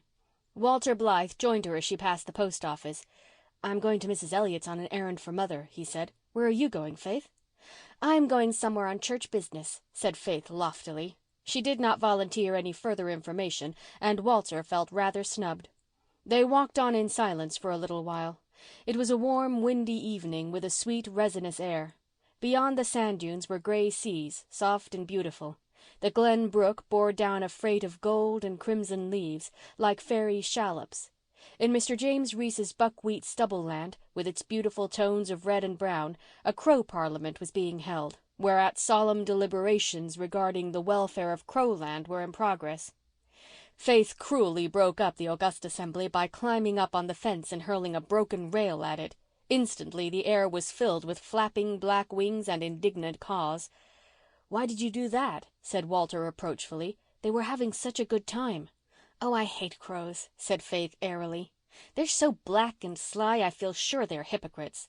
They steal little birds' eggs out of their nests, you know. I saw one do it on our lawn last spring. Walter, what makes you so pale today? Did you have the toothache again last night?" Walter shivered. "Yes, a raging one. I couldn't sleep a wink, so I just paced up and down the floor and imagined I was an early Christian martyr being tortured at the command of Nero. That helped ever so much for a while. And then I got so bad I couldn't imagine anything." "Did you cry?" asked Faith anxiously. "No, but I lay down on the floor and groaned," admitted Walter. "Then the girls came in and Nan put cayenne pepper in it, and that made it worse. Di made me hold a swallow of cold water in my mouth and I couldn't stand it, so they called Susan. Susan said it served me right for sitting up in the cold garret yesterday writing poetry trash. But she started up the kitchen fire and got me a hot water bottle, and it stopped the toothache. As soon as I felt better I told Susan my poetry wasn't trash and she wasn't any judge, and she said no, thank goodness, she was not, and she did not know anything about poetry except that it was mostly a lot of lies. Now you know, Faith, that isn't so. That is one reason why I like writing poetry. You can say so many things in it that are true in poetry but wouldn't be true in prose. I told Susan so, but she said to stop my jawing and go to sleep before the water got cold, or she'd leave me to see if my rhyming would cure toothache, and she hoped it would be a lesson to me." "Why don't you go to the dentist at Lowbridge and get the tooth out?" Walter shivered again. "They want me to, but I can't. It would hurt so." "Are you afraid of a little pain?" asked Faith contemptuously. Walter flushed. "It would be a big pain. I hate being hurt. Father said he wouldn't insist on my going. He'd wait until I made up my own mind to go." "It wouldn't hurt as long as the toothache," argued Faith. "You've had 5 spells of toothache. If you'd just go and have it out there'd be no more bad nights. I had a tooth out once. I yelled for a moment, but it was all over then, only the bleeding." "The bleeding is the worst of all. It's so ugly," cried Walter. "It just made me sick when Jem cut his foot last summer. Susan said I looked more like fainting than Jem did, but I couldn't bear to see Jem hurt either. Somebody is always getting hurt, Faith, and it's awful. I just can't bear to see things hurt. It makes me just want to run and run and run till I can't hear or see them." "There's no use making a fuss over anyone getting hurt," said Faith, tossing her curls. "Of course, if you've hurt yourself very bad you have to yell, and blood is messy, and I don't like seeing other people hurt either. But I don't want to run. I want to go to work and help them. Your father has to hurt people lots of times to cure them. What would they do if he ran away?" "I didn't say I would run. I said I wanted to run. That's a different thing. I want to help people too, but oh, I wish there weren't any ugly, dreadful things in the world. I wish everything was glad and beautiful." "Well, don't let's think of what isn't," said Faith. "After all, there's lots of fun in being alive. You wouldn't have toothache if you were dead, but still, wouldn't you lots rather be alive than dead? I would 100 times. Oh, here's Dan Reese. He's been down to the harbor for fish." "I hate Dan Reese," said Walter. "So do I. All us girls do. I'm just going to walk past and never take the least notice of him. You watch me." Faith accordingly stalked past Dan with her chin out and an expression of scorn that bit into his soul. He turned and shouted after her, "Pig girl, pig girl, pig girl," in a crescendo of insult. Faith walked on, seemingly oblivious, but her lip trembled slightly with a sense of outrage. She knew she was no match for Dan Reese when it came to an exchange of epithets. She wished Jem Blythe had been with her instead of Walter. If Dan Reese had dared to call her a pig girl in Jem's hearing, Jem would have wiped up the dust with him. But it never occurred to Faith to expect Walter to do it, or blame him for not doing it. Walter, she knew, never fought other boys. Neither did Charlie Clow of the North Road. The strange part was that, while she despised Charlie for a coward, it never occurred to her to disdain Walter. It was simply that he seemed to her an inhabitant of a world of his own, where different traditions prevailed. Faith would as soon have expected a starry-eyed young angel to pummel dirty, freckled-faced Dan Reese for her as Walter Blythe. She would not have blamed the angel, and she did not blame Walter Blythe. But she wished that sturdy Jem or Jerry had been there, and Dan's insult continued to rankle in her soul. Walter was pale no longer. He had flushed crimson, and his beautiful eyes were clouded with shame and anger. He knew that he ought to have avenged Faith. Jem would have sailed right in and made Dan eat his words with bitter sauce. Richie Warren would have overwhelmed Dan with worse names than Dan had called Faith, but Walter could not, simply could not, call names. He knew he would get the worst of it. He could never conceive or utter the vulgar, ribald insults of which Dan Reese had unlimited command. And as for the trial by fist, Walter couldn't fight. He hated the idea. It was rough and painful, and worst of all, it was ugly. He never could understand Jem's exultation in an occasional conflict, but he wished he could fight Dan Reese. He was horribly ashamed because Faith Meredith had been insulted in his presence, and he had not tried to punish her insulter. He felt sure she must despise him. She had not even spoken to him since Dan had called her pig girl. He was glad when they came to the parting of the ways. Faith, too, was relieved, though for a different reason. She wanted to be alone because she suddenly felt rather nervous about her errand. Impulse had cooled, especially since Dan had bruised her self-respect. She must go through with it, but she no longer had enthusiasm to sustain her. She was going to see Norman Douglas and ask him to come back to church, and she began to be afraid of him. What had seemed so easy and simple up at the Glen seemed very different down here. She had heard a good deal about Norman Douglas, and she knew that even the biggest boys in school were afraid of him. Suppose he called her something nasty? She had heard he was given to that. Faith could not endure being called names. They subdued her far more quickly than a physical blow. But she would go on. Faith Meredith always went on. If she did not, her father might have to leave the Glen. At the end of the long lane, Faith came to the house, a big old-fashioned one with a row of soldierly Lombardies marching past it. On the back veranda, Norman Douglas himself was sitting reading a newspaper. His big dog was beside him. Behind, in the kitchen, where his housekeeper, Mrs. Wilson, was getting supper, there was a clatter of dishes, an angry clatter, for Norman Douglas had just had a quarrel with Mrs. Wilson, and both were in a very bad temper over it. Consequently, when Faith stepped on the veranda and Norman Douglas lowered his newspaper, she found herself looking into the choleric eyes of an irritated man. Norman Douglas was rather a fine-looking personage in his way. He had a sweep of long red beard over his broad chest and a mane of red hair, ungrizzled by the years, on his massive head. His high white forehead was unwrinkled, and his blue eyes could flash still with all the fire of his tempestuous youth. He could be very amiable when he liked, and he could be very terrible. Poor Faith, so anxiously bent on retrieving the situation in regard to the church, had caught him in one of his terrible moods. He did not know who she was, and he gazed at her with disfavour. Norman Douglas liked girls of spirit and flame and laughter. At this moment Faith was very pale. She was of the type to which colour means everything. Lacking her crimson cheeks, she seemed meek and even insignificant. She looked apologetic and afraid, and the bully in Norman Douglas's heart stirred. "Who the dickens are you, and what do you want here?" he demanded in his great resounding voice with a fierce scowl. For once in her life, Faith had nothing to say. She had never supposed Norman Douglas was like this. She was paralyzed with terror of him. He saw it, and it made him worse. "What's the matter with you?" he boomed. "You look as if you wanted to say something and was scared to say it. What's troubling you? Confound it, speak up, can't you?" Nope, Faith could not speak up. No words would come, but her lips began to tremble. "For heaven's sake, don't cry," shouted Norman. "I can't stand snivelling. If you've anything to say, say it and have done. Great Kitty, is the girl possessed of a dumb spirit? Don't look at me like that. I'm human. I haven't got a tail. Who are you? Who are you, I say?" Norman's voice could have been heard at the harbour. Operations in the kitchen were suspended. Mrs. Wilson was listening, open-eared and eyed. Norman put his huge brown hands on his knees and leaned forward, staring into Faith's pallid, shrinking face. He seemed to loom over her like some evil giant out of a fairy tale. She felt as if he would eat her up next thing, body and bones. "I am Faith Meredith," she said, in little more than a whisper. "Meredith, eh? One of the parson's youngsters, eh? I've heard of you. I've heard of you. Riding on pigs and breaking the Sabbath. A nice lot. What do you want here, huh? What do you want with the old pagan, eh? I don't ask favours of parsons, and I don't give any. What do you want, I say?" Faith wished herself 1,000 miles away. She stammered out her thought in its naked simplicity. "I came to ask you to go to church and pay to the salary." Norman glared at her. Then he burst forth again. "You impudent hussy, you! Who put you up to it, Jade? Who put you up to it?" "Nobody," said poor Faith. "That's a lie. Don't lie to me.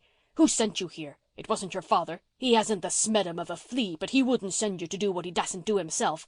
I suppose it was some of them confounded old maids at the Glen, was it? Was it, hey?" "No, I just came myself." "Do you take me for a fool?" shouted Norman. "No, I thought you were a gentleman," said Faith faintly, and certainly without any thought of being sarcastic. Norman bounced up. "Mind your own business. I don't want to hear another word from you. If you wasn't such a kid, I'd teach you to interfere in what doesn't concern you. When I want parsons or pill-dosers, I'll send for them. Till I do, I'll have no truck with them. Do you understand? Now get out, cheese-face." Faith got out. She stumbled blindly down the steps, out of the yard gate and into the lane. Halfway up the lane, her daze of fear passed away and a reaction of tingling anger possessed her. By the time she reached the end of the lane, she was in such a furious temper as she had never experienced before. Norman Douglas's insults burned in her soul, kindling a scorching flame. Go home? Not she. She would go straight back and tell that old ogre just what she thought of him. She would show him. Oh, wouldn't she? Cheese-face indeed. Unhesitatingly, she turned and walked back. The veranda was deserted and the kitchen door shut.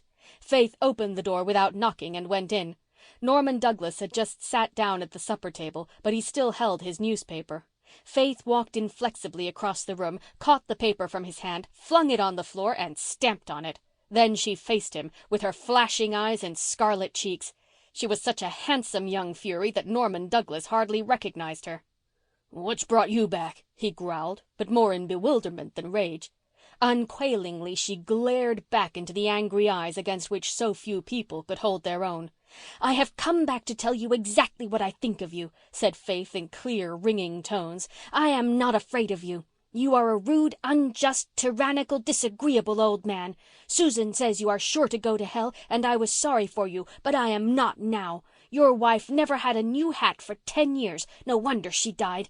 I am going to make faces at you whenever I see you after this. Every time I am behind you, you will know what is happening. Father has a picture of the devil in a book in his study, and I mean to go home and write your name under it. You are an old vampire, and I hope you'll have the Scotch fiddle." Faith did not know what a vampire meant any more than she knew what the Scotch fiddle was. She had heard Susan use the expressions and gathered from her tone that both were dire things. But Norman Douglas knew what the latter meant at least. He had listened in absolute silence to Faith's tirade. When she paused for breath, with a stamp of her foot, he suddenly burst into loud laughter. With a mighty slap of hand on knee, he exclaimed, "I vow you've got spunk after all. I like spunk. Come, sit down, sit down." "I will not." Faith's eyes flashed more passionately. She thought she was being made fun of, treated contemptuously. She would have enjoyed another explosion of rage, but this cut deep. "I will not sit down in your house. I am going home, but I am glad I came back here and told you exactly what my opinion of you is." So am I, chuckled Norman. "I like you. You're fine. You're great. Such roses, such vim. Did I call her cheese-face? Why, she never smelt a cheese. Sit down. If you'd looked like that at first, girl. So you'll write my name under the devil's picture, will you? But he's black, girl, he's black, and I'm red. It won't do, it won't do. And you hope I'll have the Scotch fiddle, do you? Lord love you, girl, I had it when I was a boy. Don't wish it on me again. Sit down, sit in. We'll take a cup of kindness." "No, thank you," said Faith haughtily. "Oh, yes, you will. Come now. I apologize, girl, I apologize. I made a fool of myself, and I'm sorry. Man can't say fairer. Forget and forgive. Shake hands, girl, shake hands. She won't. No, she won't. But she must. Look-a-here, girl. If you'll shake hands and break bread with me, I'll pay what I used to the salary, and I'll go to church the first Sunday in every month, and I'll make Kitty Alec hold her jaw. I'm the only one in the clan can do it. Is it a bargain, girl?" It seemed a bargain. Faith found herself shaking hands with the ogre and then sitting at his board. Her temper was over. Faith's tempers never lasted very long, but its excitement still sparkled in her eyes and crimsoned her cheeks. Norman Douglas looked at her admiringly. "Go get some of your best preserves, Wilson," he ordered, "and stop sulking, woman, stop sulking. What if we did have a quarrel, woman? A good squall clears the air and briskens things up. But no drizzling and fogging afterwards. No drizzling and fogging, woman. I can't stand that. Temper in a woman, but no tears for me. Here, girl, is some messed up meat and potatoes for you. Begin on that. Wilson has some fancy name for it, but I call it mackinacaddy. Anything I can't analyze in the eating line I call mackinacaddy, and anything wet that puzzles me I call shalamagoozlem. Wilson's tea is shalamagoozlem. I swear she makes it out of burdocks. Don't take any of the ungodly black liquid. Here's some milk for you. What did you say your name was?" "Faith." "No name that. No name that. I can't stomach such a name. Got any other?" "No, sir." "Don't like the name. Don't like it. There's no smedum to it. Besides, it makes me think of my Aunt Ginny. She called her 3 girls Faith, Hope, and Charity. Faith didn't believe in anything. Hope was a born pessimist, and Charity was a miser. You ought to be called Red Rose. You look like one when you're mad. I'll call you Red Rose. And you've roped me into promising to go to church.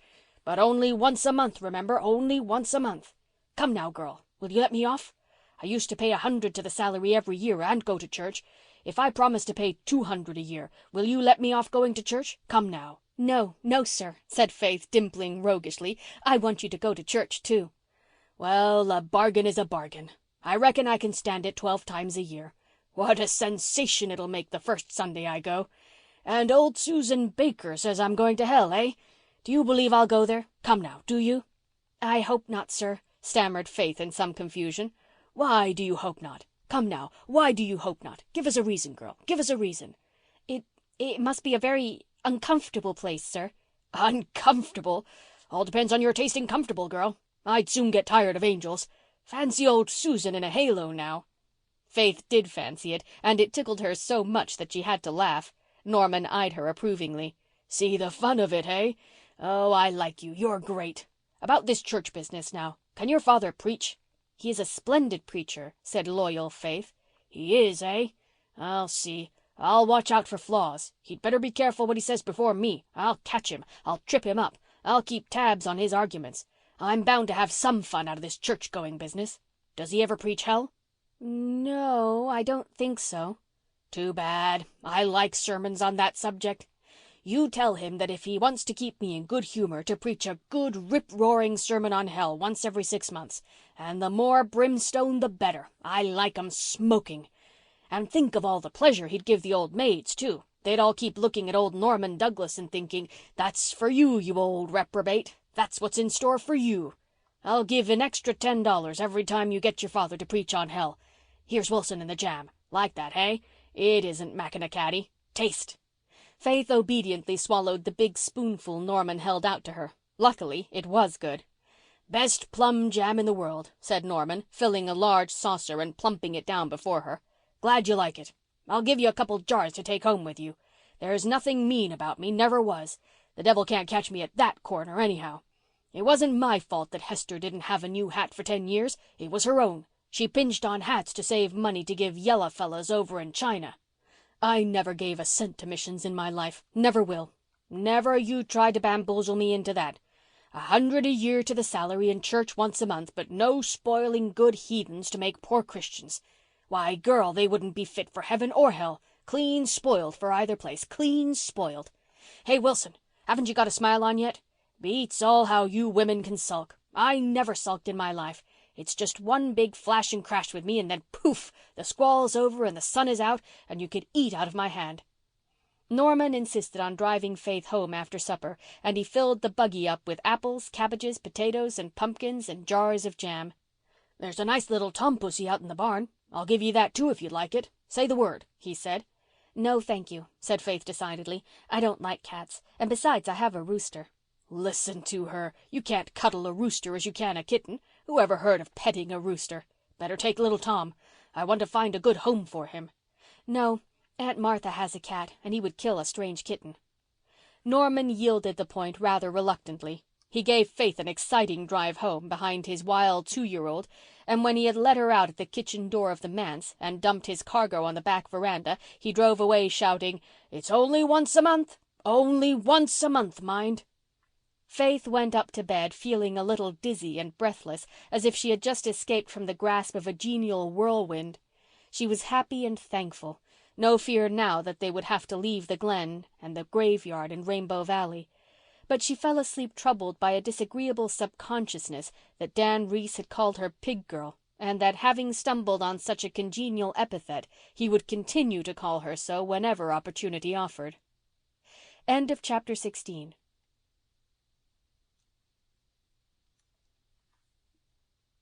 Chapter 17. A Double Victory.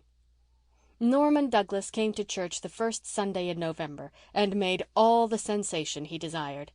Mr. Meredith shook hands with him absently on the church steps and hoped dreamily that Mrs. Douglas was well.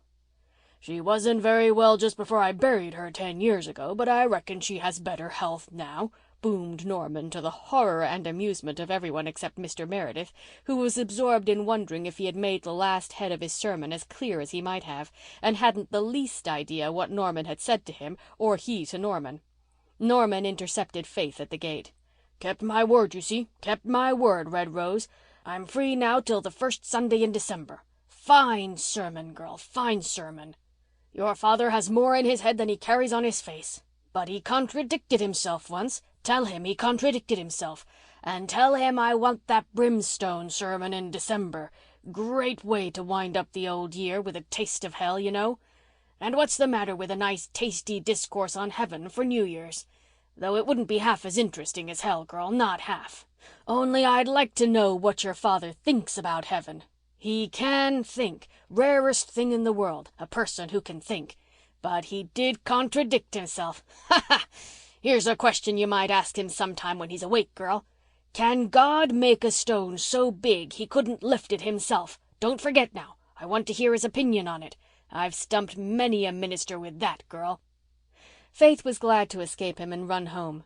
Dan Reese, standing among the crowd of boys at the gate, looked at her and shaped his mouth into pig girl, but dared not utter it aloud just there.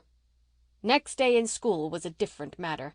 At noon recess, Faith encountered Dan in the little spruce plantation behind the school, and Dan shouted once more, pig girl, rooster girl." Walter Blythe suddenly rose from a mossy cushion behind a little clump of firs where he had been reading. He was very pale, but his eyes blazed. "You hold your tongue, Dan Reese," he said. "Oh, hello, Miss Walter," retorted Dan, not at all abashed. He vaulted airily to the top of the rail fence and chanted insultingly, "Cowardy, cowardy custard, stole the pot of mustard, cowardy, cowardy custard." "You are a coincidence," said Walter scornfully, turning still whiter. He had only a very hazy idea what a coincidence was, but Dan had none at all and thought it must be something peculiarly opprobrious. "Yah, cowardy," he yelled again. "Your mother writes lies, lies, lies. And Faith Meredith is a pig girl, a pig girl, a pig girl. And she's a rooster girl, a rooster girl, a rooster girl. Yah, cowardy, cowardy, Dan got no further. Walter had hurled himself across the intervening space and knocked Dan off the fence backward with one well-directed blow. Dan's sudden, inglorious sprawl was greeted with a burst of laughter and a clapping of hands from Faith. Dan sprang up, purple with rage, and began to climb the fence. But just then the school bell rang, and Dan knew what happened to boys who were late during Mr. Hazard's regime. "We'll fight this out," he howled. "Cowardy." "Any time you like," said Walter. "Oh, no, no, Walter," protested Faith. "Don't fight him. I don't mind what he says. I wouldn't condescend to mind the like of him."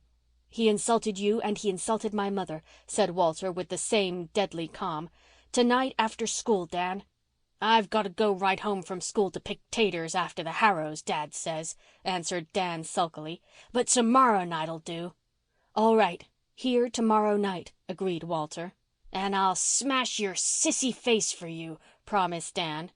Walter shuddered, not so much from fear of the threat as from repulsion over the ugliness and vulgarity of it. But he held his head high and marched into school. Faith followed in a conflict of emotions. She hated to think of Walter fighting that little sneak, but oh, he had been splendid. And he was going to fight for her, Faith Meredith, to punish her insulter. Of course he would win. Such eyes spelled victory. Faith's confidence in her champion had dimmed a little by evening, however. Walter had seemed so very quiet and dull the rest of the day in school. "If only it were Jem," she sighed to Una as they sat on Hezekiah Pollock's tombstone in the graveyard. "He is such a fighter. He could finish Dan off in no time. But Walter doesn't know much about fighting." "I'm so afraid he'll be hurt," sighed Una, who hated fighting and couldn't understand the subtle, secret exultation she divined in Faith. "He oughtn't to be," said Faith uncomfortably. "He's every bit as big as Dan." "But Dan's so much older," said Una. "Why, he's nearly a year older." "Dan hasn't done much fighting when you come to count up," said Faith. "I believe he's really a coward.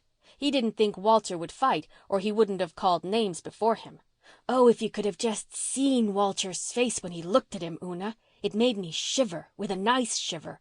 He looked just like Sir Galahad in that poem Father read us on Saturday." "I hate the thought of them fighting, and I wish it could be stopped," said Una. "Oh, it's got to go on now," cried Faith. "It's a matter of honor. Don't you dare tell anyone, Una. If you do, I'll never tell you secrets again." "I won't tell," agreed Una. "But I won't stay tomorrow to watch the fight. I'm coming right home." "Oh, all right. I have to be there. It would be mean not to when Walter is fighting for me. I'm going to tie my colors on his arm. That's the thing to do when he's my knight. How lucky Mrs. Blythe gave me that pretty blue hair ribbon for my birthday. I've only worn it twice, so it will be almost new. But I wish I was sure Walter would win. It will be so humiliating if he doesn't." Faith would have been yet more dubious if she could have seen her champion just then. Walter had gone home from school with all his righteous anger at a low ebb and a very nasty feeling in its place. He had to fight Dan Reese the next night, and he didn't want to. He hated the thought of it, and he kept thinking of it all the time. Not for a minute could he get away from the thought. Would it hurt much? He was terribly afraid that it would hurt. And would he be defeated and shamed? He could not eat any supper worth speaking of. Susan had made a big batch of his favorite monkey faces, but he could only choke down one. Jem ate 4. Walter wondered how he could. How could anybody eat? And how could they all talk gaily as they were doing? There was Mother with her shining eyes and pink cheeks. She didn't know her son had to fight next day. Would she be so gay if she knew? Walter wondered darkly. Jem had taken Susan's picture with his new camera, and the result was passed around the table, and Susan was terribly indignant over it. "I am no beauty, Mrs. Dr. dear, and well I know it, and have always known it," she said in an aggrieved tone. "But that I am as ugly as that picture makes me out, I will never, no, never believe." Jem laughed over this, and Anne laughed again with him. Walter couldn't endure it. He got up and fled to his room. "That child has got something on his mind, Mrs. Dr. dear," said Susan. "He has ate next to nothing. Do you suppose he is plotting another poem?" Poor Walter was very far removed in spirit from the starry realms of poesy just then. He propped his elbow on his open window-sill and leaned his head drearily on his hands. "Come on down to the shore, Walter," cried Jem, busting in. "The boys are going to burn the sandhill grass tonight. Father says we can go. Come on." At any other time Walter would have been delighted. He gloried in the burning of the sandhill grass, but now he flatly refused to go, and no arguments or entreaties could move him. Disappointed Jem, who did not care for the long, dark walk to Four Winds Point alone, retreated to his museum in the garret and buried himself in a book. He soon forgot his disappointment, reveling with the heroes of old romance, and pausing occasionally to picture himself a famous general leading his troops to victory on some great battlefield. Walter sat at his window until bedtime. Di crept in, hoping to be told what was wrong, but Walter could not talk of it, even to Di. Talking of it seemed to give it a reality from which he shrank. It was torture enough to think of it. The crisp, withered leaves rustled on the maple trees outside his window. The glow of rose and flame had died out of the hollow, silvery sky, and the full moon was rising gloriously over Rainbow Valley. Afar off, a ruddy wood fire was painting a page of glory on the horizon beyond the hills. It was a sharp, clear evening when faraway sounds were heard distinctly. A fox was barking across the pond. An engine was puffing down at the Glen station. A blue jay was screaming madly in the maple grove. There was laughter over on the manse lawn. How could people laugh? How could foxes and blue jays and engines behave as if nothing were going to happen on the morrow? "Oh, I wish it was over," groaned Walter. He slept very little that night and had hard work choking down his porridge in the morning. Susan was rather lavish in her platefuls. Mr. Hazard found him an unsatisfactory pupil that day. Faith Meredith's wits seemed to be wool-gathering, too. Dan Reese kept drawing surreptitious pictures of girls with pig or rooster heads on his slate and holding them up for all to see. The news of the coming battle had leaked out, and most of the boys and many of the girls were in the spruce plantation when Dan and Walter sought it after school. Una had gone home, but Faith was there, having tied her blue ribbon around Walter's arm. Walter was thankful that neither Jem nor Di nor Nan were among the crowd of spectators. Somehow they had not heard of what was in the wind and had gone home too. Walter faced Dan quite undauntedly now. At the last moment all his fear had vanished, but he still felt disgust at the idea of fighting. Dan, it was noted, was really paler under his freckles than Walter was. One of the older boys gave the word and Dan struck Walter in the face. Walter reeled a little. The pain of the blow tingled through all his sensitive frame for a moment. Then he felt pain no longer. Something, such as he had never experienced before, seemed to roll over him like a flood. His face flushed crimson, his eyes burned like flame. The scholars of Glen St. Mary's School had never dreamed that Miss Walter could look like that. He hurled himself forward and closed with Dan like a young wildcat. There were no particular rules in the fights of the Glen schoolboys. It was catch as catch can and get your blows in anyhow. Walter fought with a savage fury and a joy in the struggle against which Dan could not hold his ground. It was all over speedily. Walter had no clear consciousness of what he was doing until suddenly the red mist cleared from his sight and he found himself kneeling on the body of the prostrate Dan, whose nose, oh horror, was spouting blood. "Have you had enough?" demanded Walter through his clenched teeth. Dan sulkily admitted that he had. "My mother doesn't write lies?" "No." "Faith Meredith isn't a pig girl?" "No." "Nor a rooster girl?" "No." "And I'm not a coward?" "No." Walter had intended to ask, "And you are a liar," but pity intervened and he did not humiliate Dan further. Besides, that blood was so horrible. "You can go then," he said contemptuously. There was a loud clapping from the boys who were perched on the rail fence, but some of the girls were crying. They were frightened. They had seen schoolboy fights before, but nothing like Walter as he had grappled with Dan. There had been something terrifying about him. They thought he would kill Dan. Now that all was over, they sobbed hysterically, except Faith, who still stood tense and crimson-cheeked. Walter did not stay for any conqueror's meed. He sprang over the fence and rushed down the spruce hill to Rainbow Valley. He felt none of the victor's joy, but he felt a certain calm satisfaction in duty done and honor avenged, mingled with a sickish qualm when he thought of Dan's gory nose. It had been so ugly, and Walter hated ugliness. Also, he began to realize that he himself was somewhat sore and battered up. His lip was cut and swollen, and one eye felt very strange.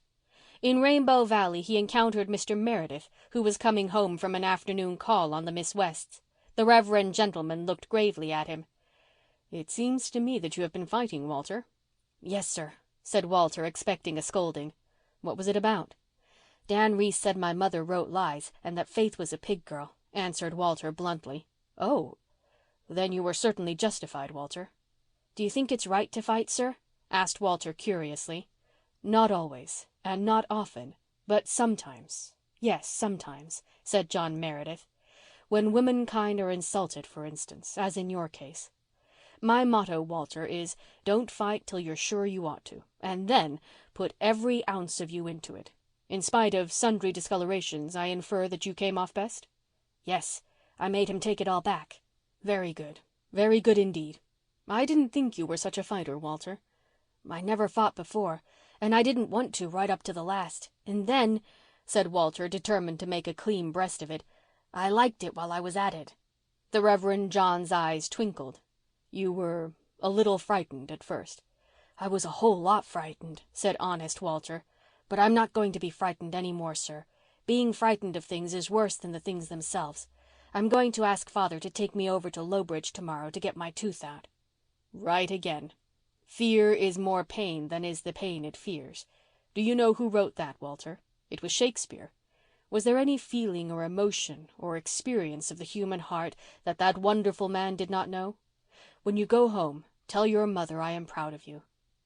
Walter did not tell her that, however, but he told her all the rest, and she sympathized with him and told him she was glad he had stood up for her and Faith, and she anointed his sore spots and rubbed cologne on his aching head. "Are all mothers as nice as you?" asked Walter, hugging her. "You're worth standing up for." Miss Cornelia and Susan were in the living room when Anne came downstairs and listened to the story with much enjoyment. Susan, in particular, was highly gratified.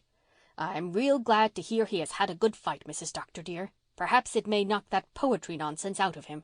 And I never, no, never could bear that little viper of a Dan Reese. Will you not sit nearer to the fire, Mrs. Marshall Elliott? These November evenings are very chilly."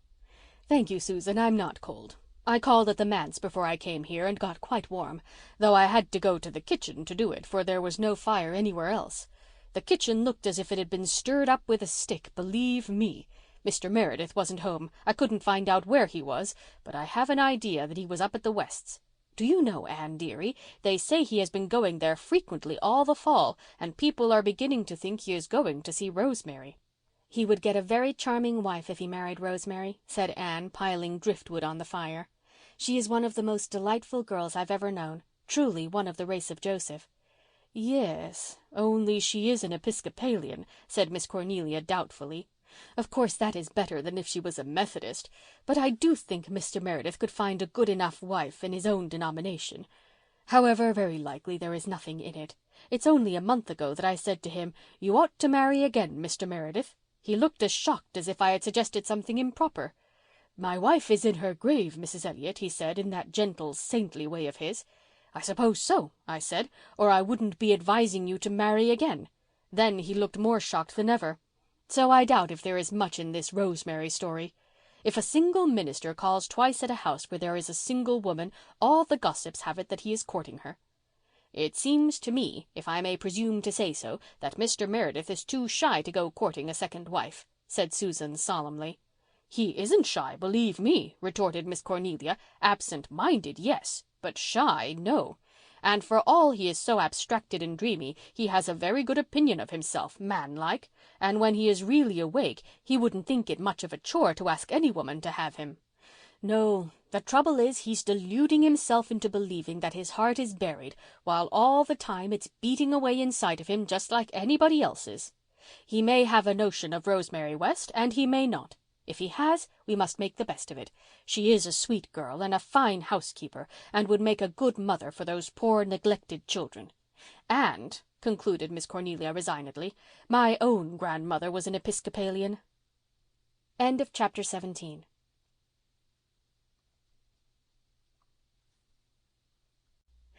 Chapter 18. Mary Brings Evil Tidings. Mary Vance, whom Mrs. Elliott had sent up to the manse on an errand, came tripping down Rainbow Valley on her way to Ingleside, where she was to spend the afternoon with Nan and Di as a Saturday treat. Nan and Di had been picking spruce gum with Faith and Una in the manse woods, and the four of them were now sitting on a fallen pine by the brook, all, it must be admitted, chewing rather vigorously. The Ingleside twins were not allowed to chew spruce gum anywhere but in the seclusion of Rainbow Valley, but Faith and Una were unrestricted by such rules of etiquette and cheerfully chewed it everywhere, at home and abroad, to the very proper horror of the Glen. Faith had been chewing it in church one day, but Jerry had realized the enormity of that and had given her such an older brotherly scolding that she never did it again. "I was so hungry I just felt as if I had to chew something," she protested. "You know well enough what breakfast was like, Jerry Meredith. I couldn't eat scorched porridge, and my stomach just felt so queer and empty. The gum helped a lot, and I didn't chew very hard. I didn't make any noise, and I never cracked the gum once." "You mustn't chew gum in church anyhow," insisted Jerry. "Don't let me catch you at it again." "You chewed yourself in prayer meeting last week," cried Faith. "That's different," said Jerry loftily. "Prayer meeting isn't on Sunday. Besides, I sat away at the back in a dark seat and nobody saw me. You were sitting right up front where everyone saw you. And I took the gum out of my mouth for the last hymn and stuck it on the back of the pew in front of me. Then I came away and forgot it. I went back to get it next morning, but it was gone. I suppose Rod Warren swiped it. And it was a dandy chew." Mary Vance walked down the valley with her head held high. She had on a new blue velvet cap with a scarlet rosette in it, a coat of navy blue cloth, and a little squirrel fur muff. She was very conscious of her new clothes and very well pleased with herself. Her hair was elaborately crimped. Her face was quite plump, her cheeks rosy, her white eyes shining. She did not look much like the forlorn and ragged waif the Merediths had found in the old Taylor barn. Una tried not to feel envious. Here was Mary with a new velvet cap, but she and Faith had to wear their shabby old gray tams again this winter. Nobody ever thought of getting them new ones, and they were afraid to ask their father for them for fear he might be short of money, and then he would feel badly. Mary had told them once that ministers were always short of money and found it awful hard to make ends meet. Since then Faith and Una would have gone in rags rather than ask their father for anything if they could help it. They did not worry a great deal over their shabbiness, but it was rather trying to see Mary Vance coming out in such style and putting on such airs about it, too. The new squirrel muff was really the last straw. Neither Faith nor Una had ever had a muff, counting themselves lucky if they could compass mittens without holes in them. Aunt Martha could not see to darn holes, and though Una tried to, she made sad cobbling. Somehow they could not make their greeting of Mary very cordial. But Mary did not mind or notice that. She was not overly sensitive. She vaulted lightly to a seat on the pine tree and laid the offending muff on a bough. Una saw that it was lined with shirred red satin and had red tassels. She looked down at her own rather purpled, chapped little hands and wondered if she would ever be able to put them into a muff like that. "Give us a chew," said Mary companionably. Nan, Di, and Faith all produced an amber-hued knot or two from their pockets and passed them to Mary. Una sat very still. She had 4 lovely big knots in the pocket of her tight, threadbare little jacket, but she wasn't going to give one of them to Mary Vance. Not one. Let Mary pick her own gum. People with squirrel muffs needn't expect to get everything in the world. "Great day, isn't it?" said Mary, swinging her legs, the better, perhaps, to display new boots with very smart cloth tops. Una tucked her feet under her. There was a hole in the toe of one of her boots, and both laces were much knotted. But they were the best she had. Oh, this Mary Vance! Why hadn't they left her in the old barn? Una never felt badly because the Ingleside twins were better dressed than she and Faith were. They wore their pretty clothes with careless grace and never seemed to think about them at all. Somehow they did not make other people feel shabby. But when Mary Vance was dressed up, she seemed fairly to exude clothes, to walk in an atmosphere of clothes, to make everybody else feel and think clothes.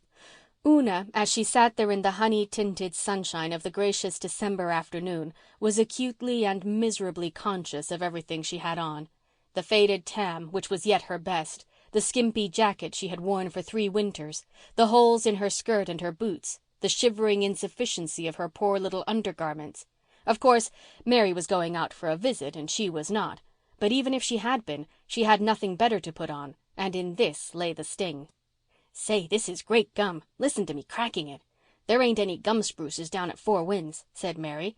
"Sometimes I just hanker after a chew. Mrs. Elliott won't let me chew gum if she sees me. She says it ain't ladylike. This lady business puzzles me. I can't get on to all its kinks. Say, Una, what's the matter with you? Cat got your tongue?" "No," said Una, who could not drag her fascinated eyes from that squirrel muff. Mary leaned past her, picked it up, and thrust it into Una's hands. "Stick your paws in that for a while," she ordered. "They look sort of pinched. Ain't that a dandy muff?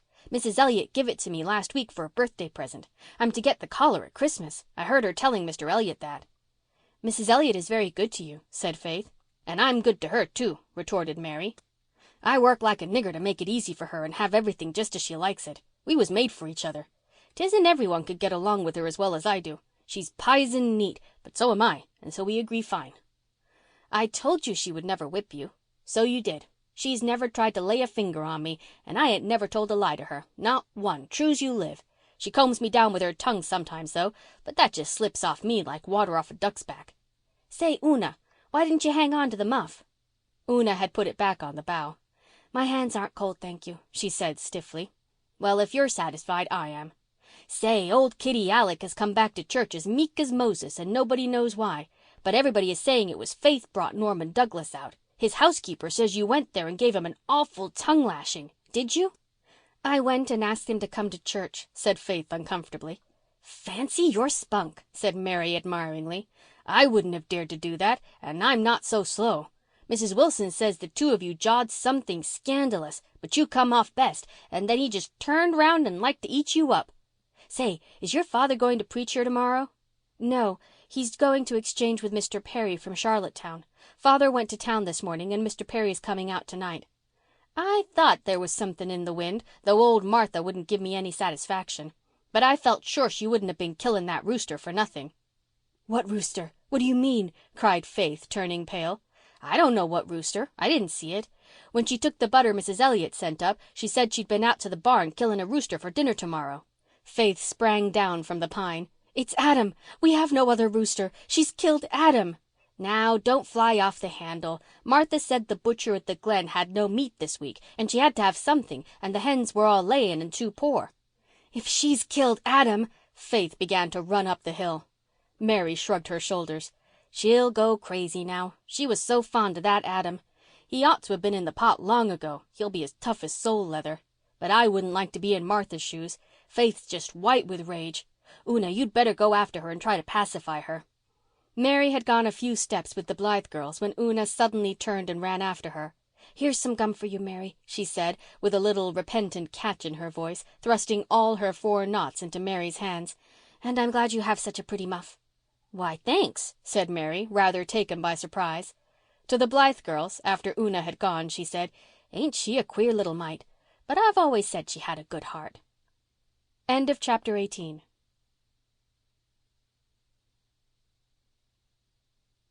Chapter 19. Poor Adam. When Una got home, Faith was lying face downwards on her bed, utterly refusing to be comforted. Aunt Martha had killed Adam. He was reposing on a platter in the pantry that very minute, trussed and dressed, encircled by his liver and heart and gizzard. Aunt Martha heeded Faith's passion of grief and anger not a whit. "We had to have something for the strange minister's dinner," she said. "You're too big a girl to make such a fuss over an old rooster. You knew he'd have to be killed sometime." "I'll tell father when he comes home what you've done," sobbed Faith. "Don't you go bothering your poor father. He has troubles enough, and I'm housekeeper here." "Adam was mine. Mrs. Johnson gave him to me. You had no business to touch him," stormed Faith. "Don't you get sassy now. The rooster's killed and there's an end of it. I ain't going to set no strange minister down to a dinner of cold boiled mutton. I was brought up to know better than that, if I have come down in the world." Faith would not go down to supper that night, and she would not go to church the next morning. But at dinner time she went to the table, her eyes swollen with crying, her face sullen. The Reverend James Perry was a sleek, rubicund man, with a bristling white moustache, bushy white eyebrows, and a shining bald head. He was certainly not handsome, and he was a very tiresome, pompous sort of person. But if he had looked like the Archangel Michael and talked with the tongues of men and angels, Faith would still have utterly detested him. He carved Adam up dexterously, showing off his plump white hands and very handsome diamond ring. Also, he made jovial remarks all through the performance. Jerry and Carl giggled, and even Una smiled wanly because she thought politeness demanded it. But Faith only scowled darkly. The Reverend James thought her manners shockingly bad. Once, when he was delivering himself of an unctuous remark to Jerry, Faith broke in rudely with a flat contradiction. The Reverend James drew his bushy eyebrows together at her. "Little girls should not interrupt," he said, "and they should not contradict people who know far more than they do." This put Faith in a worse temper than ever. To be called little girl, as if she were no bigger than chubby Rilla Blythe over at Ingleside. It was insufferable. And how that abominable Mr. Perry did eat. He even picked poor Adam's bones. Neither Faith nor Una would touch a mouthful, and looked upon the boys as little better than cannibals. Faith felt that if that awful repast did not soon come to an end, she would wind it up by throwing something at Mr. Perry's gleaming head. Fortunately, Mr. Perry found Aunt Martha's leathery apple pie too much even for his powers of mastication, and the meal came to an end, after a long grace in which Mr. Perry offered up devout thanks for the food which a kind and beneficent Providence had provided for sustenance and temperate pleasure. "God hadn't a single thing to do with providing Adam for you," muttered Faith rebelliously under her breath.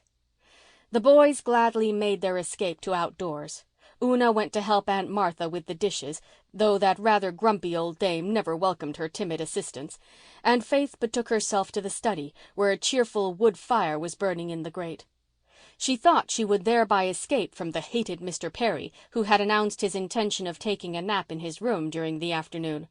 But scarcely had Faith settled herself in a corner with a book when he walked in and, standing before the fire, proceeded to survey the disorderly study with an air of disapproval.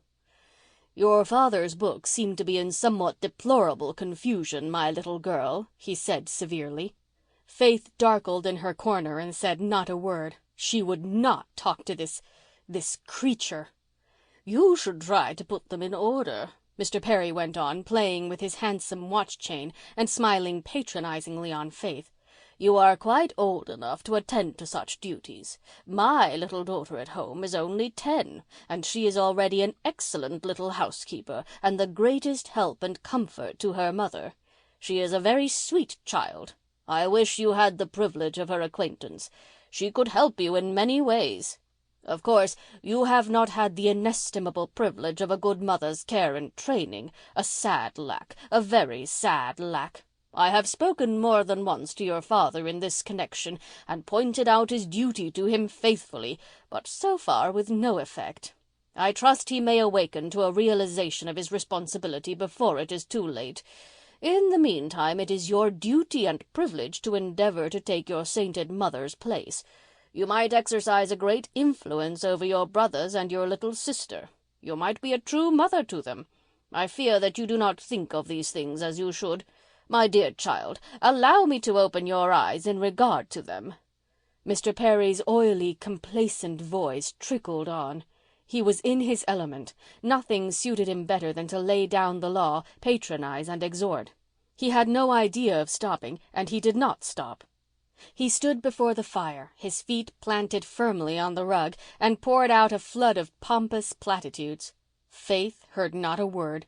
She was really not listening to him at all, but she was watching his long black coat-tails with impish delight growing in her brown eyes.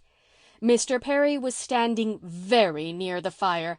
His coat-tails began to scorch. His coat-tails began to smoke. He still prosed on, wrapped up in his own eloquence. The coat-tails smoked worse.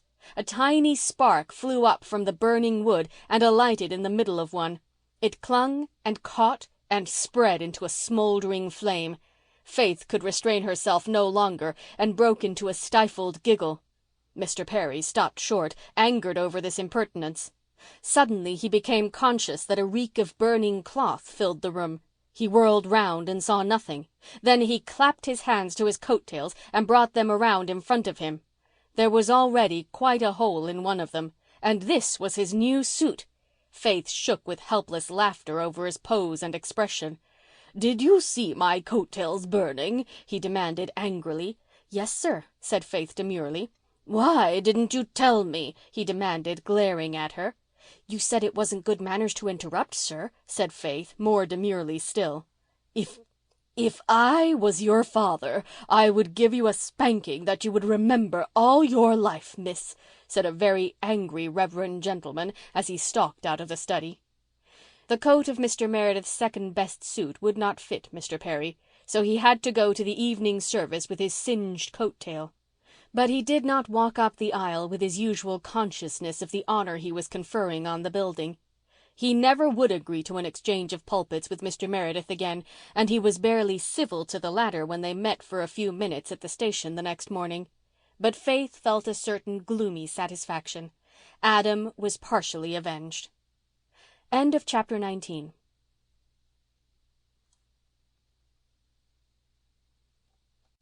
Chapter 20. Faith Makes a Friend. Next day in school was a hard one for Faith. Mary Vance had told the tale of Adam, and all the scholars, except the Blythes, thought it quite a joke.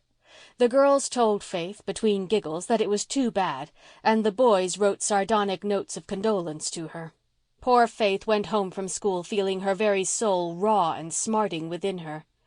"I'm going over to Ingleside to have a talk with Mrs. Blythe," she sobbed. "She won't laugh at me, as everybody else does. I've just got to talk to somebody who understands how bad I feel." She ran down through Rainbow Valley. Enchantment had been at work the night before. A light snow had fallen, and the powdered firs were dreaming of a spring to come and a joy to be. The long hill beyond was richly purple with leafless beeches. The rosy light of sunset lay over the world like a pink kiss.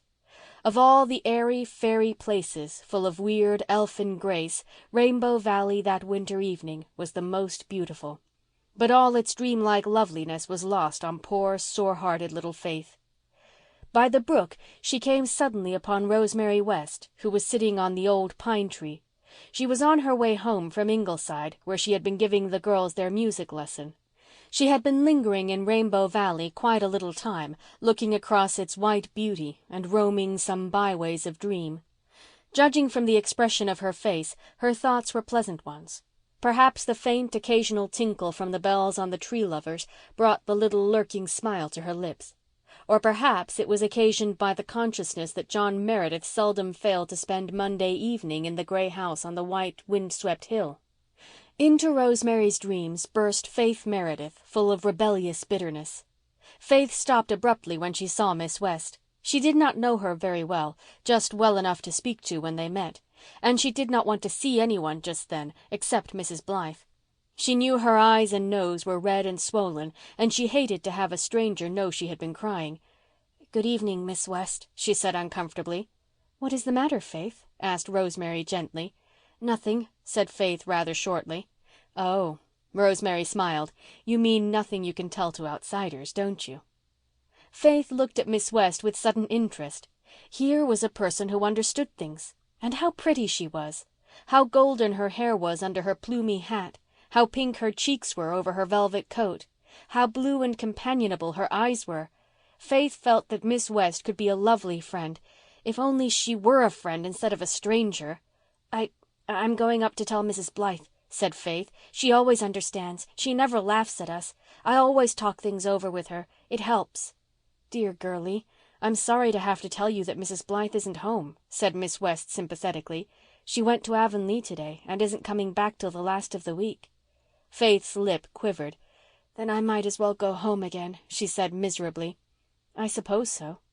Unless you think you could bring yourself to talk it over with me instead," said Miss Rosemary gently. "It is such a help to talk things over. I know. I don't suppose I can be as good at understanding it, Mrs. Blythe, but I promise you that I won't laugh." "You wouldn't laugh outside," hesitated Faith, "but you might inside." "No, I wouldn't laugh inside either. Why should I? Something has hurt you. It never amuses me to see anybody hurt, no matter what hurts them. If you feel that you'd like to tell me what has hurt you, I'll be glad to listen. But if you think you'd rather not, that's all right too, dear." Faith took another long, earnest look into Miss West's eyes. They were very serious. There was no laughter in them, not even far, far back. With a little sigh she sat down on the old pine beside her new friend and told her all about Adam and his cruel fate. Rosemary did not laugh or feel like laughing. She understood and sympathized. Really, she was almost as good as Mrs. Blythe. Yes, quite as good. "Mr. Perry is a minister, but he should have been a butcher," said Faith bitterly. "He is so fond of carving things up. He enjoyed cutting poor Adam to pieces. He just sliced into him as if he were any common rooster."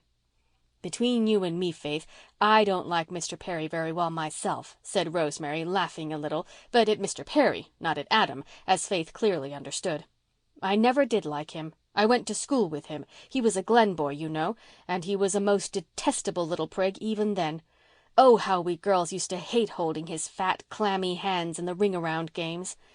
But we must remember, dear, that he didn't know that Adam had been a pet of yours. He thought he was just a common rooster. We must be just, even when we are terribly hurt." "I suppose so," admitted Faith. But why does everybody seem to think it funny that I should have loved Adam so much, Miss West? If it had been a horrid old cat, nobody would have thought it queer. When Lottie Warren's kitten had its legs cut off by the binder, everybody was sorry for her. She cried 2 days in school and nobody laughed at her, not even Dan Reese. And all her chums went to the kitten's funeral and helped her bury it, only they couldn't bury its poor little paws with it because they couldn't find them. It was a horrid thing to have happen, of course, but I don't think it was as dreadful as seeing your pet eaten up. Yet everybody laughs at me."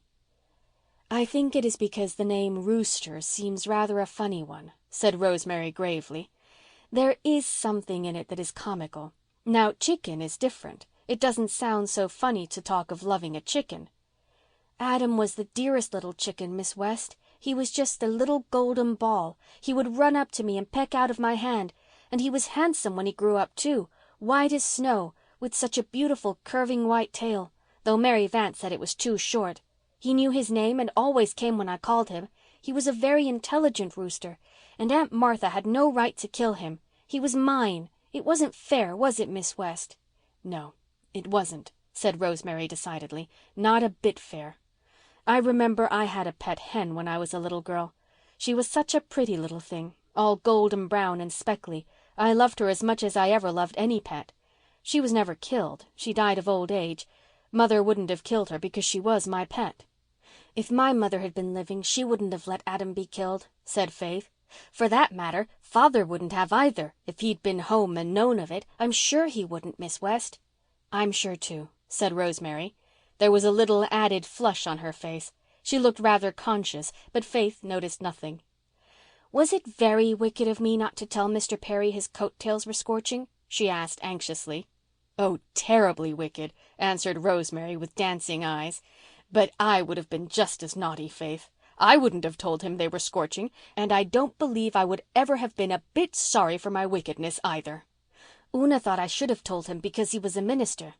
"Dearest, if a minister doesn't behave as a gentleman, we are not bound to respect his coat-tails. I know I would have just loved to see Jimmy Perry's coat-tails burning up. It must have been fun." Both laughed, but Faith ended with a bitter little sigh. "Well, anyway, Adam is dead and I am never going to love anything again." "Don't say that, dear. We miss so much out of life if we don't love. The more we love, the richer life is, even if it is only some little furry or feathery pet. Would you like a canary, Faith? A little golden bit of a canary? If you would, I'll give you one. We have 2 up home." "Oh, I would like that," cried Faith. "I love birds. Only, would Aunt Martha's cat eat it? It's so tragic to have your pets eaten. I don't think I could endure it a second time." "If you hang the cage far enough from the wall, I don't think the cat could harm it. I'll tell you just how to take care of it, and I'll bring it to Ingleside for you next time I come down." To herself, Rosemary was thinking, "It will give every gossip in the Glen something to think of, but I will not care. I want to comfort this poor little heart." Faith was comforted. Sympathy and understanding were very sweet. She and Miss Rosemary sat on the old pine until the twilight crept softly down over the White Valley and the evening star shone over the gray maple grove. Faith told Rosemary all her small history and hopes, her likes and dislikes, the ins and outs of life at the manse, the ups and downs of school society. Finally they parted, firm friends. Mr. Meredith was, as usual, lost in dreams when supper began that evening, but presently a name pierced his abstraction and brought him back to reality. Faith was telling Una of her meeting with Rosemary. "She is just lovely, I think," said Faith. "Just as nice as Mrs. Blythe, but different. I felt as if I wanted to hug her. She did hug me. Such a nice velvety hug. And she called me dearest. It thrilled me. I could tell her anything." "So you liked Miss West, Faith?" Mr. Meredith asked with a rather odd intonation. "I love her," cried Faith. "Ah," said Mr. Meredith. "Ah." End of chapter 20.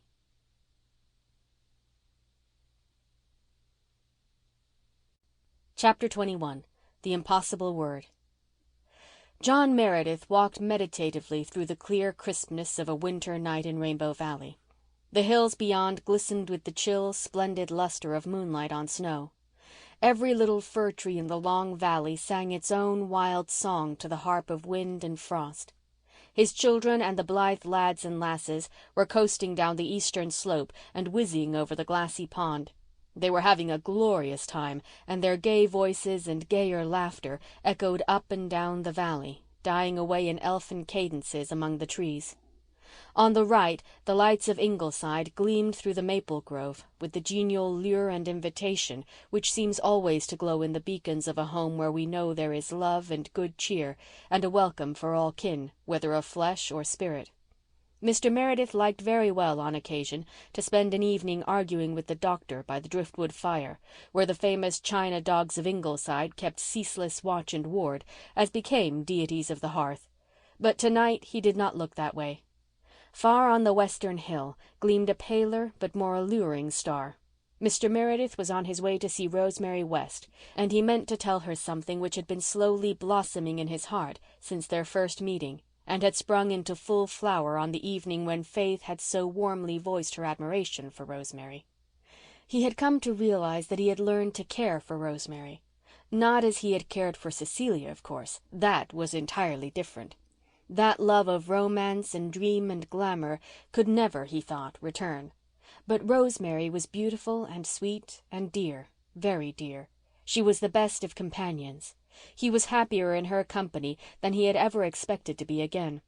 She would be an ideal mistress for his home, a good mother to his children. During the years of his widowhood, Mr. Meredith had received innumerable hints from brother members of Presbyterian and from many parishioners who could not be suspected of any ulterior motive, as well as from some who could, that he ought to marry again. But these hints never made any impression on him. It was commonly thought he was never aware of them, but he was quite acutely aware of them. And in his own occasional visitations of common sense he knew that the common sensible thing for him to do was to marry. But common sense was not the strong point of John Meredith, and to choose out deliberately and cold-bloodedly some suitable woman, as one might choose a housekeeper or a business partner, was something he was quite incapable of doing. How he hated that word, suitable. It reminded him so strongly of James Perry. "A suitable woman of suitable age," that unctuous brother of the cloth had said in his far from subtle hint. For the moment John Meredith had had a perfectly unbelievable desire to rush madly away and propose marriage to the youngest, most unsuitable woman it was possible to discover.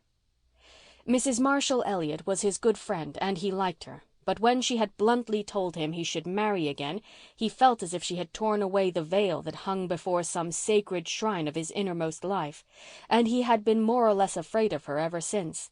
He knew there were women in his congregation of suitable age who would marry him quite readily.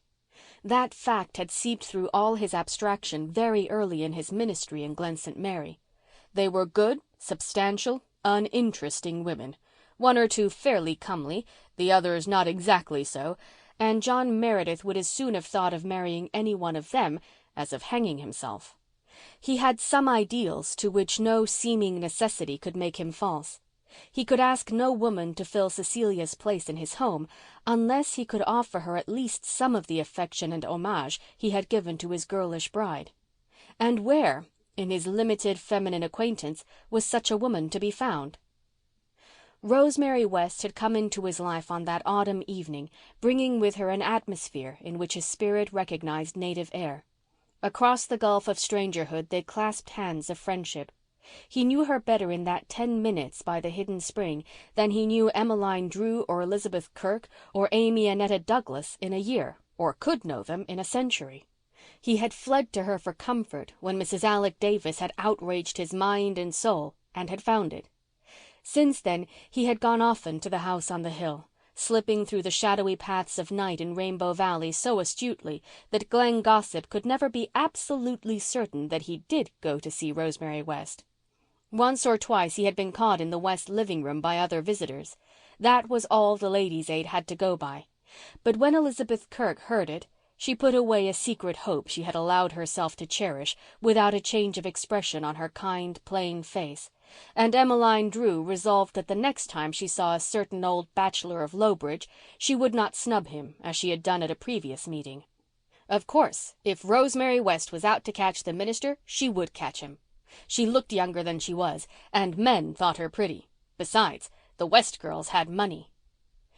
"It is to be hoped that he won't be so absent-minded as to propose to Ellen by mistake," was the only malicious thing she allowed herself to say to a sympathetic sister Drew. Emmeline bore no further grudge towards Rosemary. When all was said and done, an unencumbered bachelor was far better than a widower with 4 children.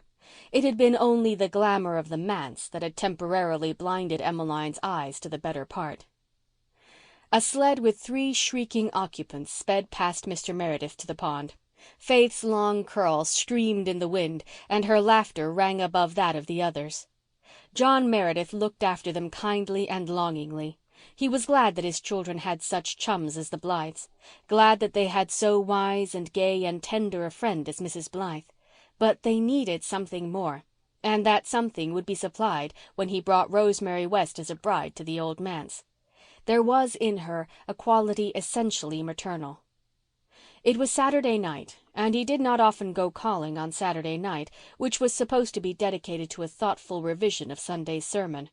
But he had chosen this night because he had learned that Ellen West was going to be away, and Rosemary would be alone. Often as he had spent pleasant evenings in the house on the hill, he had never, since that first meeting at the spring, seen Rosemary alone. Ellen had always been there. He did not precisely object to Ellen being there. He liked Ellen West very much, and they were the best of friends. Ellen had an almost masculine understanding and a sense of humour which his own shy, hidden appreciation of fun found very agreeable. He liked her interest in politics and world events.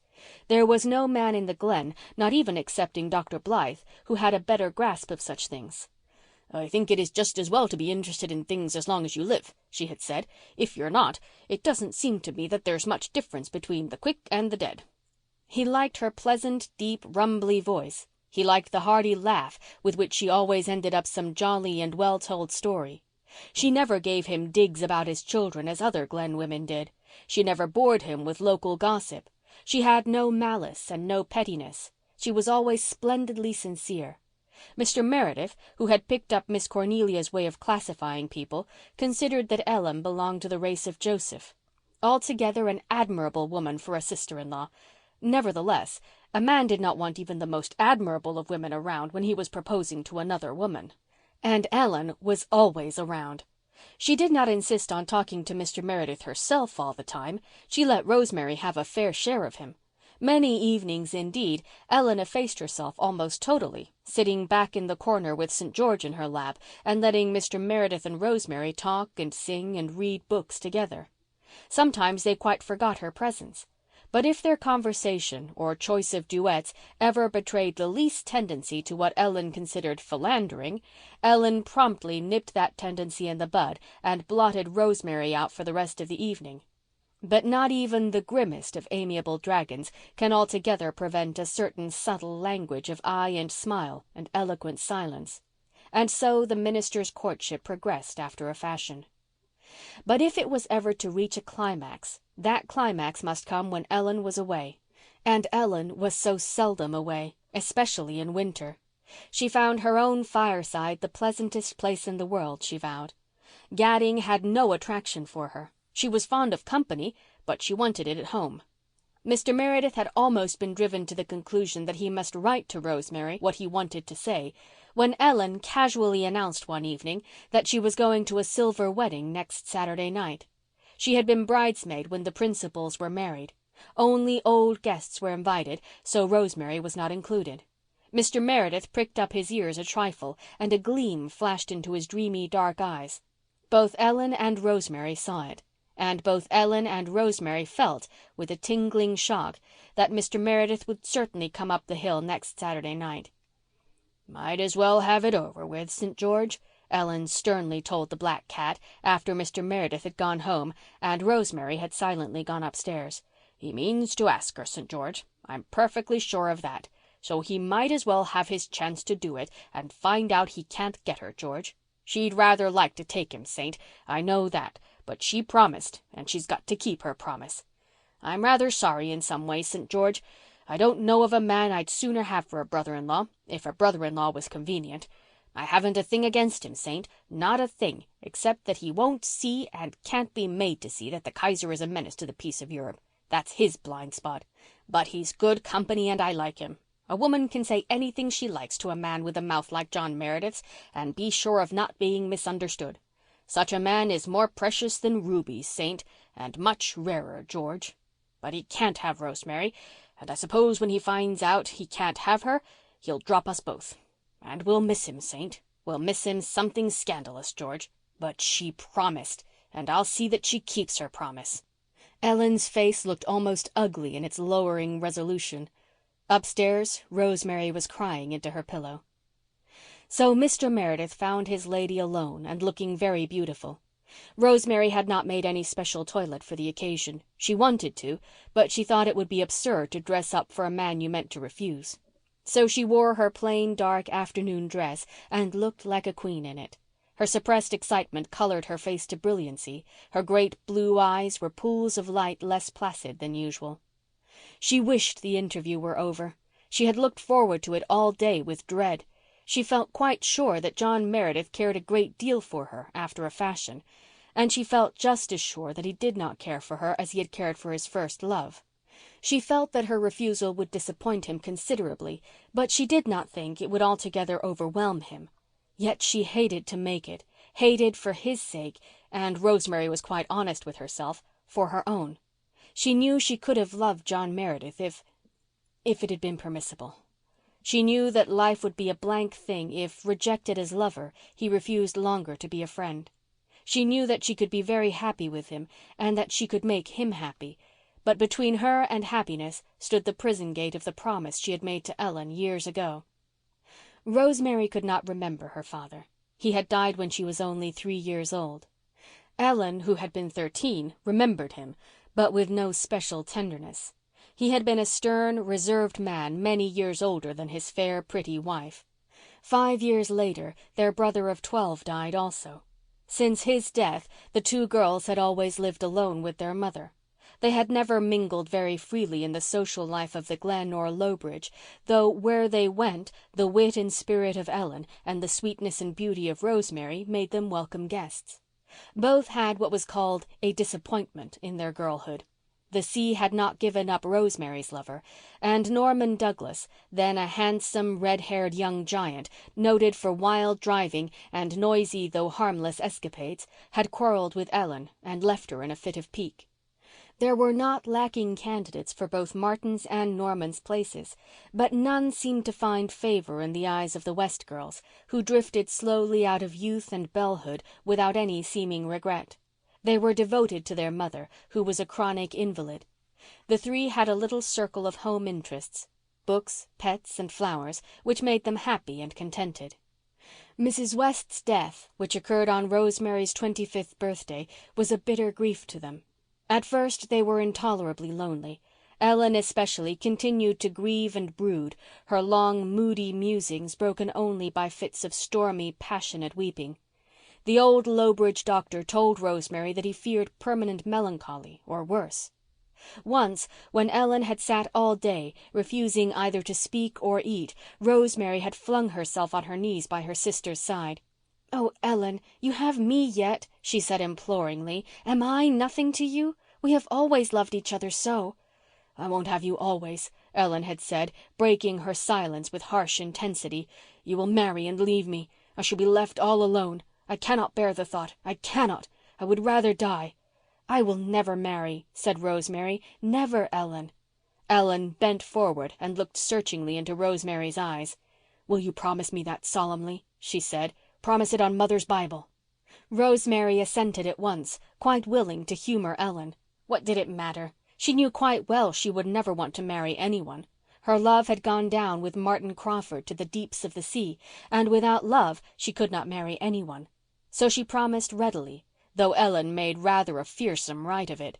They clasped hands over the Bible in their mother's vacant room and both vowed to each other that they would never marry and would always live together. Ellen's condition improved from that hour. She soon regained her normal cheery poise.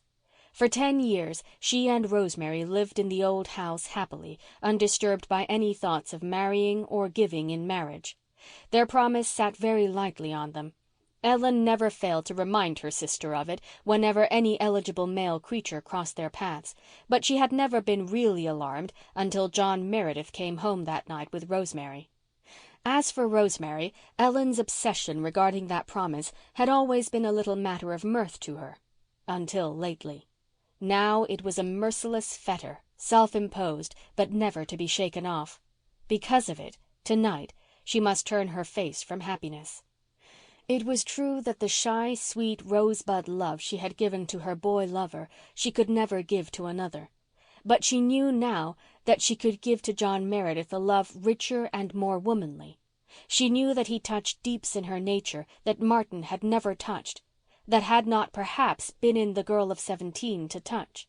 And she must send him away tonight, send him back to his lonely hearth and his empty life and his heartbreaking problems, because she had promised Ellen 10 years before, on their mother's Bible, that she would never marry. John Meredith did not immediately grasp his opportunity. On the contrary, he talked for 2 good hours on the least lover-like of subjects. He even tried politics, though politics always bored Rosemary. The latter began to think that she had been altogether mistaken, and her fears and expectations suddenly seemed to her grotesque. She felt flat and foolish. The glow went out of her face and the luster out of her eyes. John Meredith had not the slightest intention of asking her to marry him. And then, quite suddenly, he rose, came across the room, and standing by her chair, he asked it. The room had grown terribly still. Even St. George ceased to purr. Rosemary heard her own heart beating and was sure John Meredith must hear it too. Now was the time for her to say no, gently but firmly. She had been ready for days with her stilted, regretful little formula, and now the words of it had completely vanished from her mind. She had to say no, and she suddenly found she could not say it. It was the impossible word. She knew now that it was not that she could have loved John Meredith, but that she did love him. The thought of putting him from her life was agony. She must say something. She lifted her bowed golden head and asked him stammeringly to give her a few days for consideration. John Meredith was a little surprised. He was not vainer than any man has a right to be, but he had expected that Rosemary West would say yes. He had been tolerably sure she cared for him. Then why this doubt, this hesitation? She was not a schoolgirl to be uncertain as to her own mind. He felt an ugly shock of disappointment and dismay, but he assented to her request with his unfailing, gentle courtesy and went away at once. "I will tell you in a few days," said Rosemary, with downcast eyes and burning face. When the door shut behind him, she went back into the room and wrung her hands. End of chapter 21.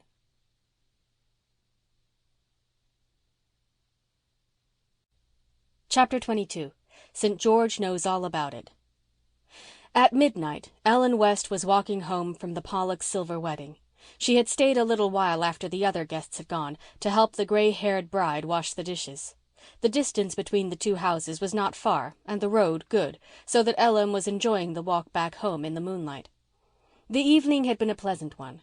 Ellen, who had not been to a party for years, found it very pleasant. All the guests had been members of her old set, and there was no intrusive youth to spoil the flavor, for the only son of the bride and groom was far away at college and could not be present. Norman Douglas had been there, and they had met socially for the first time in years, though she had seen him once or twice in church that winter. Not the least sentiment was awakened in Ellen's heart by their meeting.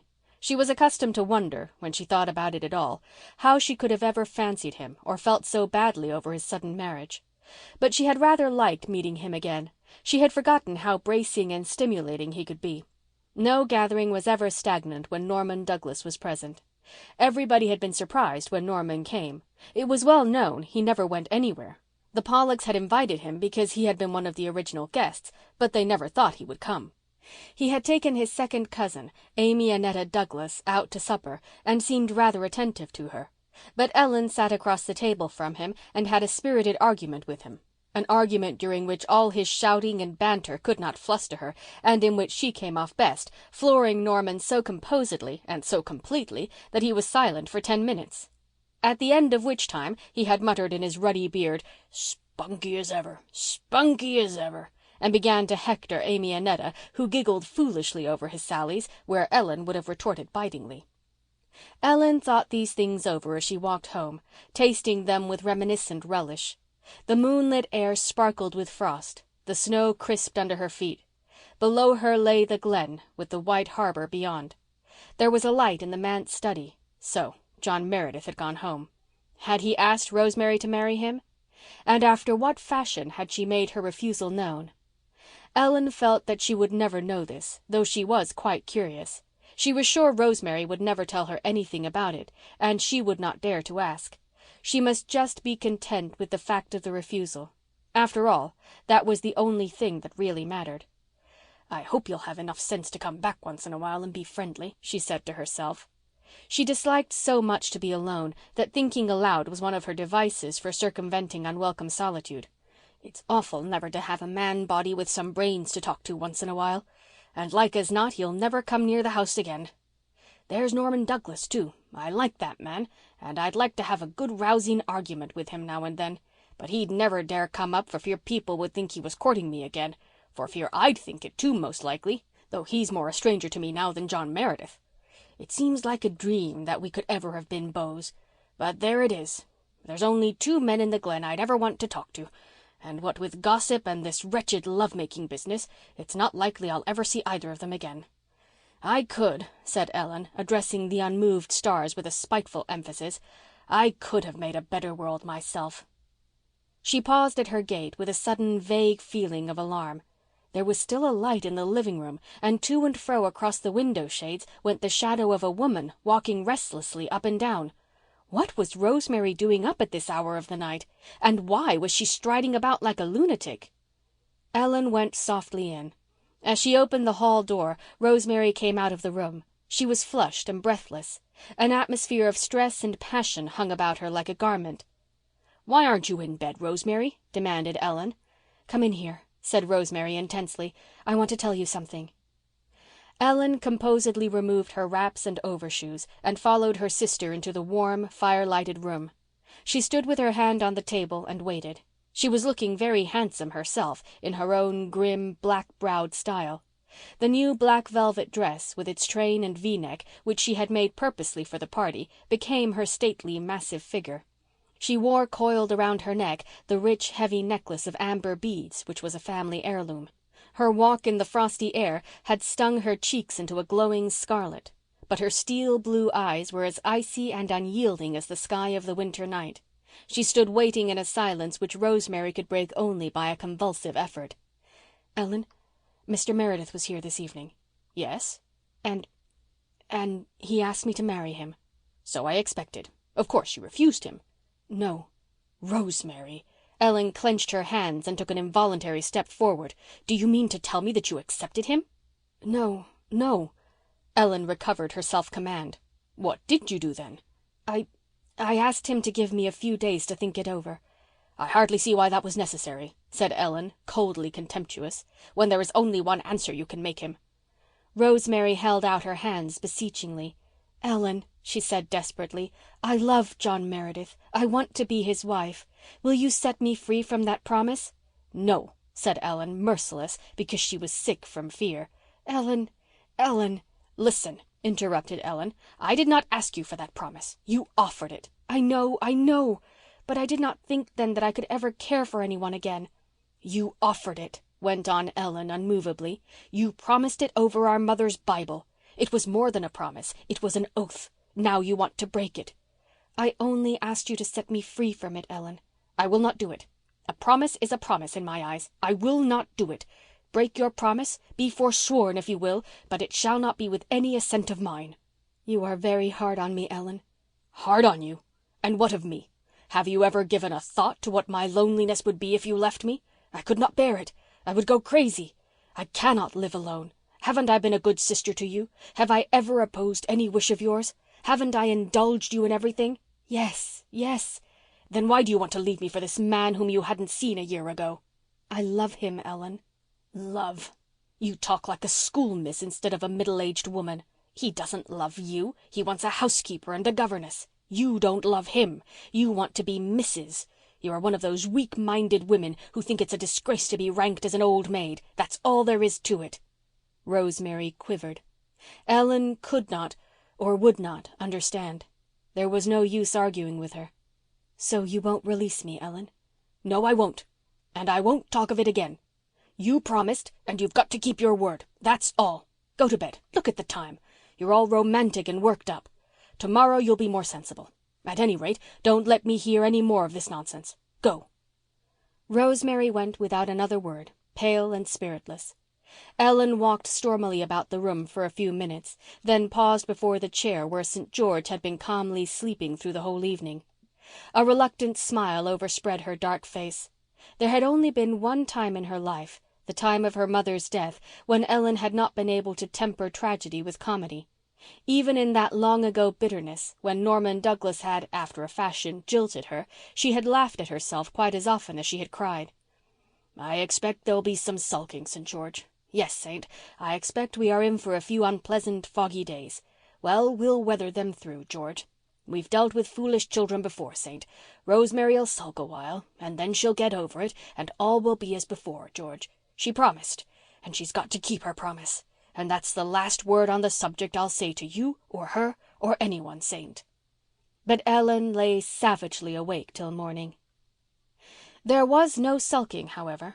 Rosemary was pale and quiet the next day, but beyond that Ellen could detect no difference in her.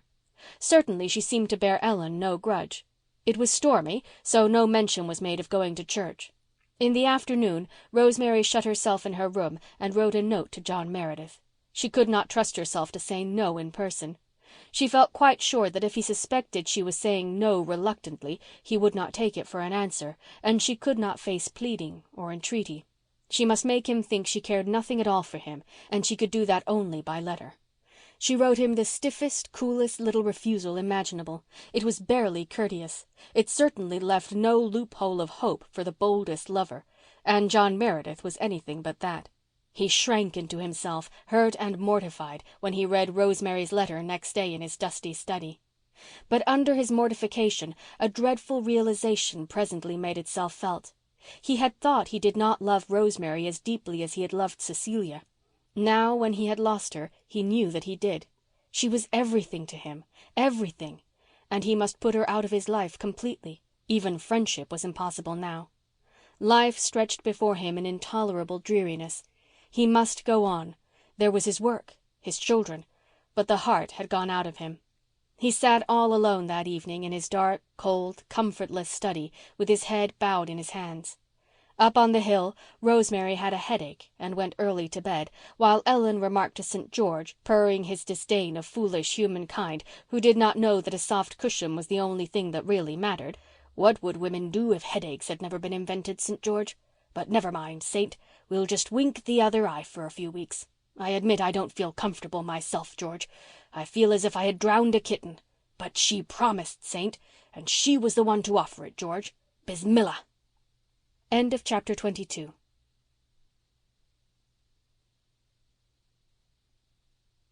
Chapter 23. The Good Conduct Club. A light rain had been falling all day, a little, delicate, beautiful spring rain that somehow seemed to hint and whisper of mayflowers and wakening violets. The harbour and the gulf and the low-lying shore fields had been dim with pearl-grey mists, but now in the evening the rain had ceased and the mists had blown out to sea. Clouds sprinkled the sky over the harbour like little fiery roses. Beyond it the hills were dark against a spendthrift splendour of daffodil and crimson.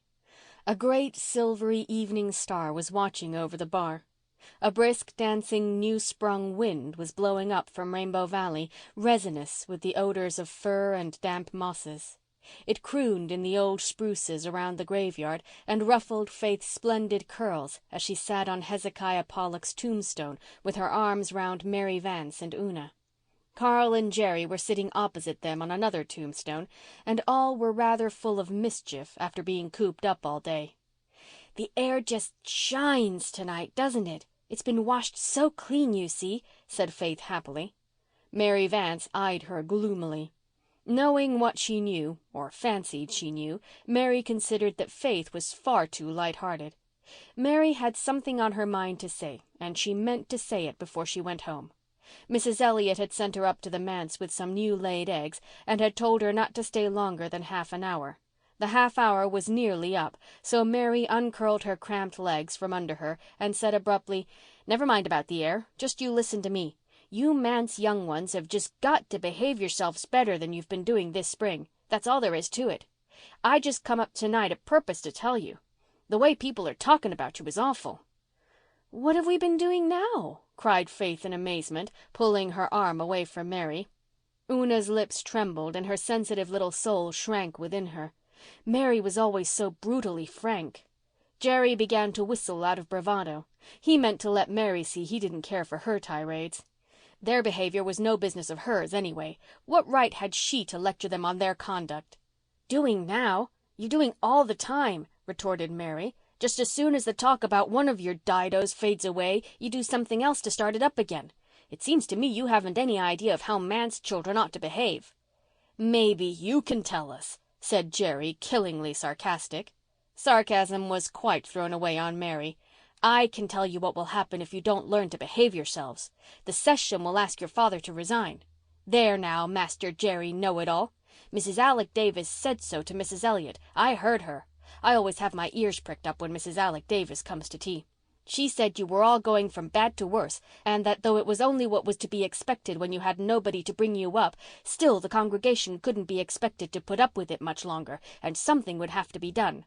The Methodists just laugh and laugh at you, and that hurts the Presbyterian feelings. She says you all need a good dose of birch tonic.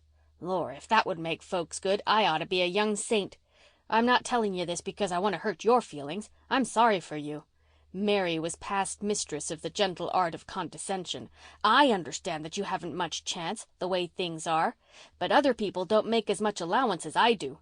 Miss Drew says Carl had a frog in his pocket in Sunday school last Sunday and it hopped out while she was hearing the lesson. She says she's going to give up the class. Why don't you keep your insects home?" "I popped it right back in again," said Carl. "It didn't hurt anybody, a poor little frog. And I wish old Jane Drew would give up our class. I hate her. Her own nephew had a dirty plug of tobacco in his pocket and offered us fellas a chew when Elder Clow was praying. I guess that's worse than a frog." "No, 'cause frogs are more unexpected like. They make more of a sensation. 'Sides, he wasn't caught at it. And then that praying competition you had last week has made a fearful scandal. Everybody's talking about it." "Why, the Blythes were in that as well as us," cried Faith indignantly. "It was Nan Blythe who suggested it in the first place, and Walter took the prize." "Well, you get the credit of it anyway. It wouldn't have been so bad if you hadn't had it in the graveyard." "I should think a graveyard was a very good place to pray in," retorted Jerry. "Deacon Hazard drove past when you were praying," said Mary, "and he saw and heard you with your hands folded over your stomach and groaning after every sentence. He thought you were making fun of him." "So I was," declared unabashed Jerry. "Only I didn't know he was going by, of course. That was just a mean accident. I wasn't praying in real earnest. I knew I had no chance of winning the prize, so I was just getting what fun I could out of it. Walter Blythe can pray bully. Why, he can pray as well as Dad." "Una is the only one of us who really likes praying," said Faith pensively. "Well, if praying scandalizes people so much, we mustn't do it any more," sighed Una. "Shucks, you can pray all you want to, only not in the graveyard, and don't make a game of it. That was what made it so bad, that and having a tea party on the tombstones." "We hadn't." "Well, a soap bubble party then. You had something. The over-harbor people swear you had a tea party, but I'm willing to take your word. And you used this tombstone as a table." "Well, Martha wouldn't let us blow bubbles in the house. She was awful cross that day," explained Jerry. "And this old slab made such a jolly table." "Weren't they pretty?" cried Faith, her eyes sparkling over the remembrance. "They reflected the trees and the hills and the harbor like little fairy worlds. And when we shook them loose they floated away down to Rainbow Valley." "All but one, and it went over and bust up on the Methodist spire," said Carl. "I'm glad we did it once anyhow, before we found out it was wrong," said Faith. "It wouldn't have been wrong to blow them on the lawn," said Mary impatiently. "Seems like I can't knock any sense into your heads. You've been told often enough you shouldn't play in the graveyard. The Methodists are sensitive about it." "We forget," said Faith dolefully. "And the lawn is so small and so caterpillary and so full of shrubs and things. We can't be in Rainbow Valley all the time. And where are we to go?" "It's the things you do in the graveyard. It wouldn't matter if you just sat here and talked quiet, same as we're doing now." "Well, I don't know what is going to come of it all, but I do know that Elder Warren is going to speak to your pa about it. Deacon Hazard is his cousin." "I wish they wouldn't bother Father about us," said Una. "Well, people think he ought to bother himself about you a little more. I don't. I understand him. He's a child in some ways himself, that's what he is, and needs someone to look after him as bad as you do. Well, perhaps he'll have someone before long, if all tales is true." "What do you mean?" asked Faith. "Haven't you got any idea? Honest?" demanded Mary. No. What do you mean?" "Well, you are a lot of innocence, upon my word. Why, everybody is talking of it. Your pa goes to see Rosemary West. She is going to be your stepma." "I don't believe it," cried Una, flushing crimson. "Well, I dunno. I just go by what folks say. I don't give it for a fact. But it would be a good thing. Rosemary West'd make you toe the mark if she came here, I'll bet a cent, for all she's so sweet and smiley on the face of her. They're always that way till they've caught 'em. But you need someone to bring you up. You're disgracing your pa, and I feel for him. I've always thought an awful lot of your pa ever since that night he talked to me so nice. I've never said a single swear word since, or told a lie. And I'd like to see him happy and comfortable, with his buttons on and his meals decent, and you young ones licked into shape, and that old cat of a Martha put in her proper place. The way she looked at the eggs I brought her tonight, 'I hope they're fresh,' says she. I just wished they was rotten. But just you mind she gives you all one for breakfast, including your pa. Make a fuss if she doesn't. That was what they was sent up for. But I don't trust old Martha. She's quite capable of feeding 'em to her cat." Mary's tongue being temporarily tired, a brief silence fell over the graveyard. The manse children did not feel like talking. They were digesting the new and not altogether palatable ideas Mary had suggested to them. Jerry and Carl were somewhat startled, but after all, what did it matter? And it wasn't likely there was a word of truth in it. Faith, on the whole, was pleased. Only Una was seriously upset. She felt that she would like to get away and cry. "Will there be any stars in my crown?" sang the Methodist choir, beginning to practice in the Methodist church. "I just want 3, said Mary, whose theological knowledge had increased notably since her residence with Mrs. Elliott. "Just 3, setting up on my head like a coronet, a big one in the middle and a small one each size." "Are there different sizes in souls?" asked Carl. "Of course. Why, little babies must have smaller ones than big men. Well, it's getting dark and I must scoot home. Mrs. Elliott doesn't like me to be out after dark. Laws, when I lived with Mrs. Wiley, the dark was just the same as the daylight to me. I didn't mind it no more'n a gray cat. Them days seem 100 years ago. Now you mind what I've said and try to behave yourselves for your pa's sake. I'll always back you up and defend you. You can be dead sure of that. Mrs. Elliott says she never saw the like of me for sticking up for my friends.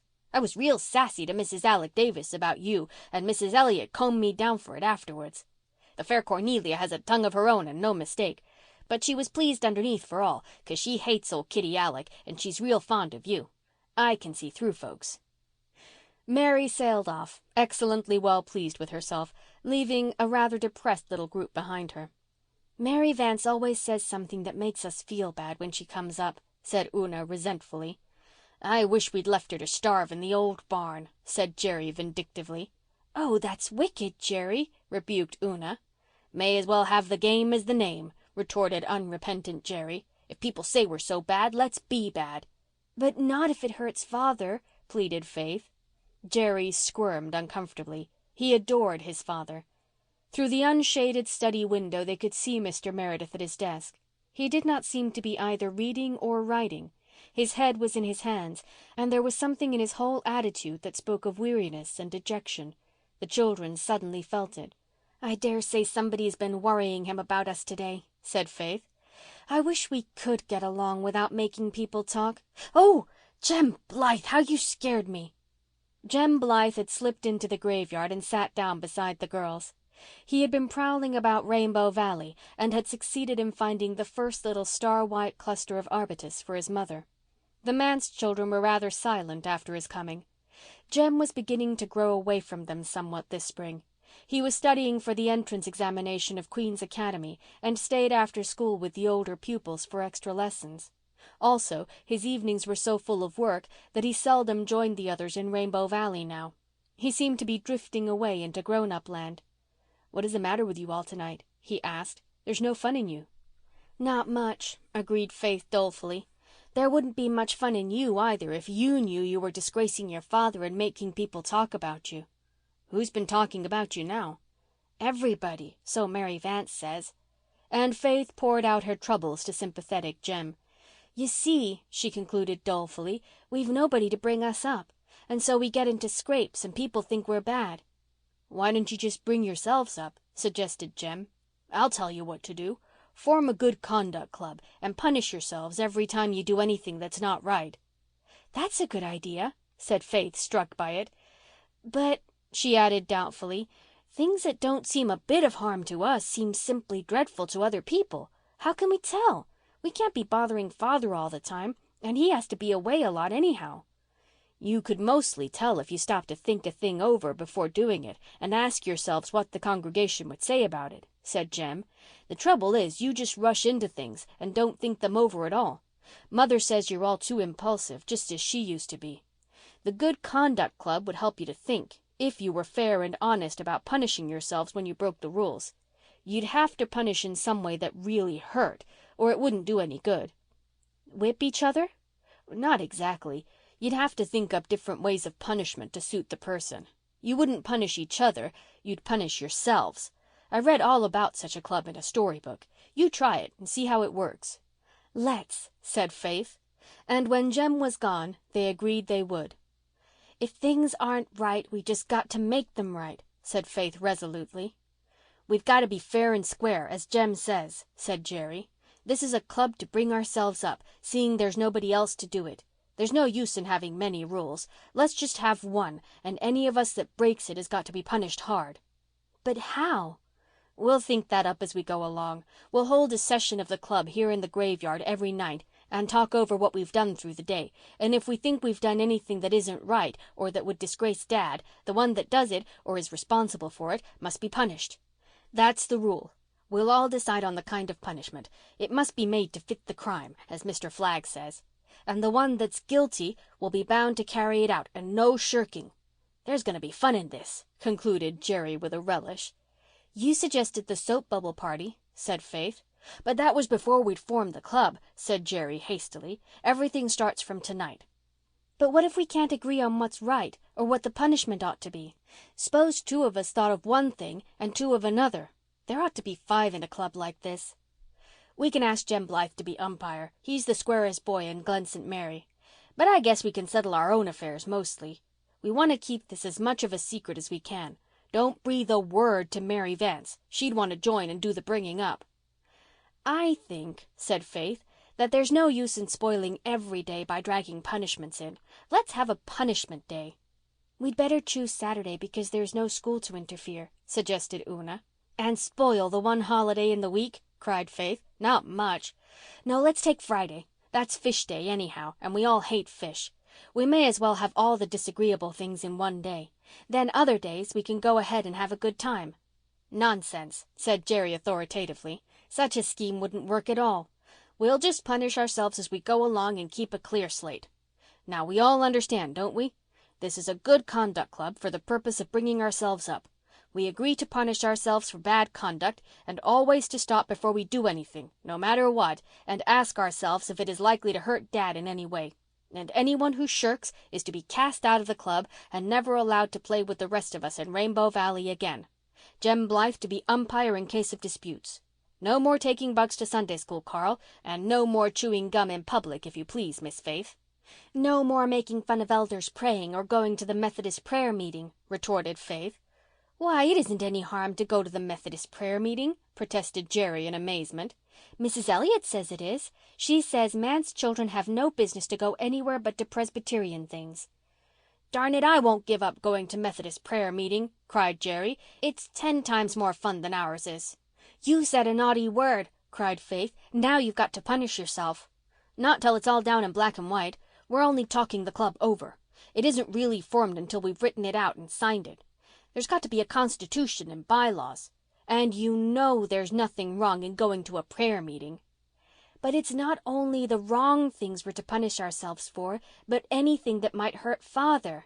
"It won't hurt anybody. You know Mrs. Elliott is cracked on the subject of Methodists.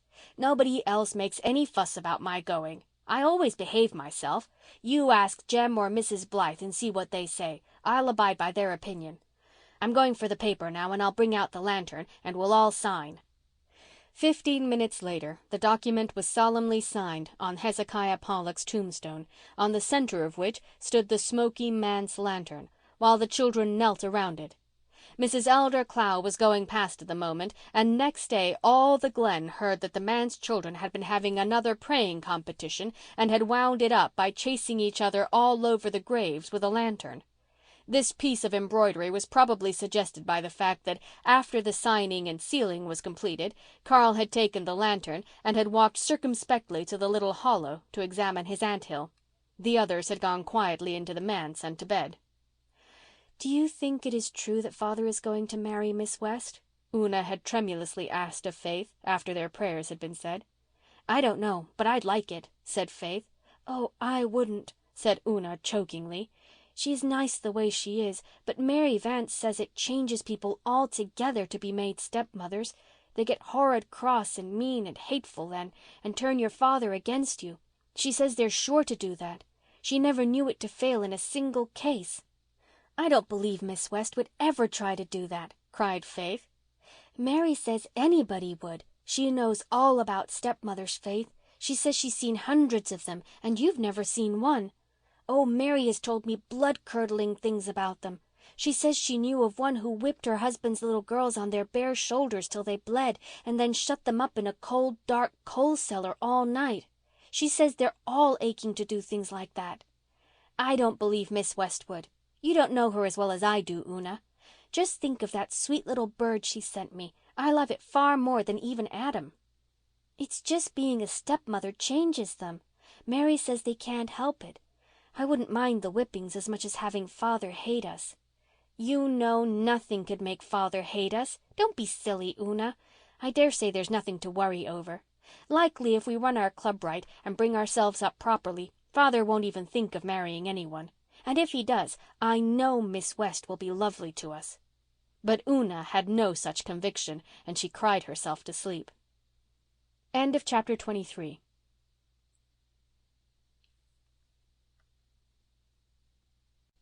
Chapter 24. A Charitable Impulse. For a fortnight, things ran smoothly in the Good Conduct Club. It seemed to work admirably. Not once was Jem Blythe called in as an umpire. Not once did any of the manse children set the Glen gossips by the ears. As for their minor peccadilloes at home, they kept sharp tabs on each other and gamely underwent their self-imposed punishment, generally a voluntary absence from some gay Friday night frolic in Rainbow Valley, or a sojourn in bed on some spring evening when all young bones ached to be out and away.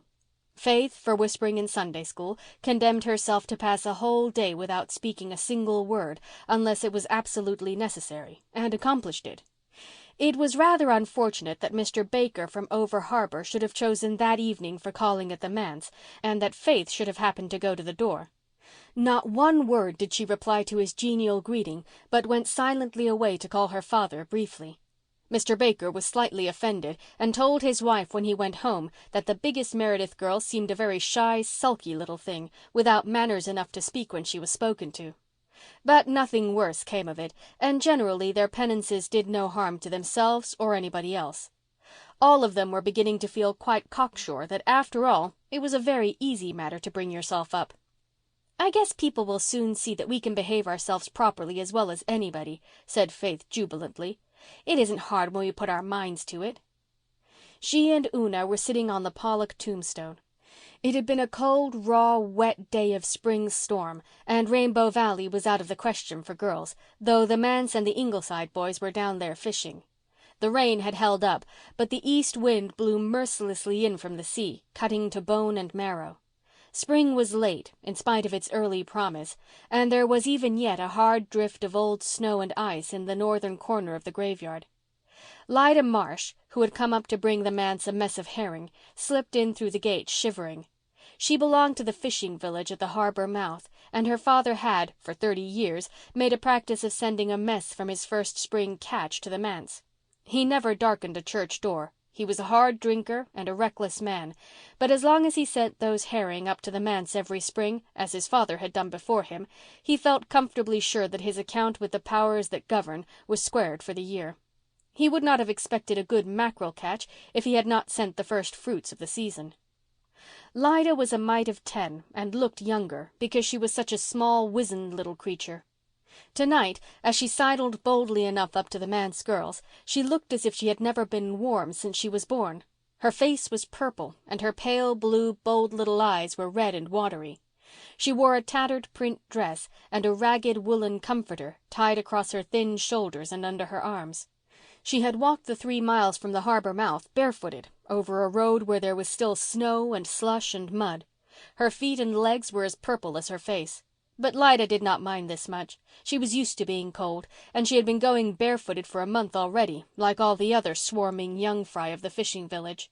There was no self-pity in her heart as she sat down on the tombstone and grinned cheerfully at Faith and Una. Faith and Una grinned cheerfully back. They knew Lida slightly, having met her once or twice the preceding summer when they had gone down the harbour with the Blythes. "Hello," said Lida. "Ain't this a fierce kind of night? 'Tain't fit for a dog to be out, is it?" "Then why are you out?" asked Faith. "Pa made me bring you up some herring," returned Lida. She shivered, coughed, and stuck out her bare feet. Lida was not thinking about herself or her feet, and was making no bid for sympathy. She held her feet out instinctively to keep them from the wet grass around the tombstone. But Faith and Una were instantly swamped with a wave of pity for her. She looked so cold, so miserable. "Oh, why are you barefooted on such a cold night?" cried Faith. "Your feet must be almost frozen." "Pretty near," said Lida proudly. "I tell you it was fierce walking up that harbour road." "Why didn't you put on your shoes and stockings?" asked Una. "Hain't none to put on. All I had was wore out by the time winter was over," said Lida indifferently. For a moment Faith stared in horror. This was terrible.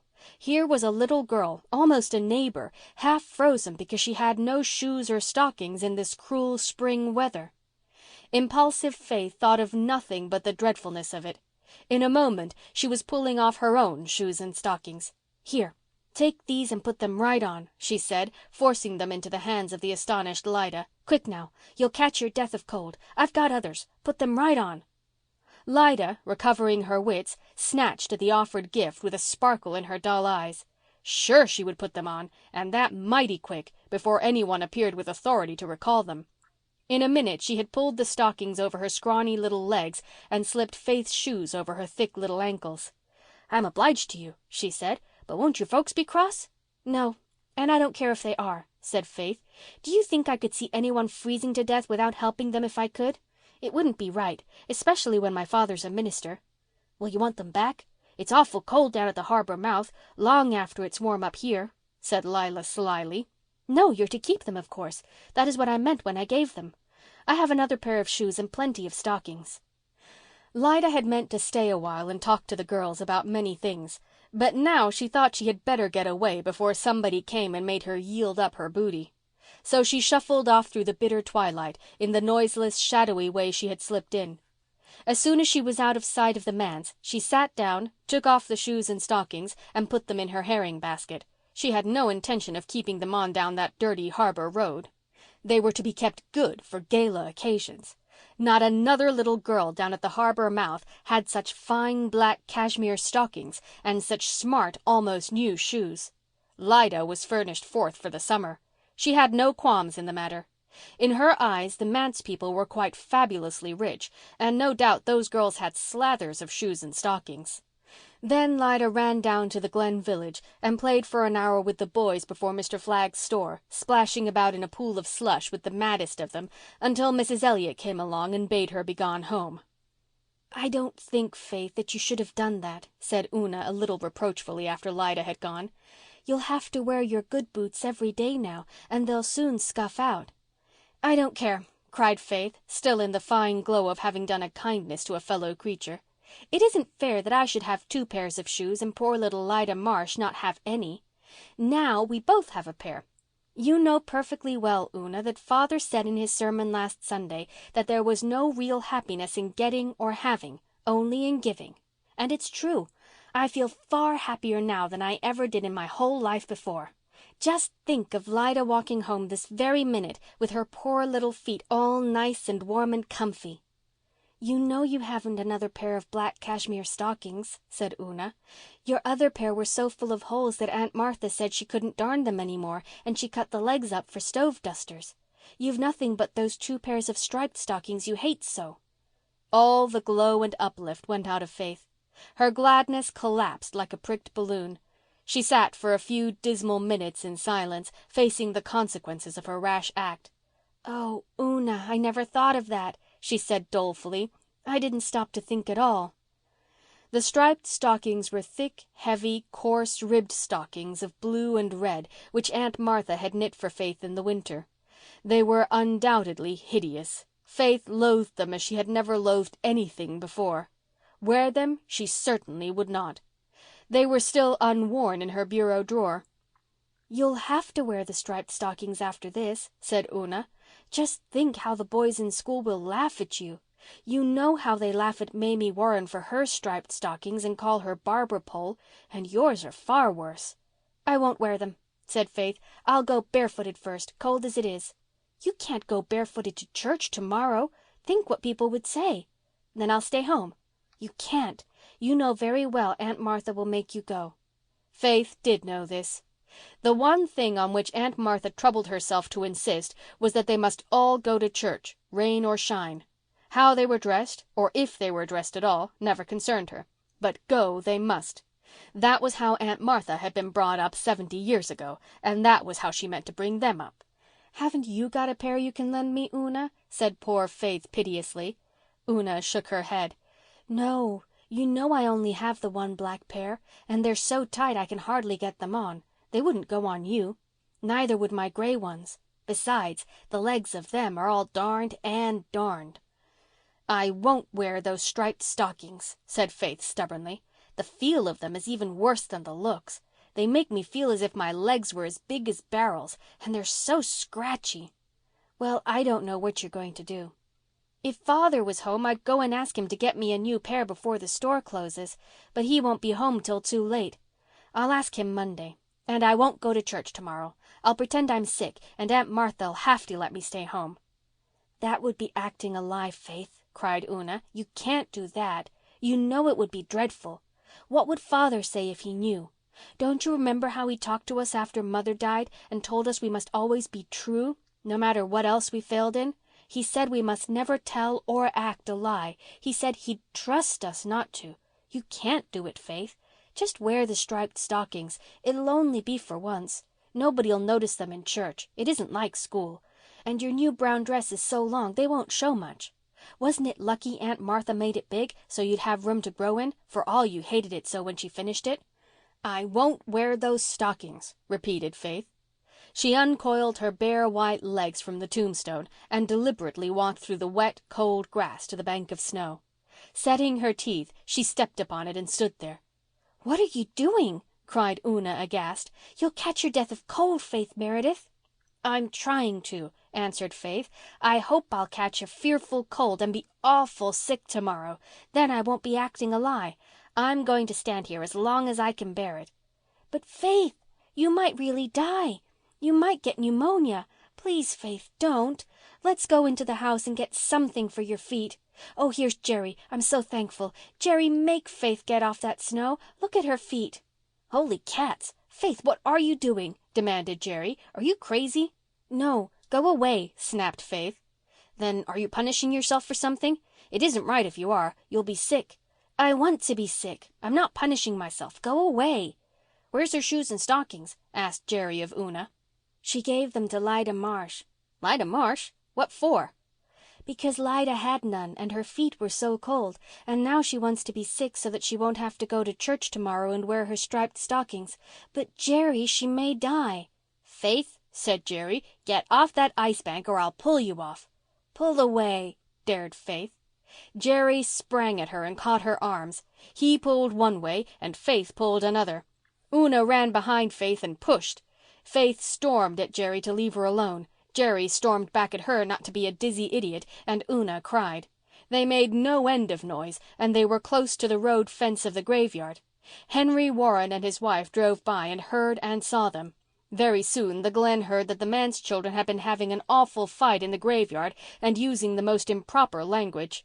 Meanwhile, Faith had allowed herself to be pulled off the ice because her feet were aching so sharply that she was ready to get off anyway. They all went in amiably and went to bed. Faith slept like a cherub and woke in the morning without a trace of a cold. She felt that she couldn't feign sickness and act a lie after remembering that long-ago talk with her father. But she was still as fully determined as ever that she would not wear those abominable stockings to church. End of chapter 24.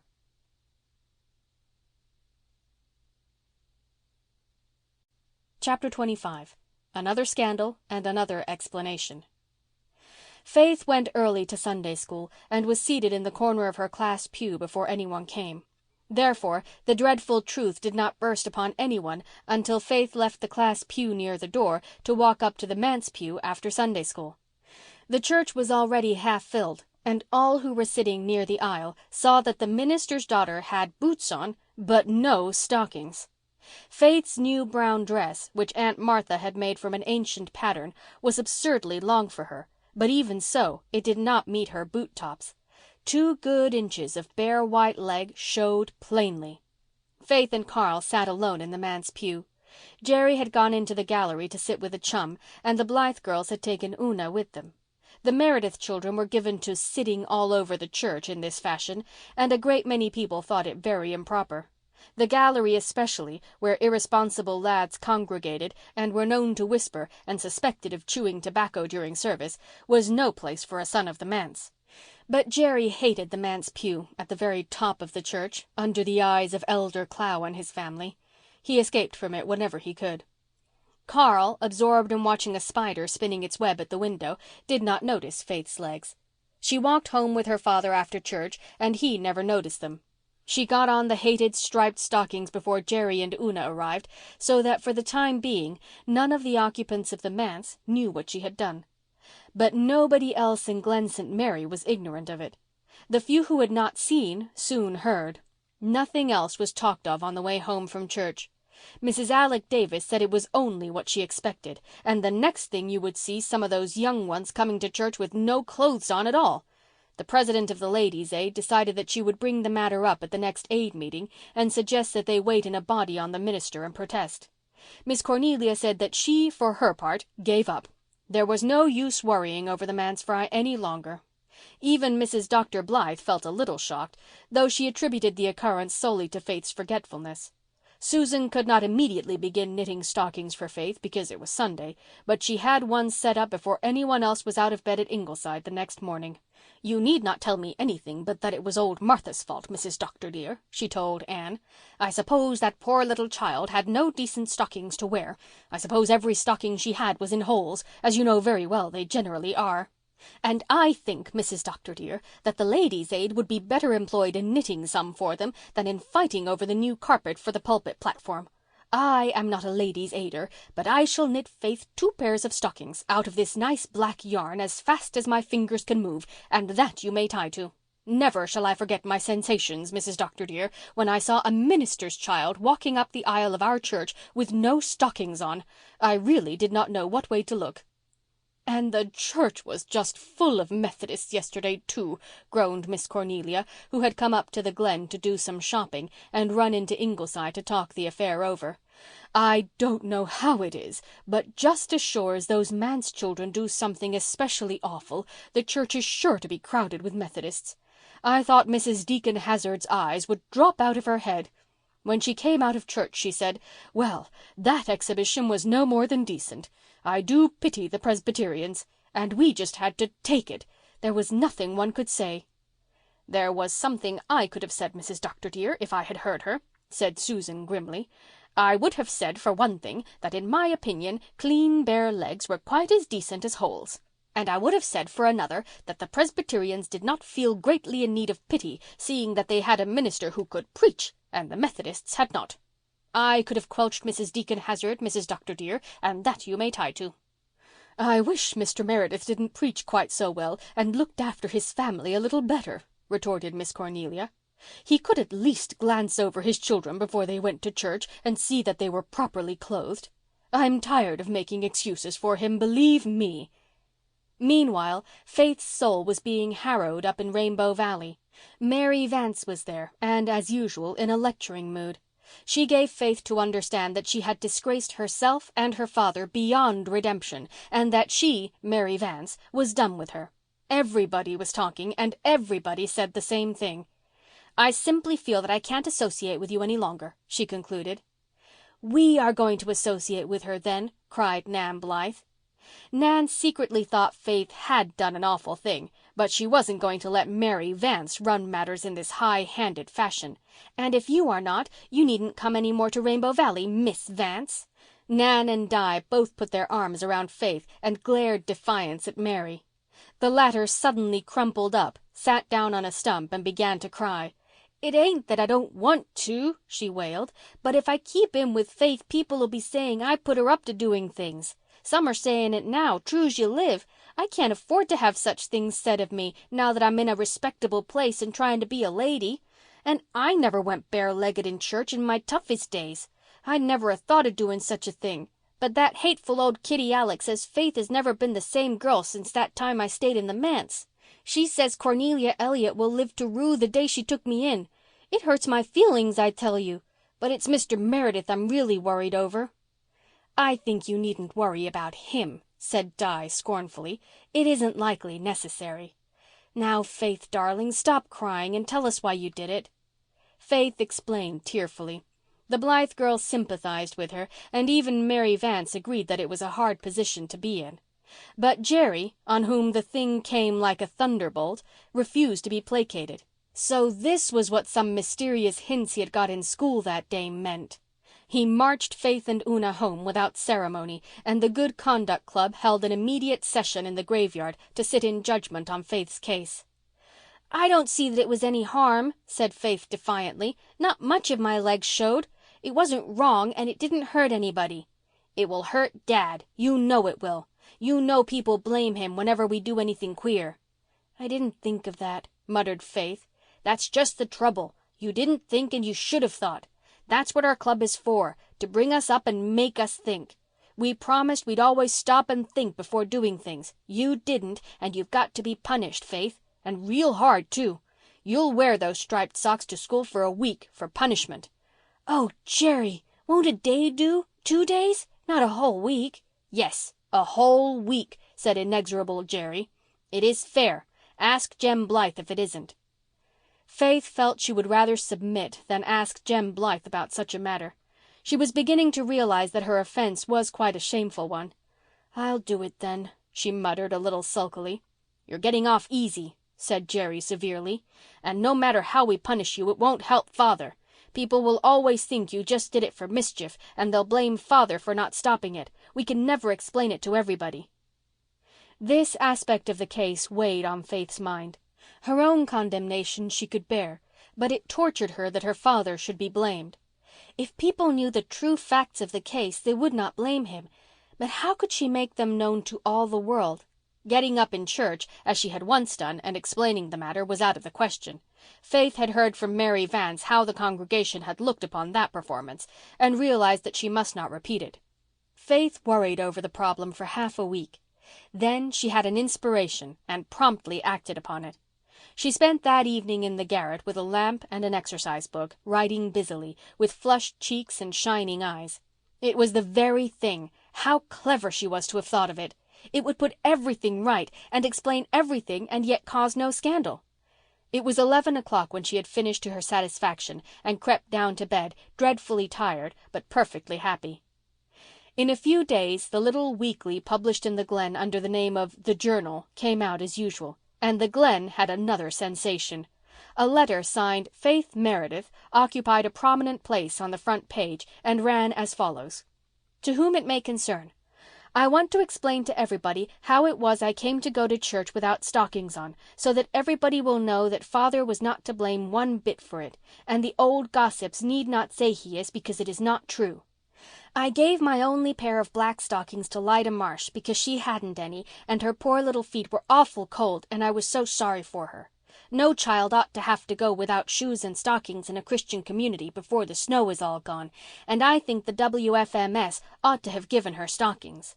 Of course, I know they are sending things to the little heathen children, and that is all right and a kind thing to do. But the little heathen children have lots more warm weather than we have, and I think the women of our church ought to look after Lida and not leave it all to me. When I gave her my stockings, I forgot they were the only black pair I had without holes, but I'm glad I did give them to her because my conscience would have been uncomfortable if I hadn't. When she'd gone away, looking so proud and happy, the poor little thing, I remembered that all I had to wear were the horrid red and blue things Aunt Martha knit last winter for me out of some yarn that Mrs. Joseph Burr of Upper Glen sent us. It was dreadfully coarse yarn and all knots, and I never saw any of Mrs. Burr's own children wearing things made of such yarn. But Mary Vance says Mrs. Burr gives the minister stuff that she can't use or eat herself and thinks it ought to go as part of the salary her husband signed to pay but never does. I just couldn't bear to wear those hateful stockings. They were so ugly and rough and felt so scratchy. Everybody would have made fun of me. I thought at first I'd pretend to be sick and just not go to church next day, but I decided I couldn't do that because it would be acting a lie, and Father told us after Mother died that was something we must never do. It is just as bad to act a lie as to tell one, though I know some people right here in the Glen who act them and never seem to feel a bit bad about it. I will not mention any names, but I know who they are, and so does Father. Then I tried my best to catch cold and really be sick by standing on the snowbank in the Methodist graveyard with my bare feet until Jerry pulled me off. But it didn't hurt me a bit, and so I couldn't get out of going to church. So I just decided I would put my boots on and go that way. I can't see why it was so wrong, and I was so careful to wash my legs just as clean as my face. But anyway, Father wasn't to blame for it. He was in the study thinking of his sermon and other heavenly things, and I kept out of his way before I went to Sunday school. Father does not look at people's legs in church, so of course he did not notice mine. But all the gossips did and talked about it, and that is why I'm writing this letter to the Journal to explain. I suppose I did very wrong, since everybody says so, and I am sorry, and I am wearing those awful stockings to punish myself, although Father bought me 2 nice new black pairs as soon as Mr. Flagg's store opened on Monday morning. But it was all my fault, and if people blame Father for it after they read this, they are not Christians, and so I do not mind what they say. There is another thing I want to explain about before I stop. Mary Vance told me that Mr. Evan Boyd is blaming the Lou Baxters for stealing potatoes out of his field last fall. They did not touch his potatoes. They are very poor, but they are honest.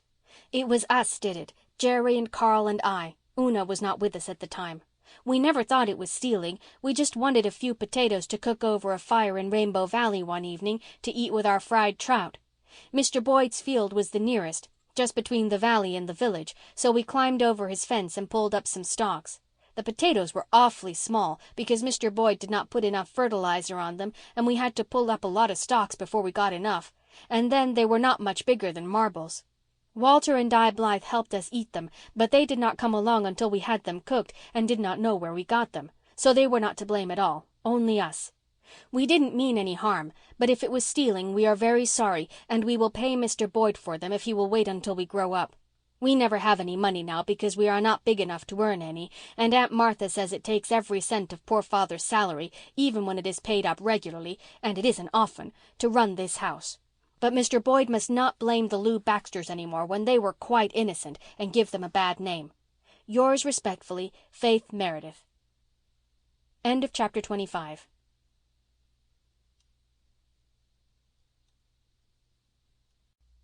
Chapter 26. Miss Cornelia Gets a New Point of View.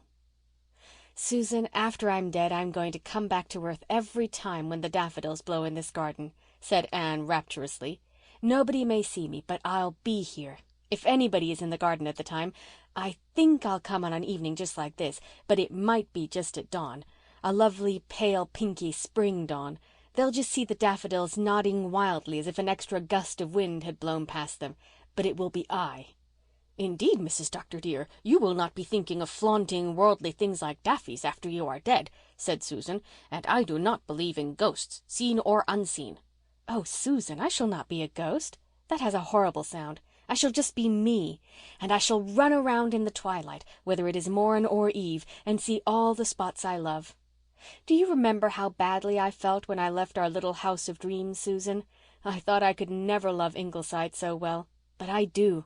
I love every inch of the ground and every stick and stone on it. I am rather fond of the place myself, said Susan, who would have died if she had been removed from it. But we must not set our affections too much on earthly things, Mrs. Dr. dear. There are such things as fires and earthquakes. We should always be prepared. The Tom McAllisters over harbour were burned out 3 nights ago. Some say Tom McAllister set the house on fire himself to get the insurance. That may or may not be. But I advise the doctor to have our chimneys seen to at once. An ounce of prevention is worth a pound of cure.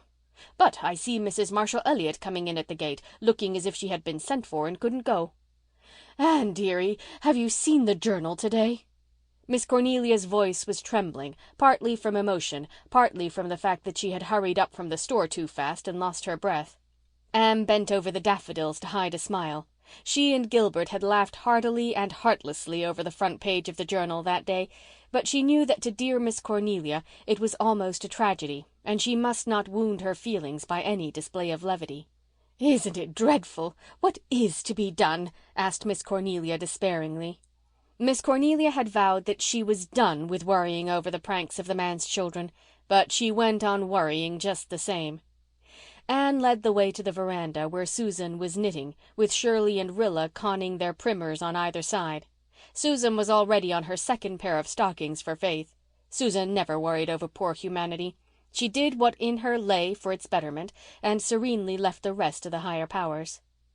"Cornelia Elliott thinks she was born to run this world, Mrs. Dr. dear," she had once said to Anne, "and so she is always in a stew over something.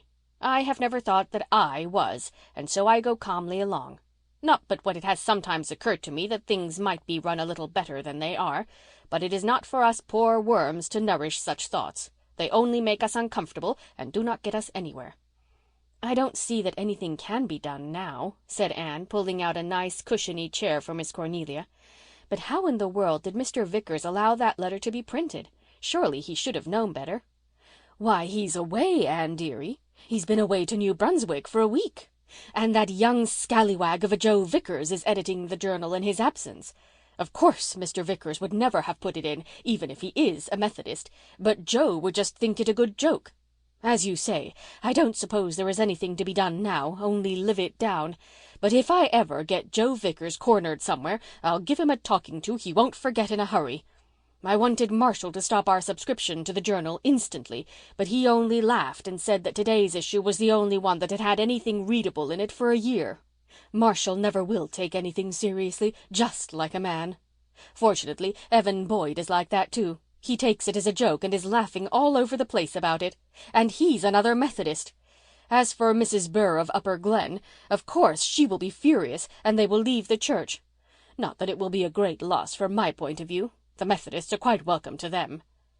"It serves Mrs. Burr right," said Susan, who had an old feud with the lady in question and had been hugely tickled over the reference to her in Faith's letter. "She will find that she will not be able to cheat the Methodist parson out of his salary with bad yarn." "The worst of it is, there's not much hope of things getting any better," said Miss Cornelia gloomily. "As long as Mr. Meredith was going to see Rosemary West, I did hope the manse would soon have a proper mistress. But that is all off. I suppose she wouldn't have him on account of the children. At least, everybody seems to think so." "I do not believe that he ever asked her," said Susan, who could not conceive of anyone refusing a minister. "Well, nobody knows anything about that. But one thing is certain, he doesn't go there any longer. And Rosemary didn't look well all the spring. I hope her visit to Kingsport will do her good. She's been gone for a month and will stay another month, I understand. I can't remember when Rosemary was away from home before. She and Ellen could never bear to be parted. But I understand Ellen insisted on her going this time. And meanwhile, Ellen and Norman Douglas are warming up the old soup." "Is that really so?" asked Anne, laughing. "I heard a rumor of it, but I hardly believed it." "Believe it? You may believe it all right, Anne dearie. Nobody is in ignorance of it. Norman Douglas never left anybody in doubt as to his intentions in regard to anything. He always did his courting before the public. He told Marshall that he hadn't thought about Ellen for years, but the first time he went to church last fall he saw her and fell in love with her all over again. He said he'd clean forgot how handsome she was. He hadn't seen her for 20 years, if you can believe it. Of course, he never went to church, and Ellen never went anywhere else around here. Oh, we all know what Norman means, but what Ellen means is a different matter. I shan't take it upon me to predict whether it will be a match or not." "He jilted her once, but it seems that does not count with some people, Mrs. Dr. dear," Susan remarked rather acidly. "He jilted her in a fit of temper and repented it all his life," said Miss Cornelia. "That is different from a cold-blooded jilting. For my part, I never detested Norman as some folks do. He could never overcrow me. I do wonder what started him coming to church. I have never been able to believe Mrs. Wilson's story that Faith Meredith went there and bullied him into it. I've always intended to ask Faith herself, but I've never happened to think of it just when I saw her. What influence could she have over Norman Douglas? He was in the store when I left, bellowing with laughter over that scandalous letter. You could have heard him at Four Winds Point. 'The greatest girl in the world,' he was shouting. 'She's that full of spunk she's bursting with it. And all the old grannies want to tame her, darn them. But they'll never be able to do it, never. They might as well try to drown a fish. Boyd, see that you put more fertilizer on your potatoes next year. Ho, ho, ho!' And then he laughed till the roof shook. Mr. Douglas pays well to the salary at least," remarked Susan. "Oh, Norman isn't mean in some ways. He'd give 1,000 without blinking a lash and roar like a bull of Bashan if he had to pay 5 cents too much for anything. Besides, he likes Mr. Meredith's sermons, and Norman Douglas was always willing to shell out if he got his brains tickled up. There is no more Christianity about him than there is about a black naked heathen in Africa, and never will be. But he's clever and well-read, and he judges sermons as he would lectures. Anyhow, it's well he backs up Mr. Meredith and the children as he does, for they'll need friends more than ever after this. I am tired of making excuses for them, believe me." "Do you know, dear Miss Cornelia," said Anne seriously, "I think we have all been making too many excuses. It is very foolish, and we ought to stop it. I am going to tell you what I'd like to do. I shan't do it, of course." Anne had noted a glint of alarm in Susan's eye. "It would be too unconventional, and we must be conventional or die after we reach what is supposed to be a dignified age. But I'd like to do it. I'd like to call a meeting of the Ladies' Aid and WMS and the Girls' Sewing Society, and include in the audience all and any Methodists who have been criticizing the Merediths. Although I do think if we Presbyterians stopped criticizing and excusing, we would find that other denominations would trouble themselves very little about our manse folks. I would say to them, 'Dear Christian friends,' with marked emphasis on Christian, 'I have something to say to you, and I want to say it good and hard, that you may take it home and repeat it to your families. You Methodists need not pity us, and we Presbyterians need not pity ourselves. We are not going to do it any more. We are going to say, boldly and truthfully, to all critics and sympathizers, we are proud of our minister and his family. Mr. Meredith is the best preacher Glen St. Mary Church ever had. Moreover, he is a sincere, earnest teacher of truth and Christian charity. He is a faithful friend, a judicious pastor in all essentials, and a refined, scholarly, well-bred man. His family are worthy of him. Gerald Meredith is the cleverest pupil in the Glen School, and Mr. Hazard says that he is destined to a brilliant career. He is a manly, honorable, truthful little fellow. Faith Meredith is a beauty, and as inspiring and original as she is beautiful. There is nothing commonplace about her. All the other girls in the Glen put together haven't the vim and wit and joyousness and spunk she has. She has not an enemy in the world. Everyone who knows her loves her. Of how many, children or grown-ups, can that be said? Una Meredith is sweetness personified. She will make a most lovable woman. Carl Meredith, with his love for ants and frogs and spiders, will someday be a naturalist whom all Canada, nay, all the world, will delight to honor. Do you know of any other family in the Glen or out of it of whom all these things can be said? Away with shamefaced excuses and apologies. We rejoice in our minister and his splendid boys and girls." Anne stopped, partly because she was out of breath after her vehement speech, and partly because she could not trust herself to speak further in view of Miss Cornelia's face. That good lady was staring helplessly at Anne, apparently engulfed in billows of new ideas. But she came up with a gasp and struck out for shore gallantly. "Anne Blythe, I wish you would call that meeting and say just that. You've made me ashamed of myself for one, and far be it from me to refuse to admit it. Of course that is how we should have talked, especially to the Methodists. And it's every word of it true, every word. We've just been shutting our eyes to the big worthwhile things and squinting them on the little things that don't really matter a pin's worth. Oh, Anne dearie, I can see a thing when it's hammered into my head. No more apologizing for Cornelia Marshall. I shall hold my head up after this, believe me, though I may talk things over with you as usual just to relieve my feelings if the Merediths do any more startling stunts. Even that letter I felt so bad about. Why, it's only a good joke after all, as Norman says. Not many girls would have been cute enough to think of writing it, and all punctuated so nicely and not one word misspelled. Just let me hear any Methodist say one word about it, though all the same I'll never forget Joe Vickers, believe me. Where are the rest of your small fry tonight? Walter and the twins are in Rainbow Valley. Jem is studying in the garret. They are all crazy about Rainbow Valley. Mary Vance thinks it's the only place in the world. She'd be off up here every evening if I let her. But I don't encourage her in gadding. Besides, I miss the creature when she isn't around, Anne dearie. I never thought I'd get so fond of her. Not but what I see her faults and try to correct them. But she has never said one saucy word to me since she came to my house, and she is a great help, for when all is said and done, Anne dearie, I am not so young as I once was, and there is no sense denying it. I was 59 my last birthday. I don't feel it, but there is no gainsaying the family Bible. End of chapter 26.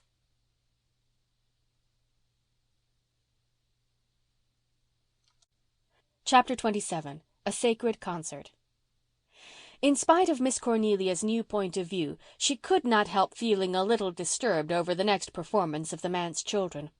In public she carried off the situation splendidly, saying to all the gossips the substance of what Anne had said in Daffodil Time, and saying it so pointedly and forcibly that her hearers found themselves feeling rather foolish and began to think that, after all, they were making too much of a childish prank. But in private Miss Cornelia allowed herself the relief of bemoaning it to Anne. Anne dearie, they had a concert in the graveyard last Thursday evening while the Methodist prayer meeting was going on. There they sat on Hezekiah Pollock's tombstone and sang for a solid hour. Of course, I understand it was mostly hymns they sang, and it wouldn't have been quite so bad if they'd done nothing else. But I'm told they finished up with Polly Wolly Doodle at full length, and that just when Deacon Baxter was praying. "I was there that night," said Susan, "and although I did not say anything about it to you, Mrs. Dr. dear, I could not help thinking that it was a great pity they picked that particular evening. It was truly blood-curdling to hear them sitting there in that abode of the dead, shouting that frivolous song at the tops of their lungs." "I don't know what you were doing in a Methodist prayer meeting," said Miss Cornelia acidly. "I have never found that Methodism was catching," retorted Susan stiffly. "And as I was going to say when I was interrupted, badly as I felt, I did not give in to the Methodists.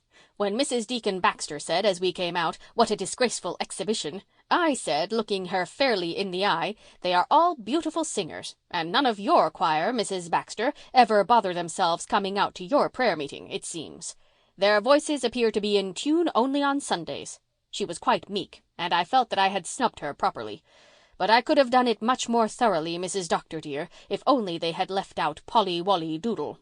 It is truly terrible to think of that being sung in a graveyard." "Some of those dead folks sang Polly Wolly Doodle when they were living, Susan. Perhaps they like to hear it yet," suggested Gilbert. Miss Cornelia looked at him reproachfully and made up her mind that on some future occasion she would hint to Anne that the doctor should be admonished not to say such things. They might injure his practice. People might get it into their heads that he wasn't orthodox. To be sure, Marshall said even worse things habitually, but then he was not a public man. "I understand that their father was in his study all the time with his windows open, but never noticed them at all. Of course, he was lost in a book as usual, but I spoke to him about it yesterday when he called." "How could you dare, Mrs. Marshall Elliott?" asked Susan rebukingly. "Dare? It's time somebody dared something. Why, they say he knows nothing about that letter of Faith's to the Journal because nobody liked to mention it to him. He never looks at a journal, of course, but I thought he ought to know of this to prevent any such performances in future. He said he would discuss it with them, but of course he'd never think of it again after he got out of our gate. That man has no sense of humour, Anne, believe me. He preached last Sunday on how to bring up children. A beautiful sermon it was, too, and everybody in church thinking, what a pity you can't practice what you preach. Miss Cornelia did Mr. Meredith an injustice in thinking he would soon forget what she had told him. He went home much disturbed, and when the children came from Rainbow Valley that night, at a much later hour than they should have been prowling in it, he called them into his study. They went in somewhat awed. It was such an unusual thing for their father to do. What could he be going to say to them? They racked their memories for any recent transgression of sufficient importance, but could not recall any. Carl had spilled a saucerful of jam on Mrs. Peter Flagg's silk dress 2 evenings before, when, at Aunt Martha's invitation, she had stayed to supper, but Mr. Meredith had not noticed it, and Mrs. Flagg, who was a kindly soul, had made no fuss. Besides, Carl had been punished by having to wear Una's dress all the rest of the evening. Una suddenly thought that perhaps her father meant to tell them he was going to marry Miss West. Her heart began to beat violently and her legs trembled. Then she saw that Mr. Meredith looked very stern and sorrowful. No, it could not be that. "Children," said Mr. Meredith, "I have heard something that has pained me very much. Is it true that you sat out in the graveyard all last Thursday evening and sang ribald songs while a prayer meeting was being held in the Methodist Church?" "Great Caesar, Dad, we forgot all about it being their prayer meeting night," exclaimed Jerry in dismay. "Then it is true. You did do this thing." "Why, Dad, I don't know what you mean by ribald songs. We sang hymns. It was a sacred concert, you know. What harm was that? I tell you we never thought about its being Methodist prayer meeting night. They used to have their prayer meeting Tuesday nights, and since they've changed to Thursdays it's hard to remember." "Did you sing nothing but hymns?" "Why," said Jerry, turning red, "we did sing Polly Wolly Doodle at the last. Faith said, 'Let's have something cheerful to wind up with.' But we didn't mean any harm, Father. Truly we didn't." "The concert was my idea, Father," said Faith, afraid that Mr. Meredith might blame Jerry too much. "You know the Methodists themselves had a sacred concert in their church 3 Sunday nights ago. I thought it would be good fun to get one up in imitation of it. Only they had prayers at theirs, and we left that part out because we heard that people thought it awful for us to pray in a graveyard. You were sitting in here all the time," she added, "and never said a word to us." "I did not notice what you were doing. That is no excuse for me, of course. I am more to blame than you. I realize that. But why did you sing that foolish song at the end?" "We didn't think," muttered Jerry, feeling that it was a very lame excuse, seeing that he had lectured Faith so strongly in the Good Conduct Club sessions for her lack of thought. "We're sorry, Father. Truly we are. Pitch into us hard. We deserve a regular combing down." But Mr. Meredith did no combing down or pitching into. He sat down and gathered his small culprits close to him and talked a little to them, tenderly and wisely. They were overcome with remorse and shame and felt that they could never be so silly and thoughtless again. "We've just got to punish ourselves good and hard for this," whispered Jerry as they crept upstairs. "We'll have a session of the club first thing tomorrow and decide how we'll do it. I never saw Father so cut up, but I wish to goodness the Methodists would stick to one night for their prayer meeting and not wander all over the week." "Anyhow, I'm glad it wasn't what I was afraid it was," murmured Una to herself. Behind them in the study, Mr. Meredith had sat down at his desk and buried his face in his arms. "God help me," he said. "I'm a poor sort of father. Oh, Rosemary, if you had only cared." End of chapter 27.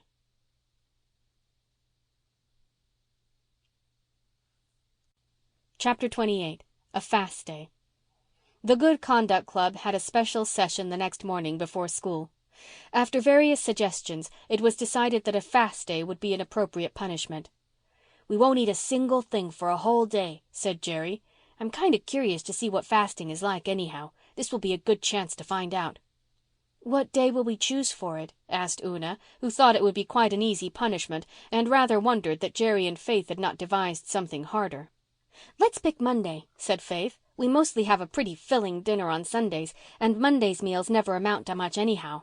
"But that's just the point," exclaimed Jerry. "We mustn't take the easiest day to fast, but the hardest, and that's Sunday, because, as you say, we mostly have roast beef that day instead of cold ditto. It wouldn't be much punishment to fast from ditto. Let's take next Sunday. It'll be a good day, for Father is going to exchange for the morning service with the Upper Lowbridge minister. Father will be away till evening.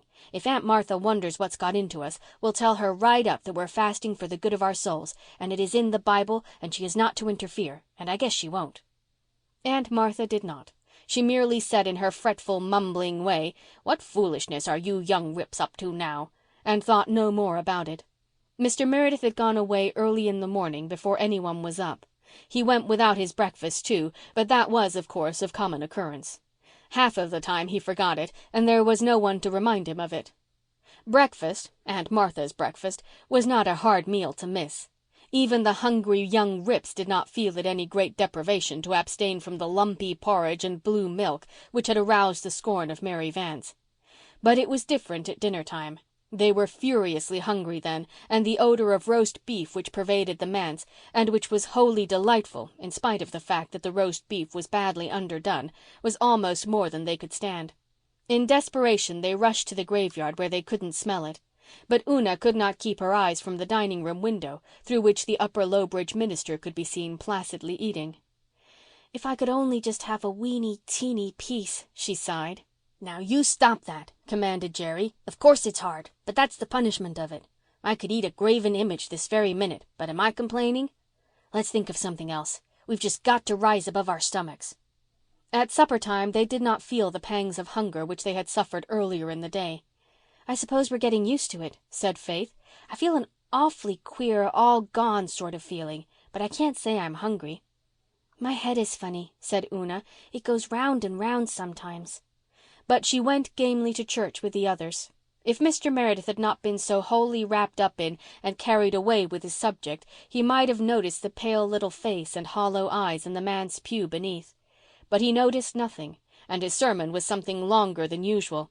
Then, just before he gave out the final hymn, Una Meredith tumbled off the seat of the manse pew and lay in a dead faint on the floor. Mrs. Elder Clow was the first to reach her. She caught the thin little body from the arms of white-faced, terrified Faith and carried it into the vestry.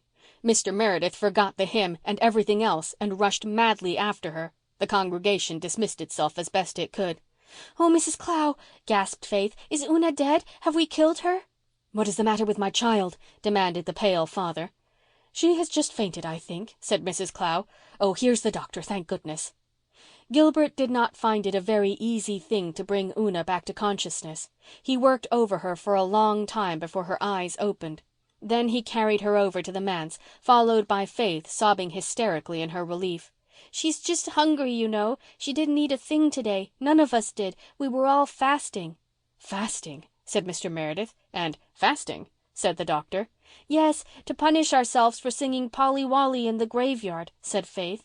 "My child, I don't want you to punish yourselves for that," said Mr. Meredith in distress. "I gave you your little scolding and you were all penitent and I forgave you." "Yes, but we have to be punished," explained Faith. "It's our rule, in our Good Conduct Club, you know. If we do anything wrong or anything that is likely to hurt Father in the congregation, we have to punish ourselves. We are bringing ourselves up, you know, because there is nobody to do it." Mr. Meredith groaned, but the doctor got up from Una's side with an air of relief. "Then this child simply fainted from lack of food, and all she needs is a good square meal," he said. "Mrs. Clow, will you be kind enough to see she gets it? And I think from Faith's story that they would all be the better for something to eat, or we shall have more faintings." "I suppose we shouldn't have made Una fast," said Faith remorsefully. "When I think of it, only Jerry and I should have been punished. We got up the concert, and we were the oldest." "I sang Polly Wolly just the same as the rest of you," said Una's weak little voice, "so I had to be punished too." Mrs. Clow came with a glass of milk. Faith and Jerry and Carl sneaked off to the pantry, and John Meredith went to his study, where he sat in the darkness for a long time, alone with his bitter thoughts.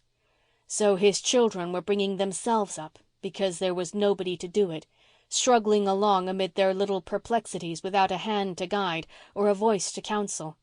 Faith's innocently uttered phrase rankled in her father's mind like a barbed shaft. There was nobody to look after them, to comfort their little souls and care for their little bodies. How frail Una had looked, lying there on the vestry sofa in that long faint. How thin were her tiny hands, how pallid her little face. She looked as if she might slip away from him in a breath. Sweet little Una, of whom Cecilia had begged him to take such special care. Since his wife's death he had not felt such an agony of dread as when he had hung over his little girl in her unconsciousness. He must do something. But what? Should he ask Elizabeth Kirk to marry him? She was a good woman. She would be kind to his children. He might bring himself to do it if it were not for his love for Rosemary West. But until he had crushed that out he could not seek another woman in marriage. And he could not crush it out. He had tried, and he could not. Rosemary had been in church that evening for the first time since her return from Kingsport. He had caught a glimpse of her face in the back of the crowded church just as he had finished his sermon. His heart had given a fierce throb. He sat while the choir sang the collection piece with his head bent and tingling pulses. He had not seen her since the evening upon which he had asked her to marry him. When he had risen to give out the hymn, his hands were trembling and his pale face was flushed. Then Una's fainting spell had banished everything from his mind for a time. Now, in the darkness and solitude of the study, it rushed back. Rosemary was the only woman in the world for him. It was of no use for him to think of marrying any other. He could not commit such a sacrilege, even for his children's sake. He must take up his burden alone. He must try to be a better, a more watchful father. He must tell his children not to be afraid to come to him with all their little problems. Then he lighted his lamp and took up a bulky new book which was setting the theological world by the ears. He would read just one chapter to compose his mind. 5 minutes later he was lost to the world and the troubles of the world. End of chapter 28.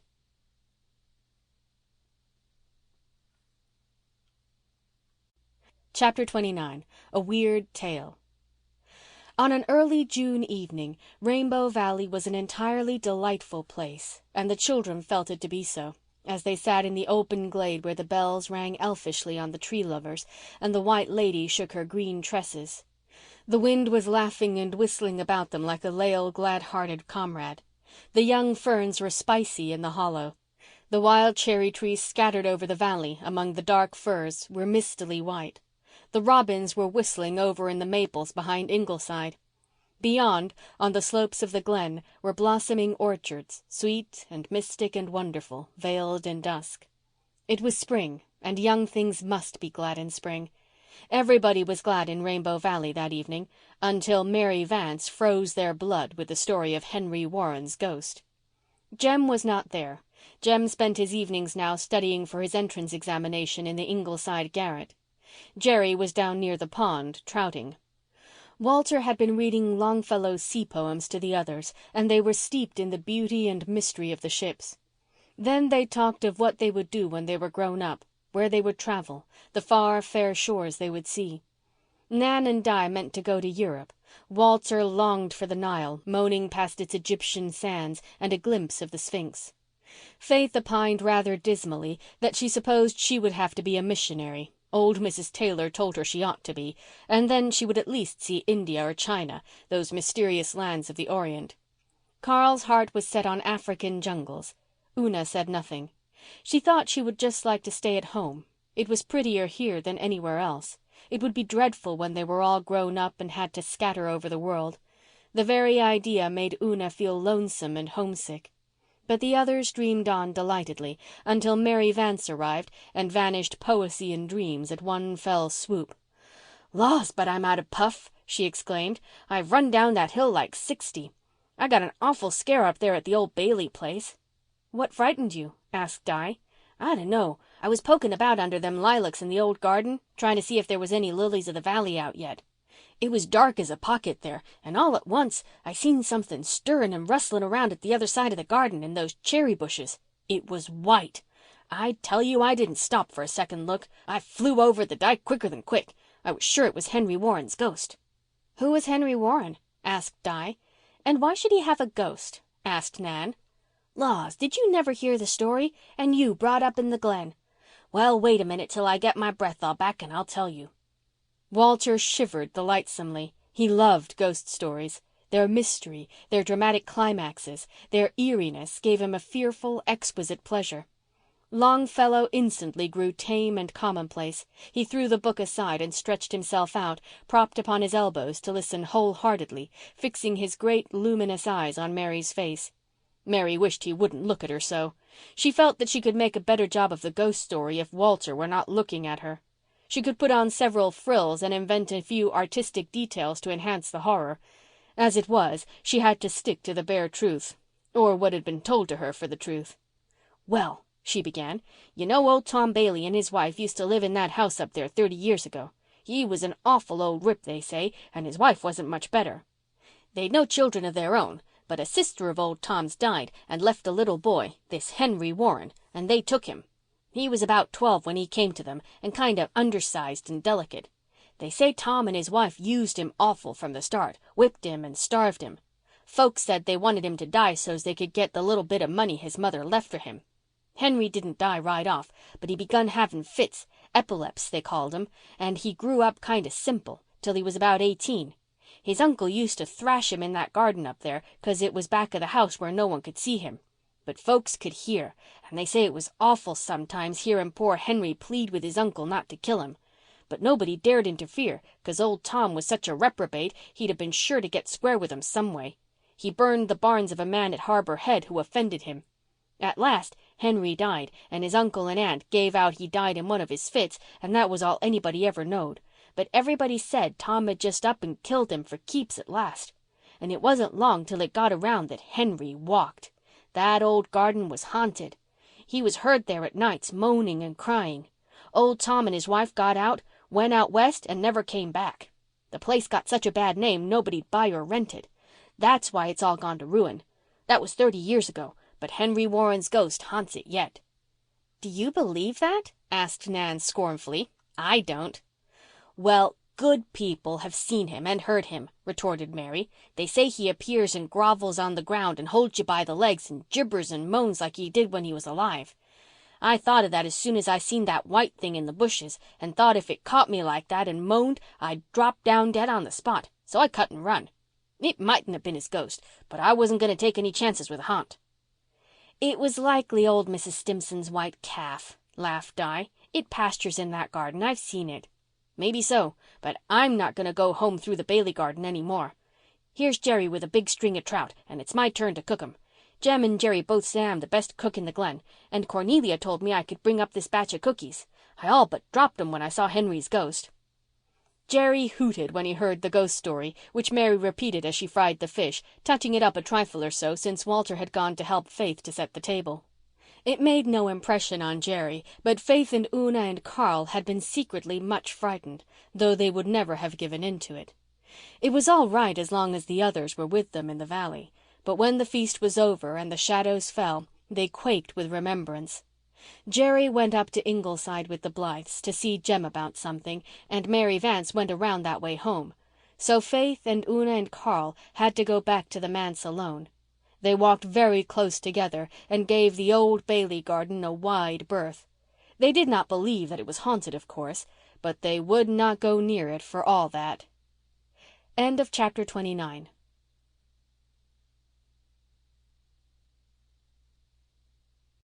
Chapter 30. The Ghost on the Dyke. Somehow Faith and Carl and Una could not shake off the hold which the story of Henry Warren's ghost had taken upon their imaginations. They had never believed in ghosts. Ghost tales they had heard aplenty. Mary Vance had told some far more blood-curdling than this, but those tales were all of places and people and spooks far away and unknown. After the first half-awful, half-pleasant thrill of awe and terror, they thought of them no more. But this story came home to them. The old Bailey garden was almost at their very door, almost in their beloved Rainbow Valley. They had passed and repassed it constantly. They had hunted for flowers in it. They had made shortcuts through it when they wished to go straight from the village to the valley. But never again. After the night when Mary Vance told them its gruesome tale, they would not have gone through or near it on pain of death. Death! What was death compared to the unearthly possibility of falling into the clutches of Henry Warren's groveling ghost? One warm July evening the three of them were sitting under the Tree Lovers, feeling a little lonely. Nobody else had come near the valley that evening. Jem Blythe was away in Charlottetown writing on his entrance examinations. Jerry and Walter Blythe were off for a sail on the harbour with old Captain Crawford. Nan and Di and Rilla and Shirley had gone down the harbour road to visit Kenneth and Persis Ford, who had come with their parents for a flying visit to the little old house of dreams. Nan had asked Faith to go with them, but Faith had declined. She would never have admitted it, but she felt a little secret jealousy of Persis Ford, concerning whose wonderful beauty and city glamour she had heard a great deal. No, she wasn't going to go down there and play second fiddle to anybody. She and Una took their storybooks to Rainbow Valley and read, while Carl investigated bugs along the banks of the brook. And all three were happy until they suddenly realized that it was twilight and that the old Bailey garden was uncomfortably nearby.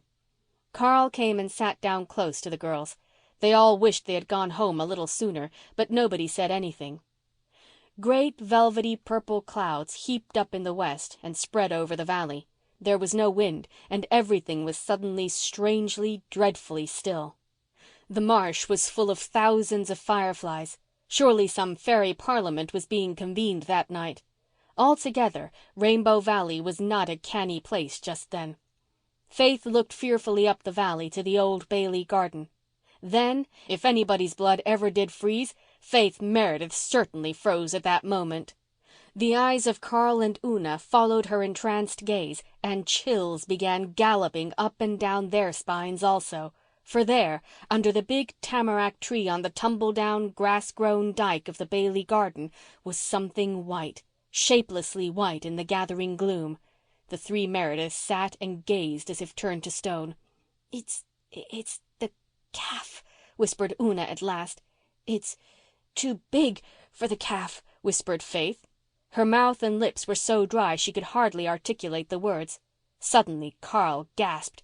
"It's coming here." The girls gave one last agonized glance. Yes, it was creeping down over the dyke, as no calf ever did or could creep. Reason fled before sudden, overmastering panic. For the moment, every one of the trio was firmly convinced that what they saw was Henry Warren's ghost. Carl sprang to his feet and bolted blindly. With a simultaneous shriek, the girls followed him. Like mad creatures, they tore up the hill, across the road, and into the manse. They had left Aunt Martha sewing in the kitchen. She was not there. They rushed to the study. It was dark and tenantless. As with one impulse, they swung around and made for Ingleside, but not across Rainbow Valley. Down the hill and through the Glen street they flew on the wings of their wild terror, Carl in the lead, Una bringing up the rear. Nobody tried to stop them, though everybody who saw them wondered what fresh devilment those manse youngsters were up to now. But at the gates of Ingleside they ran into Rosemary West, who had just been in for a moment to return some borrowed books. She saw their ghastly faces and staring eyes. She realized that their poor little souls were wrung with some awful and real fear, whatever its cause. She caught Carl with one arm and Faith with the other. Una stumbled against her and held on desperately. "Children, dear, what has happened?" she said. "What has frightened you?"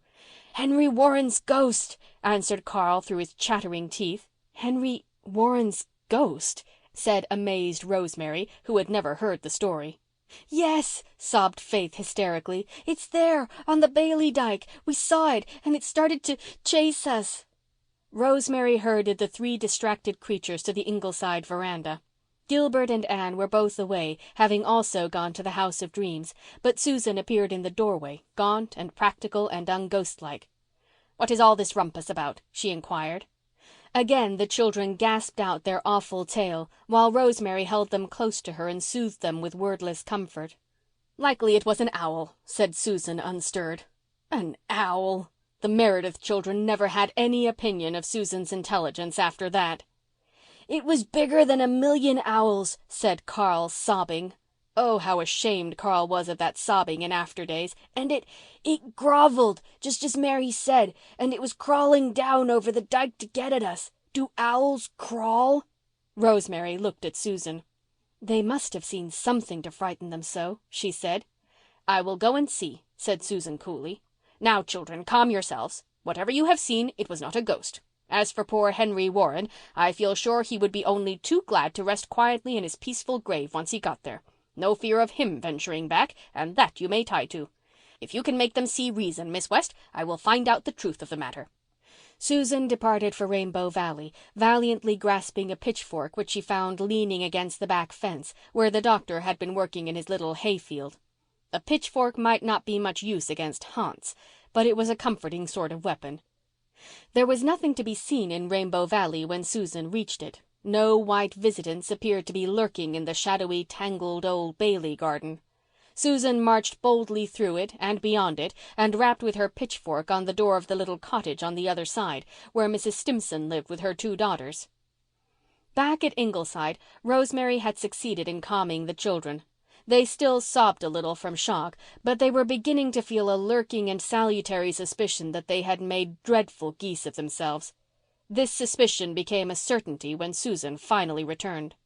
"I have found out what your ghost was," she said with a grim smile, sitting down on a rocker and fanning herself. "Old Mrs. Stimson has had a pair of factory cotton sheets bleaching in the Bailey garden for a week. She spread them on the dyke under the tamarack tree because the grass was clean and short there. This evening she went out to take them in. She had her knitting in her hands, so she hung the sheets over her shoulders by way of carrying them. And then she must have dropped one of her needles, and find it she could not and has not yet. But she went down on her knees and crept about to hunt for it, and she was at that when she heard awful yells down in the valley and saw the 3 children tearing up the hill past her. She thought they had been bit by something, and it gave her poor old heart such a turn that she could not move or speak, but just crouched there till they disappeared. Then she staggered back home, and they have been applying stimulants to her ever since, and her heart is in a terrible condition, and she says she will not get over this fright all summer." The Merediths sat crimson with a shame that even Rosemary's understanding sympathy could not remove. They sneaked off home, met Jerry at the manse gate, and made remorseful confession. A session of the Good Conduct Club was arranged for next morning. "Wasn't Miss West sweet to us tonight?" whispered Faith in bed. "Yes," admitted Una. "It is such a pity it changes people so much to be made stepmothers." "I don't believe it does," said Faith loyally. End of chapter 30.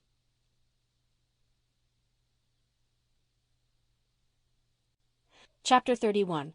Carl Does Penance. "I don't see why we should be punished at all," said Faith rather sulkily. "We didn't do anything wrong. We couldn't help being frightened, and it won't do Father any harm. It was just an accident." "You were cowards," said Jerry with judicial scorn, "and you gave way to your cowardice. That is why you should be punished. Everybody will laugh at you about this, and that is a disgrace to the family." "If you knew how awful the whole thing was," said Faith with a shiver, "you would think we'd been punished enough already. I wouldn't go through it again for anything in the whole world." "I believe you'd have run yourself if you'd been there," muttered Carl. "From an old woman in a cotton sheet," mocked Jerry. "Ho, ho, ho." "It didn't look a bit like an old woman," cried Faith. "It was just a great big white thing crawling about in the grass, just as Mary Vance said Henry Warren did. It's all very fine for you to laugh, Jerry Meredith, but you'd have laughed on the other side of your mouth if you'd been there. And how are we to be punished? I don't think it's fair, but let's know what we have to do, Judge Meredith."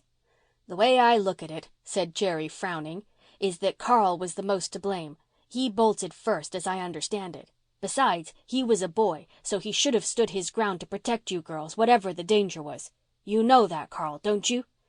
"I suppose so," growled Carl shamefacedly. "Very well. This is to be your punishment. Tonight you'll sit on Mr. Hezekiah Pollock's tombstone in the graveyard alone until 12 o'clock. Carl gave a little shudder. The graveyard was not so very far from the old Bailey garden. It would be a trying ordeal, but Carl was anxious to wipe out his disgrace and prove that he was not a coward after all. "All right," he said sturdily. "But how'll I know when it's 12? The study windows are open and you'll hear the clock striking. And mind that you are not to budge out of that graveyard until the last stroke. As for you girls, you've got to go without jam at supper for a week." Faith and Una looked rather blank. They were inclined to think that even Carl's comparatively short though sharp agony was lighter punishment than this long drawn-out ordeal. A whole week of soggy bread without the saving grace of jam? But no shirking was permitted in the club. The girls accepted their lot with such philosophy as they could summon up.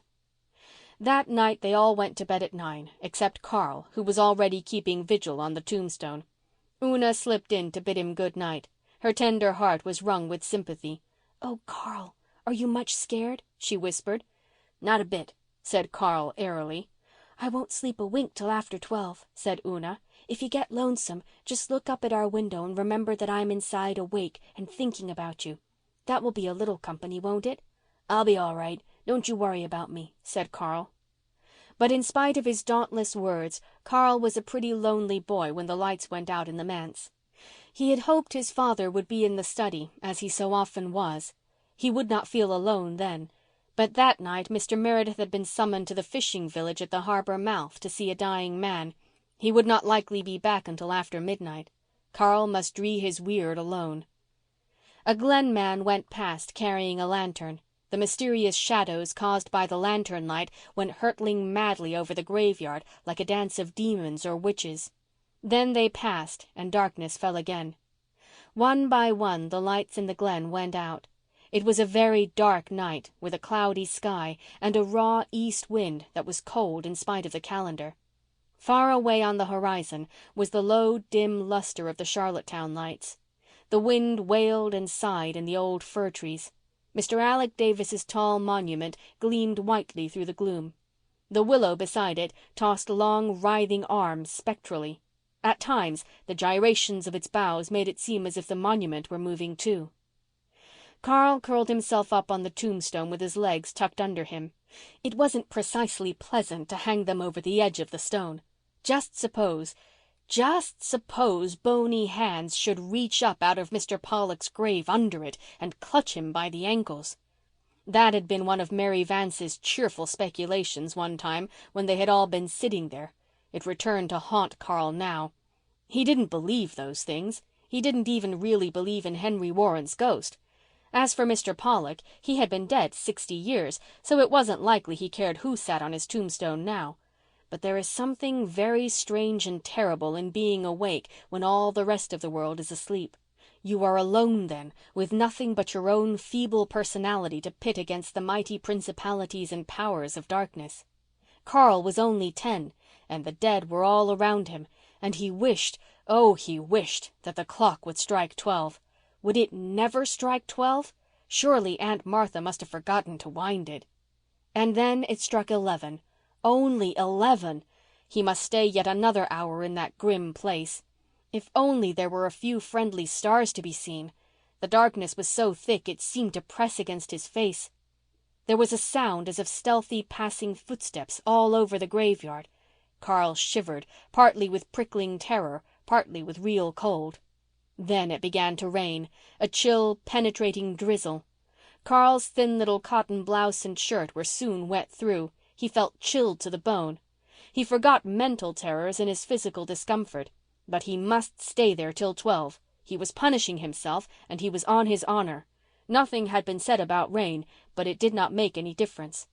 When the clock finally struck 12, a drenched little figure crept stiffly down off Mr. Pollock's tombstone, made its way into the manse and upstairs to bed.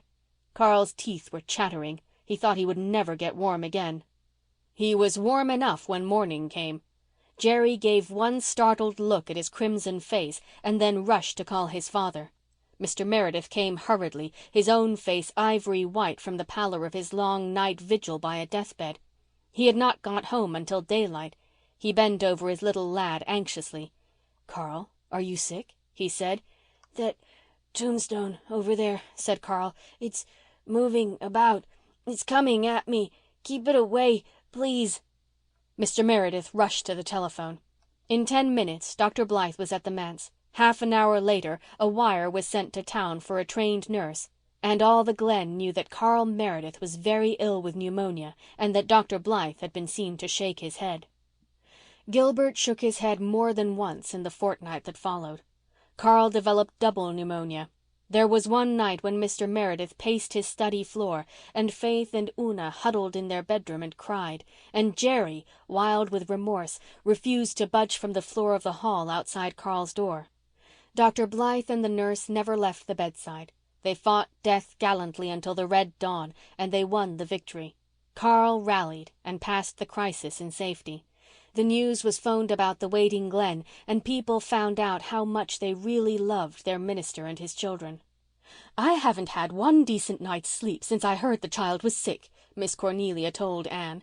"And Mary Vance has cried till those queer eyes of hers looked like burnt holes in a blanket. Is it true that Carl got pneumonia from staying out in the graveyard that wet night for a dare?" "No, he was staying out there to punish himself for cowardice in that affair of the Warren ghost. It seems they have a club for bringing themselves up, and they punish themselves when they do wrong. Jerry told Mr. Meredith all about it." "The poor little souls," said Miss Cornelia. Carl got better rapidly, for the congregation took enough nourishing things to the manse to furnish forth a hospital. Norman Douglas drove up every evening with a dozen fresh eggs and a jar of Jersey cream. Sometimes he stayed an hour and bellowed arguments on predestination with Mr. Meredith in the study. Oftener he drove on up to the hill that overlooked the glen. When Carl was able to go again to Rainbow Valley, they had a special feast in his honor, and the doctor came down and helped them with the fireworks. Mary Vance was there too, but she did not tell any ghost stories. Miss Cornelia had given her a talking on that subject which Mary would not forget in a hurry. End of chapter 31.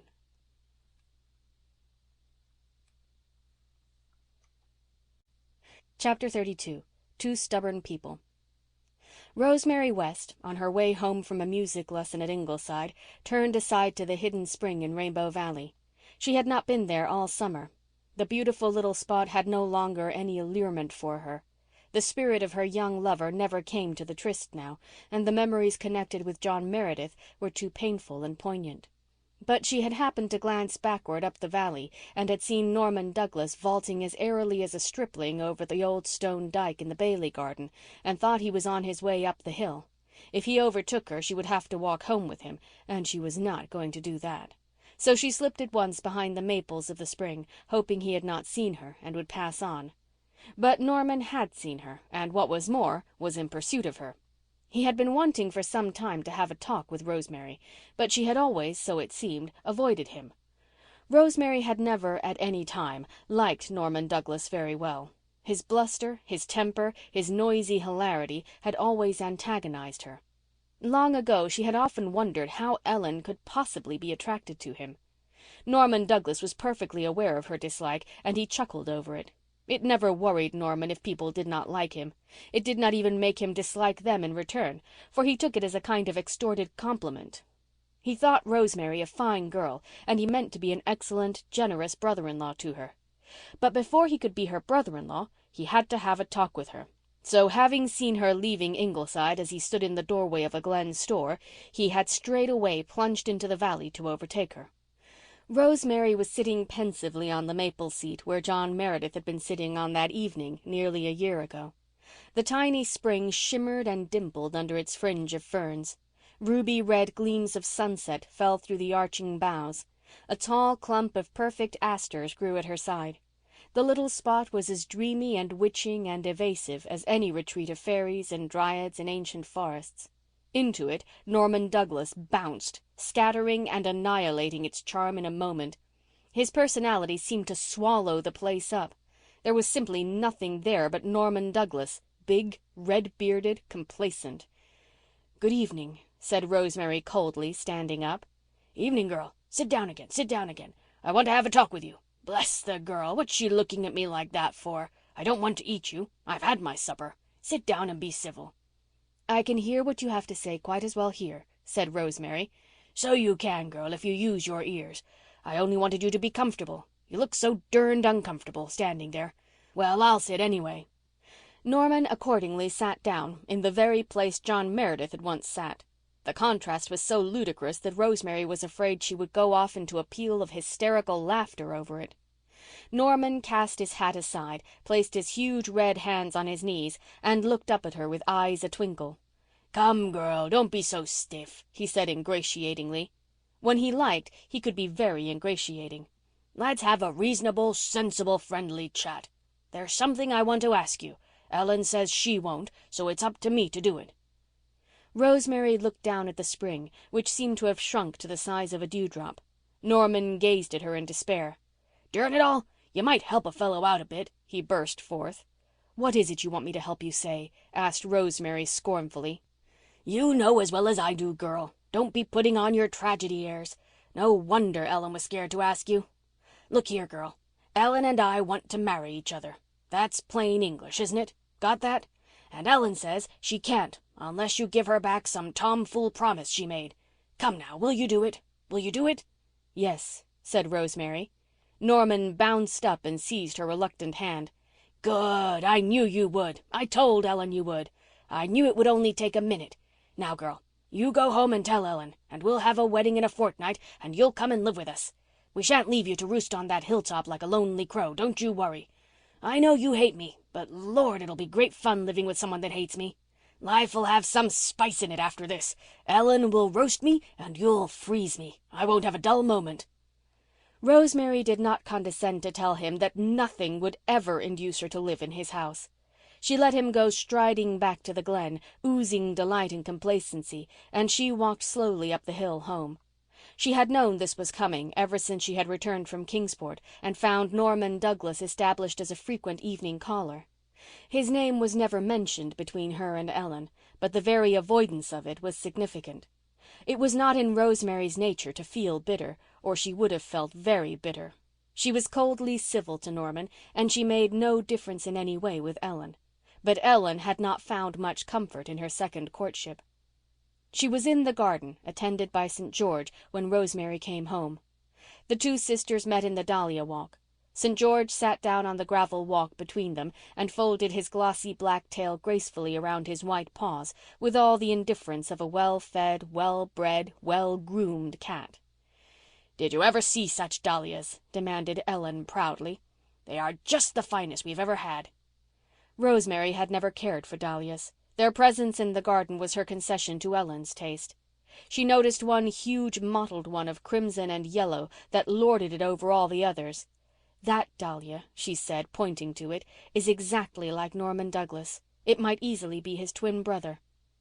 Ellen's dark-browed face flushed. She admired the dahlia in question, but she knew Rosemary did not, and that no compliment was intended.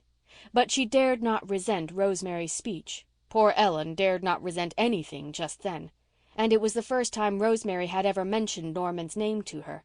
She felt that this portended something. "I met Norman Douglas in the valley," said Rosemary, looking straight at her sister, "and he told me you and he wanted to be married, if I would give you permission." "Yes? What did you say?" asked Ellen, trying to speak naturally and offhandedly and failing completely. She could not meet Rosemary's eyes. She looked down at St. George's sleek back and felt horribly afraid. Rosemary had either said she would or she wouldn't. If she would, Ellen would feel so ashamed and remorseful that she would be a very uncomfortable bride-elect. And if she wouldn't, well, Ellen had once learned to live without Norman Douglas, but she had forgotten the lesson and felt that she could never learn it again. "I said that as far as I was concerned you were at full liberty to marry each other as soon as you liked," said Rosemary. "Thank you," said Ellen, still looking at St. George. Rosemary's face softened. "I hope you'll be happy, Ellen," she said gently. "Oh, Rosemary." Ellen looked up in distress. "I'm so ashamed. I don't deserve it, after all I said to you." "We won't speak about that," said Rosemary hurriedly and decidedly. But, persisted Ellen, "you are free now, too, and it's not too late. John Meredith—" "Ellen West!" Rosemary had a little spark of temper under all her sweetness, and it flashed forth now in her blue eyes. "Have you quite lost your senses in every respect? Do you suppose for an instant that I am going to go to John Meredith and say meekly, 'Please, sir, I've changed my mind, and please, sir, I hope you haven't changed yours'? Is that what you want me to do?" No, but a little encouragement. He would come back." "Never. He despises me, and rightly. No more of this, Ellen. I bear you no grudge. Marry whom you like, but no meddling in my affairs." "Then you must come and live with me," said Ellen. "I shall not leave you here alone." "Do you really think that I would go and live in Norman Douglas's house?"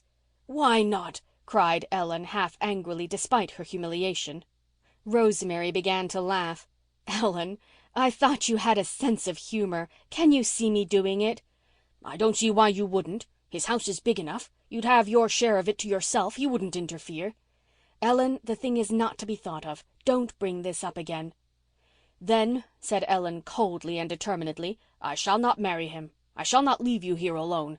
That is all there is to be said about it." "Nonsense, Ellen." "It is not nonsense. It is my firm decision. It would be absurd for you to think of living here by yourself, a mile from any other house. If you won't come with me, I'll stay with you. Now, we won't argue the matter, so don't try." "I shall leave Norman to do the arguing," said Rosemary. "I'll deal with Norman. I can manage him. I would never have asked you to give me back my promise. Never. But I had to tell Norman why I couldn't marry him, and he said he would ask you. I couldn't prevent him. You need not suppose you are the only person in the world who possesses self-respect. I never dreamed of marrying and leaving you here alone, and you'll find I can be as determined as yourself." Rosemary turned away and went into the house with a shrug of her shoulders. Ellen looked down at St. George, who had never blinked an eyelash or stirred a whisker during the whole interview. "St. George, this world would be a dull place without the men, I'll admit, but I'm almost tempted to wish there wasn't one of 'em in it. Look at all the trouble and bother they've made right here, George, torn our happy old life completely up by the roots, Saint. John Meredith began it and Norman Douglas has finished it, and now both of them have to go into limbo. Norman is the only man I ever met who agrees with me that the Kaiser of Germany is the most dangerous creature alive on this earth, and I can't marry this sensible person because my sister is stubborn and I'm stubborner. Mark my words, St. George, the minister would come back if she raised her little finger. But she won't, George. She'll never do it. She won't even crook it. And I don't dare meddle, Saint. I won't sulk, George. Rosemary didn't sulk, so I'm determined I won't either, Saint. Norman will tear up the turf, but the long and short of it is, St. George, that all of us old fools must just stop thinking of marrying. Well, well, despair is a free man, hope is a slave, Saint. So now come into the house, George, and I'll solace you with a saucerful of cream. Then there will be one happy and contented creature on this hill at least." End of chapter 32.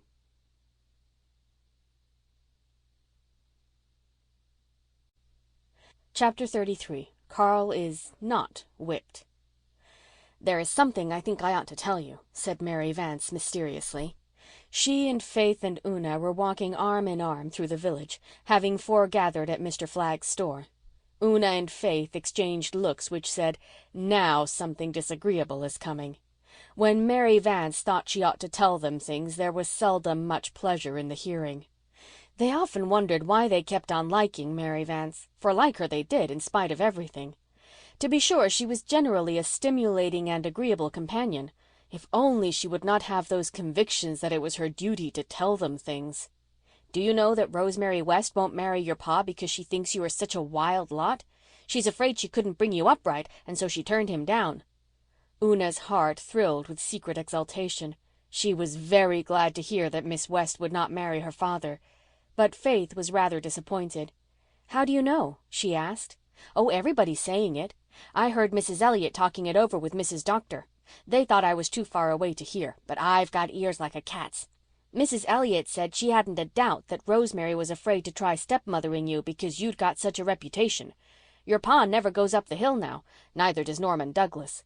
Folks say Ellen has jilted him just to get square with him for jilting her ages ago. But Norman is going about declaring he'll get her yet. And I think you ought to know you've spoiled your pa's match, and I think it's a pity, for he's bound to marry somebody before long, and Rosemary West would have been the best wife I know of for him." "You told me all stepmothers were cruel and wicked," said Una. "Oh, well," said Mary rather confusedly, "they're mostly awful cranky, I know, but Rosemary West couldn't be very mean to anyone. I tell you, if your pa turns round and marries Emmeline Drew, you'll wish you'd behaved yourselves better and not frightened Rosemary out of it. It's awful that you've got such a reputation that no decent woman'll marry your pa on account of you. Of course, I know that half the yarns that are told about you ain't true, but give a dog a bad name. Why, some folks are saying that it was Jerry and Carl that threw the stones through Mrs. Stimson's window the other night when it was really them two Boyd boys. But I'm afraid it was Carl that put the eel in old Mrs. Carr's buggy, though I said at first I wouldn't believe it until I'd better proof than old Kitty Alec's word. I told Mrs. Elliott so right to her face." "What did Carl do?" cried Faith. "Well, they say, now mind, I'm only telling you what people say, so there's no use in your blaming me for it, that Carl and a lot of other boys were fishing eels over the bridge one evening last week. Mrs. Carr drove past in that old rattle-trap buggy of hers with the open back, and Carl he just up and threw a big eel into the back. When poor old Mrs. Carr was driving up the hill by Ingleside, that eel came squirming out between her feet. She thought it was a snake, and she just gave one awful screech and stood up and jumped clean over the wheels.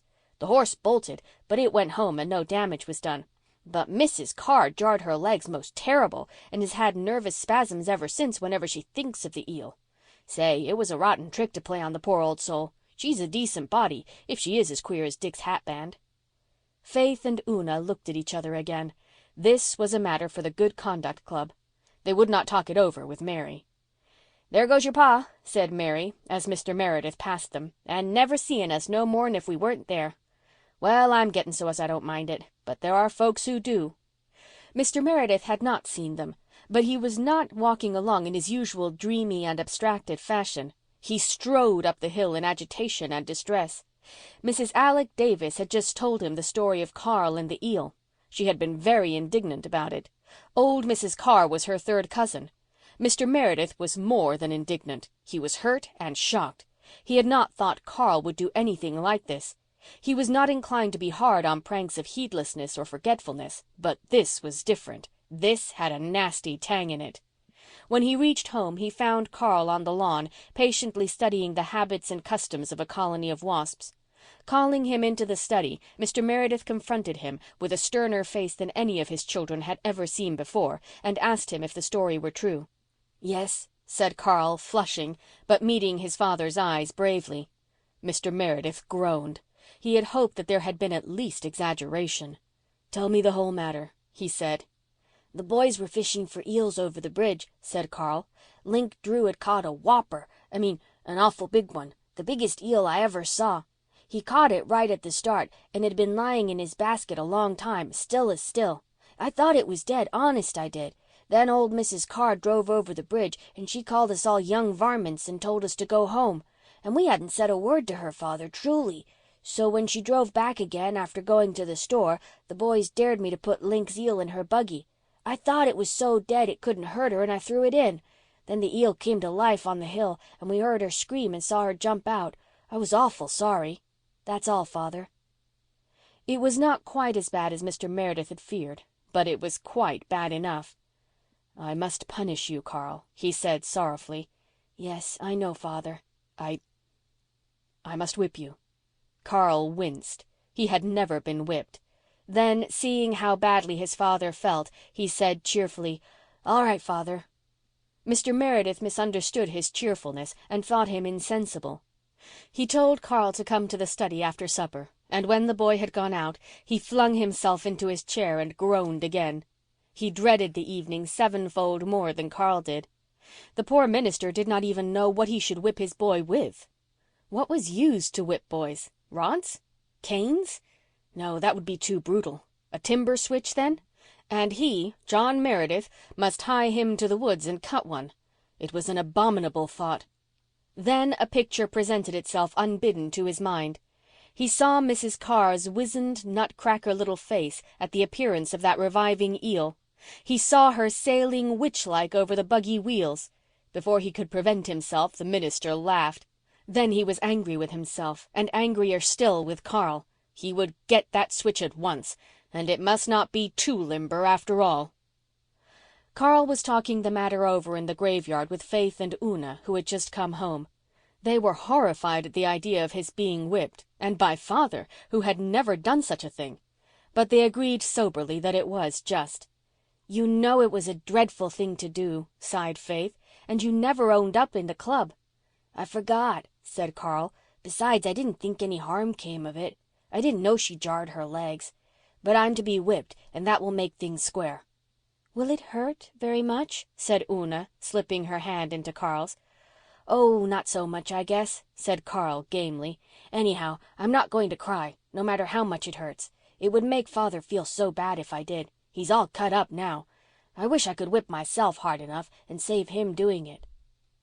After supper, at which Carl had eaten little and Mr. Meredith nothing at all, both went silently into the study. The switch lay on the table. Mr. Meredith had had a bad time getting a switch to suit him. He cut one, then felt it was too slender. Carl had done a really indefensible thing. Then he cut another. It was far too thick. After all, Carl had thought the eel was dead. The third one suited him better, but as he picked it up from the table it seemed very thick and heavy, more like a stick than a switch. "Hold out your hand," he said to Carl. Carl threw back his head and held out his hand unflinchingly. But he was not very old, and he could not quite keep a little fear out of his eyes. Mr. Meredith looked down into those eyes. Why, they were Cecilia's eyes, her very eyes, and in them was the self-same expression he had once seen in Cecilia's eyes when she had come to him to tell him something she had been a little afraid to tell him. Here were her eyes in Carl's little white face, and 6 weeks ago he had thought through one endless, terrible night that his little lad was dying. John Meredith threw down the switch. "Go," he said. "I cannot whip you." Carl fled to the graveyard, feeling that the look on his father's face was worse than any whipping. "Is it over so soon?" asked Faith. She and Una had been holding hands and setting teeth on the Pollock tombstone. He didn't whip me at all," said Carl with a sob. "And I wish he had. And he's in there, feeling just awful." Una slipped away. Her heart yearned to comfort her father. As noiselessly as a little gray mouse, she opened the study door and crept in. The room was dark with twilight. Her father was sitting at his desk. His back was towards her. His head was in his hands. He was talking to himself, broken, anguished words. But Una heard and understood with the sudden illumination that comes to sensitive, unmothered children. As silently as she had come in, she slipped out and closed the door. John Meredith went on talking out his pain in what he deemed his undisturbed solitude. End of chapter 33. Chapter 34. Una visits the hill. Una went upstairs. Carl and Faith were already on their way through the early moonlight to Rainbow Valley, having heard therefrom the elfin lilt of Jerry's Jew's harp, and having guessed that the Blythes were there and fun afoot. Una had no wish to go. She sought her own room first, where she sat down on her bed and had a little cry. She did not want anybody to come in her dear mother's place. She did not want a stepmother who would hate her and make her father hate her. But father was so desperately unhappy, and if she could do anything to make him happier, she must do it. There was only one thing she could do, and she had known the moment she had left the study that she must do it. But it was a very hard thing to do. After Una cried her heart out, she wiped her eyes and went to the spare room. It was dark and rather musty, for the blind had not been drawn up nor the window opened for a long time. Aunt Martha was no fresh air fiend. But as nobody ever thought of shutting a door in the manse, this did not matter so much, save when some unfortunate minister came to stay all night and was compelled to breathe the spare room atmosphere. There was a closet in the spare room, and far back in the closet a gray silk dress was hanging. Una went into the closet and shut the door, went down on her knees and pressed her face against the soft silken folds. It had been her mother's wedding dress. It was still full of a sweet, faint, haunting perfume, like lingering love. Una always felt very close to her mother there, as if she were kneeling at her feet with her head in her lap. She went there once in a long while when life was too hard. "Mother," she whispered to the gray silk gown, "I will never forget you, Mother, and I'll always love you best. But I have to do it, Mother, because Father is so very unhappy. I know you wouldn't want him to be unhappy. And I'll be very good to her, Mother, and try to love her, even if she is like Mary Vance said stepmothers always were." Una carried some fine spiritual strength away from her secret shrine. She slept peacefully that night, with the tear stain still glistening on her sweet, serious little face. The next afternoon she put on her best dress and hat. They were shabby enough. Every other little girl in the Glen had new clothes that summer, except Faith and Una. Mary Vance had a lovely dress of white embroidered lawn with scarlet silk sash and shoulder bows. But today Una did not mind her shabbiness. She only wanted to be very neat. She washed her face carefully. She brushed her black hair until it was as smooth as satin. She tied her shoelaces carefully, having first sewed up 2 runs in her one pair of good stockings. She would have liked to black her shoes, but she could not find any blacking. Finally she slipped away from the manse, down through Rainbow Valley, up through the whispering woods and out to the road that ran past the house on the hill. It was quite a long walk, and Una was tired and warm when she got there. She saw Rosemary West sitting under a tree in the garden and stole past the dahlia beds to her. Rosemary had a book in her lap, but she was gazing afar across the harbour, and her thoughts were sorrowful enough. Life had not been pleasant lately in the house on the hill. Ellen had not sulked. Ellen had been a brick. But things can be felt that are never said, and at times the silence between the two women was intolerably eloquent. All the many familiar things that had once made life sweet had a flavour of bitterness now. Norman Douglas made periodical eruptions also, bullying and coaxing Ellen by turns. It would end, Rosemary believed, by his dragging Ellen off with him some day, and Rosemary felt that she would almost be glad when it happened. Existence would be horribly lonely then, but it would no longer be charged with dynamite. She was roused from her unpleasant reverie by a timid little touch on her shoulder. Turning, she saw Una Meredith. "Why, Una, dear, did you walk up here in all this heat?" "Yes," said Una. I came to... But she found it very hard to say what she had come to do. Her voice failed. Her eyes filled with tears. "Why, Una, little girl, what is the trouble? Don't be afraid to tell me." Rosemary put her arm around the thin little form and drew the child close to her. Her eyes were very beautiful, her touch so tender that Una found courage. "I came to ask you to marry father," she gasped. Rosemary was silent for a moment from sheer dumbfoundment. She stared at Una blankly. "Oh, don't be angry, please, dear Miss West," said Una pleadingly. "You see, everybody is saying that you wouldn't marry father because we are so bad. He is very unhappy about it. So I thought I would come and tell you that we are never bad on purpose, and if you will only marry father we will all try to be good and do just what you tell us. I'm sure you won't have any trouble with us. Please, Miss West." Rosemary had been thinking rapidly. Gossiping surmise, she saw, had put this mistaken idea into Una's mind. She must be perfectly frank and sincere with the child. "Una, dear," she said softly, "it isn't because of you poor little souls that I cannot be your father's wife. I never thought of such a thing. You are not bad. I never supposed you were. There was another reason altogether, Una." "Don't you like father?" asked Una, lifting reproachful eyes. "Oh, Miss West, you don't know how nice he is. I'm sure he'd make you a good husband." Even in the midst of her perplexity and distress, Rosemary couldn't help a twisted little smile. "Oh, don't laugh, Miss West," Una cried passionately. "Father feels dreadful about it." "I think you're mistaken, dear," said Rosemary. "I'm not. I'm sure I'm not. Oh, Miss West, father was going to whip Carl yesterday. Carl had been naughty, and father couldn't do it because, you see, he had no practice in whipping. So when Carl came out and told us father felt so bad, I slipped into the study to see if I could help him. He likes me to comfort him, Miss West. And he didn't hear me come in, and I heard what he was saying.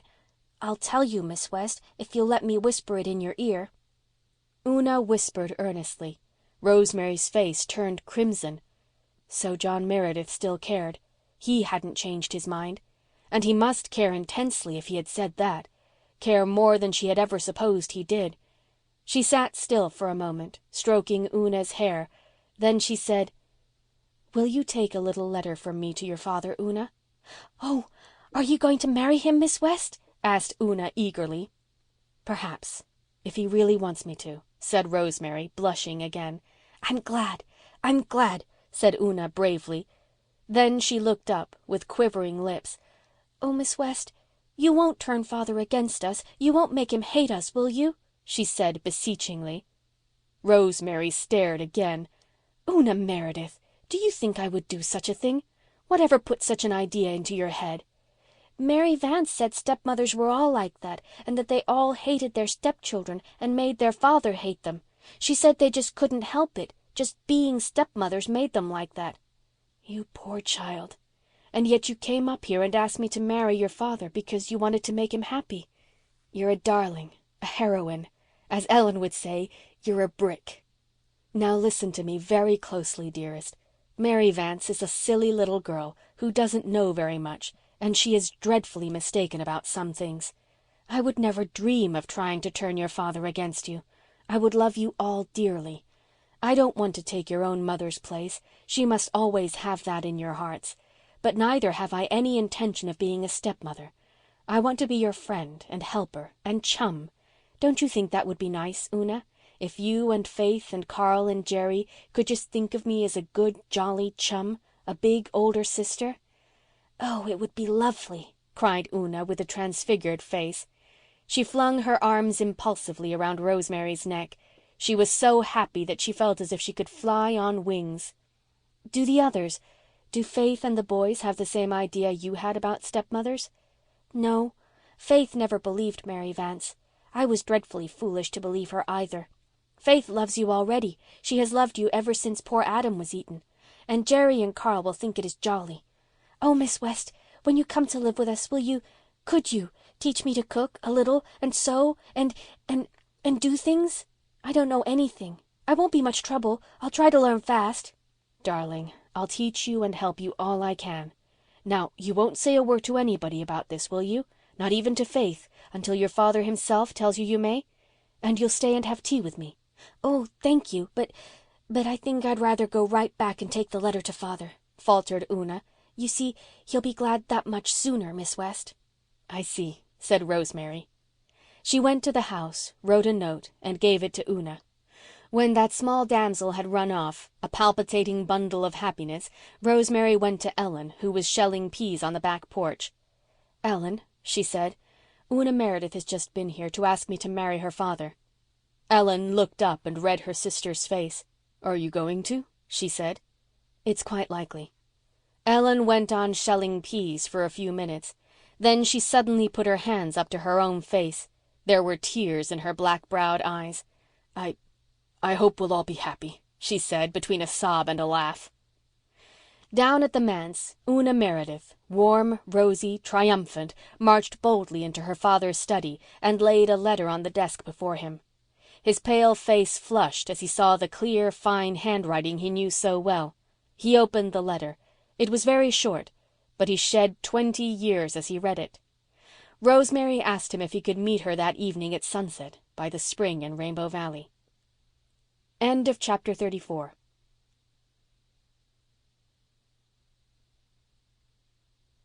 Chapter 35. Let the Piper Come. And so, said Miss Cornelia, the double wedding is to be sometime about the middle of this month. There was a faint chill in the air of the early September evening, so Anne had lighted her ever-ready fire of driftwood in the big living room, and she and Miss Cornelia basked in its fairy flicker.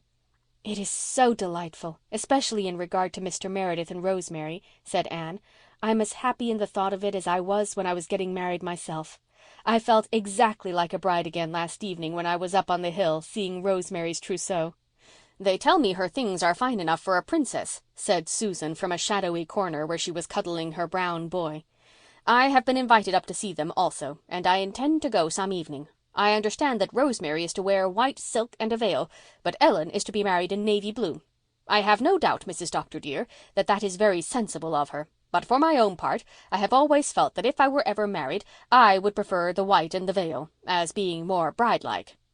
A vision of Susan in white and a veil presented itself before Anne's inner vision and was almost too much for her. As for Mr. Meredith, said Miss Cornelia, even his engagement has made a different man of him. He isn't half so dreamy and absent-minded, believe me. I was so relieved when I heard that he had decided to close the manse and let the children visit round while he was away on his honeymoon. If he had left them and old Aunt Martha there alone for a month, I should have expected to wake every morning and see the place burn down. Aunt Martha and Jerry are coming here, said Anne. Carl is going to Elder Clow's. I haven't heard where the girls are going. Oh, I'm going to take them, said Miss Cornelia. Of course I was glad to, but Mary would have given me no peace till I asked them anyway. The Ladies' Aid is going to clean the manse from top to bottom before the bride and groom come back, and Norman Douglas has arranged to fill the cellar with vegetables. Nobody ever saw or heard anything quite like Norman Douglas these days, believe me. He's so tickled that he's going to marry Ellen West after wanting her all his life. If I was Ellen, but then I'm not, and if she is satisfied I can very well be. I heard her say years ago, when she was a schoolgirl, that she didn't want a tame puppy for a husband. There's nothing tame about Norman, believe me.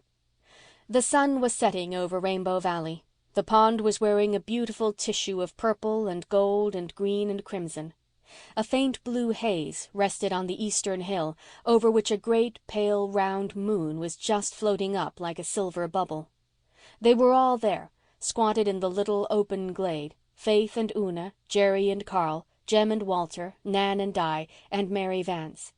They had been having a special celebration, for it would be Jem's last evening in Rainbow Valley. On the morrow he would leave for Charlottetown to attend Queen's Academy. Their charmed circle would be broken, and in spite of the jollity of their little festival, there was a hint of sorrow in every gay young heart. "See, there is a great golden palace over there in the sunset," said Walter, pointing. "Look at the shining tower and the crimson banners streaming from them. Perhaps a conqueror is riding home from battle, and they are hanging them out to do honor to him." "Oh, I wish we had the old days back again," exclaimed Jem. "I'd love to be a soldier, a great triumphant general. I'd give everything to see a big battle." Well, Jem was to be a soldier and see a greater battle than had ever been fought in the world, but that was as yet far in the future, and the mother, whose firstborn son he was wont to look on her boys and thank God that the brave days of old, which Jem longed for, were gone forever, and that never would it be necessary for the sons of Canada to ride forth to battle for the ashes of their fathers and the temples of their gods. The shadow of the great conflict had not yet made felt any forerunner of its chill. The lads who were to fight and perhaps fall on the fields of France and Flanders, Gallipoli and Palestine were still roguish schoolboys with a fair life in prospect before them. The girls whose hearts were to be wrung were yet fair little maidens, astar with hopes and dreams. Slowly the banners of the Sunset City gave up their crimson and gold. Slowly the conqueror's pageant faded out. Twilight crept over the valley and the little group grew silent. Walter had been reading again that day in his beloved book of myths, and he remembered how he had once fancied the Pied Piper coming down the valley on an evening just like this. He began to speak dreamily, partly because he wanted to thrill his companions a little, partly because something apart from him seemed to be speaking through his lips. "The Piper is coming nearer," he said. "He is nearer than he was that evening I saw him before. His long shadowy cloak is blowing around him. He pipes. He pipes, and we must follow, Jem and Carl and Jerry and I, round and round the world. Listen, listen. Can't you hear his wild music?" The girls shivered. "You know you're only pretending," protested Mary Vance, "and I wish you wouldn't. You make it too real. I hate that old Piper of yours."